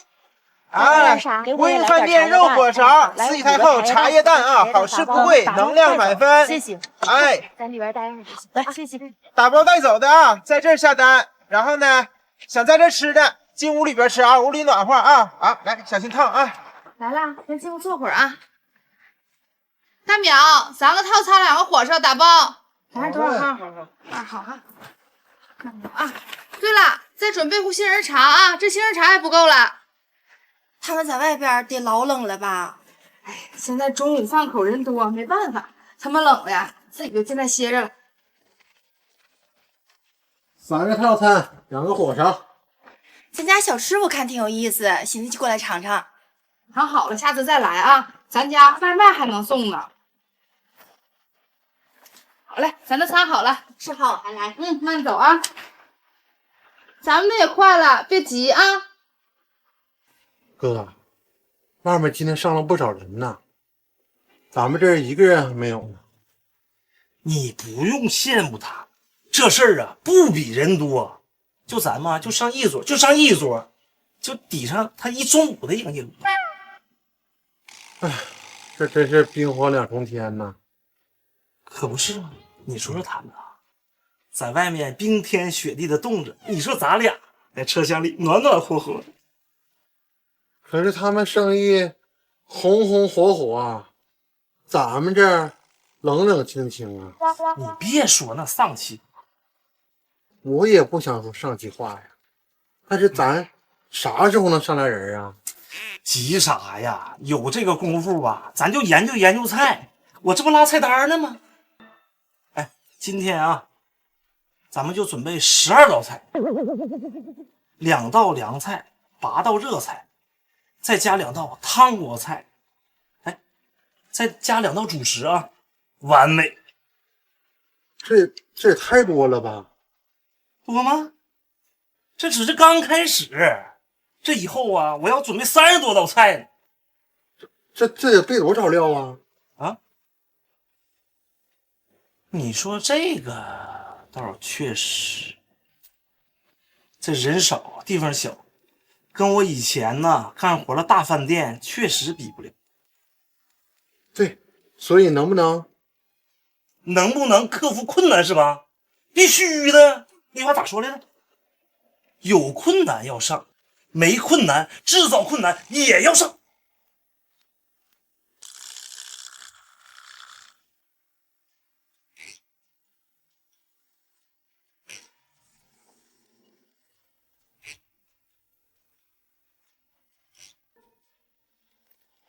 今天是第4天，摆摊这部分这几天越来越好。今天线上和线下的销售额达到了4000块，扣除掉各项成本支出，利润也差不多能1000块。三阳和嘉林这2天辛苦了哈，一直在外面冻着。哎，不辛苦不辛苦，人越来越多，我干活都有劲儿。哥，你跟大淼这2天贡献也挺大啊，一边忙活着堂食，一边还得给小诗备餐。这都是应该的。那我哥他们堂食卖咋样？堂食这部分今天也开张了，不过只有1桌。这桌不算啊，就算我请客。是今天来的那个女孩吗？就是给老爸御膳食谱的那个贵州小轩。他马上要回贵州了，我请他到咱们店里啊吃顿饭。这桌算我的啊，我结账。不用你结账，哥，算店里的日常支出。不过哥呀，你备料和采买已经花了2000多了，你心里得有点数啊。那能不能想想别的办法？这人不进来吃饭，我能有什么办法呀？那10天时间可快到了，哥，你可得加把劲儿了。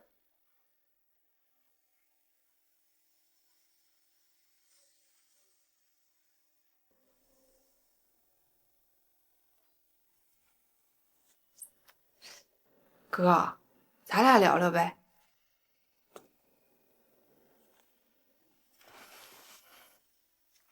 今天你跟小轩在店里说的话，我都听见了。我觉得他说的对，你应该考虑一下。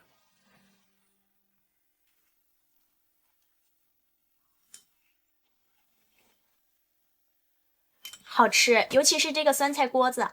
好吃你就多吃点啊！回贵州你可吃不到我的菜了。我吃的已经差不多了，就是你做了这么多，有点浪费了。这不是想让你多尝几样，给我提点建议吗？菜上面吉林菜有特色，也好吃，就是我觉得有些不适合这里。不适合？我给你讲个故事吧。我曾祖父到贵州的时候也开过一家饭店，他手艺好，会做的菜也很多。可是这个饭店没过多长时间就支撑不下去了。不能吧？以他的手艺，饭店能黄了？对啊，就是黄了。不是他做的不好，而是他做的那些大餐在当时的安顺，大家吃不起，也不习惯吃，这让他也很苦恼。那后来呢？后来他就想明白了，又开了一家店，这次只做一样，牛肉粉。当地人爱吃，价格又便宜。这个店后来传了好几代，养活我们一家人。按你这么说，你的意思是我不应该做这样的菜啊？不是，我是觉得一个饭店能不能做好，不在于它有多少名菜，其实只要做好1道菜就行。哥，你的水平咱爸跟我都认可，所以你真没必要那么辛苦的去证明自己。你看，来咱这儿消费的不是游客就是附近的人，所以菜的品种真不一定要多，只要有特色，让他们产生好奇，就一定能出圈。你会做那么多有特色的吉菜，其实随便拿出来1样就行，只要咱能做到物美价廉，我觉得就一定没问题。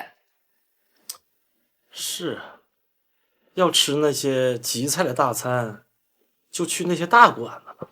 对呀，人家小轩家1碗牛肉粉能养活一家子，咱为啥不行啊？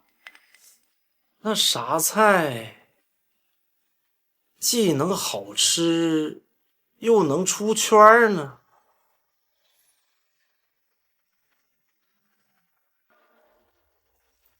酸菜锅子。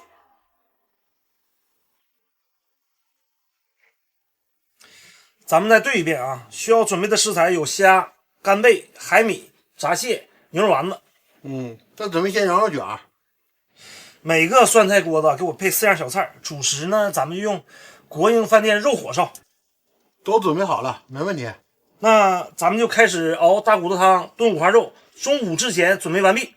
好嘞，李总，我们都准备好了，中午就能按时出餐。OK， 那一会儿我俩直播就推你的团购双人餐了啊！酸菜锅子双人餐88元，现在下单立享8折团购福利。都记好了？咱啥时候开始直播啊？准备好咱就开始呗。我估摸着咱直播1个小时就能上人了，咱俩呀就得上外面忙活去了。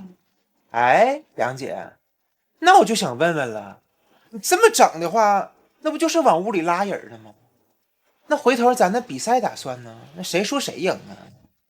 咱这如果呀店里的堂食真卖好了，再加上外头咱摆的小摊儿，那店儿才是真正做起来的呢。这么一算，你说谁输谁赢了？哎呀，那咱不都赢了吗？对呗。行了，不闲聊了，咱准备开始直播吧。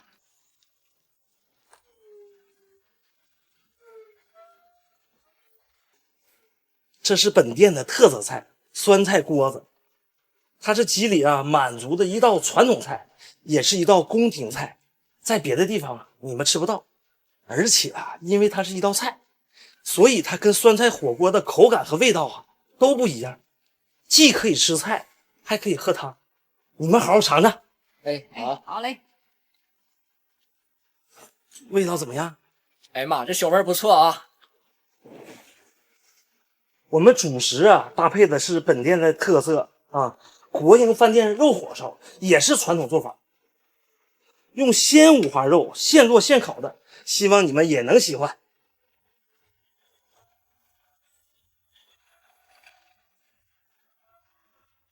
宫廷小吃伪满皇宫杏仁茶，免费品尝，免费品尝吉林特色美食，民族风味，好吃不贵。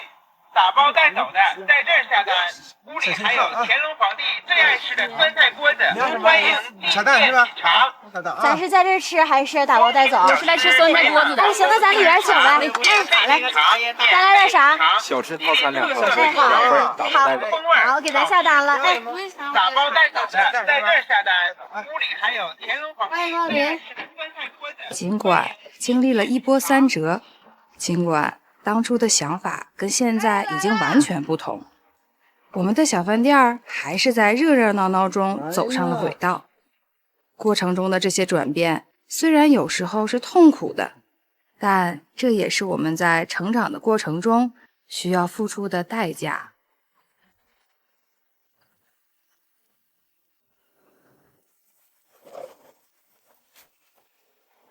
我怎么觉得咱俩得换套衣服呀？今天开业，老爷子还剪彩，咱俩穿着工作服，是不是有点不太正经啊？你是不是傻呀？咱开业典礼在外边，你穿这身儿不得冻死你啊？得穿棉服，哈哈哈哈哈！说好的9点18开业，这都快到点儿了，咋还没人来呢？完了，今天开业典礼要泡汤了。泡汤？啥泡汤啊？哥呀，你这又要干啥去啊？我一会儿要去趟松原，去美丽的查干湖看东捕。你又要走？不是哥呀，哎呦我的妈！你是职业搅和的吗？啥意思？一要开业你就跑，哎，一要开业你就跑，怎么的？你就不希望咱这个店有个顺顺利利的开业仪式吗？这回咋整？咱俩把它捆起来呀？也只能这么办了。上次咱俩就呲花了。你俩别闹了啊！这次出门是李小阳让我去的，听清楚没有？是我妹妹让我去的。那你怎么证明你没忽悠我俩？对，我要证明啥呀？首先，你得证明你妹妹是你妹妹啊！哎，证明不了。好，捆上。你们又干啥呢？成天没个消停时候。杨姐，他又要跑，让我俩给他摁住了。他还说是你让他去的。这次啊，真是我让他去的。啊？听到没有？我这次让他去松原呢，不仅是去看查干湖东捕，最主要的是去参加第9届吉林省的冰雪美食会，是去学习交流的。你们这帮孩子呀，这饭店那是开起来了，是不是？但是它不能总是那么几样菜呀，是不是得更新和进步啊？人家大勋呐，这次啊去参加这个美食会，汇集了全省的这个优秀厨师和这个集菜名家，咱们那个御膳食谱是不是也整理出来了？哎，大勋正好在会上啊和同行们好好交流交流。再说了，大勋这次去他是带有任务的，他得带回来几样以后啊，咱们能在店里出品的这个特色美食啊。叔啊，那你要这么说我就放心了。大勋哥，你咋不跟我俩说呢？你们让我说吗？我都没有捞着说的机会，就要把我捆上。好了，时间差不多了，咱开业剪彩去呗。走啊走啊走啊走！我宣布，烟火吉林吉菜风味饭店正式开业。经过了1个多月的准备，我们的烟火吉林车厢小店终于迎来了开业的这一天。这是我跟哥哥李大勋在创业之路上的第1站。为了这条路能走得更远，要学习的东西还有很多。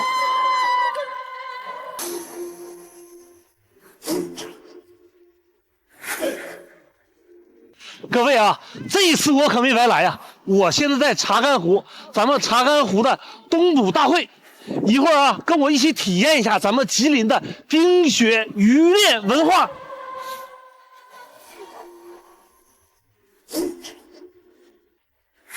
开业仪式后不久，我哥李大勋就奔赴松原查干湖。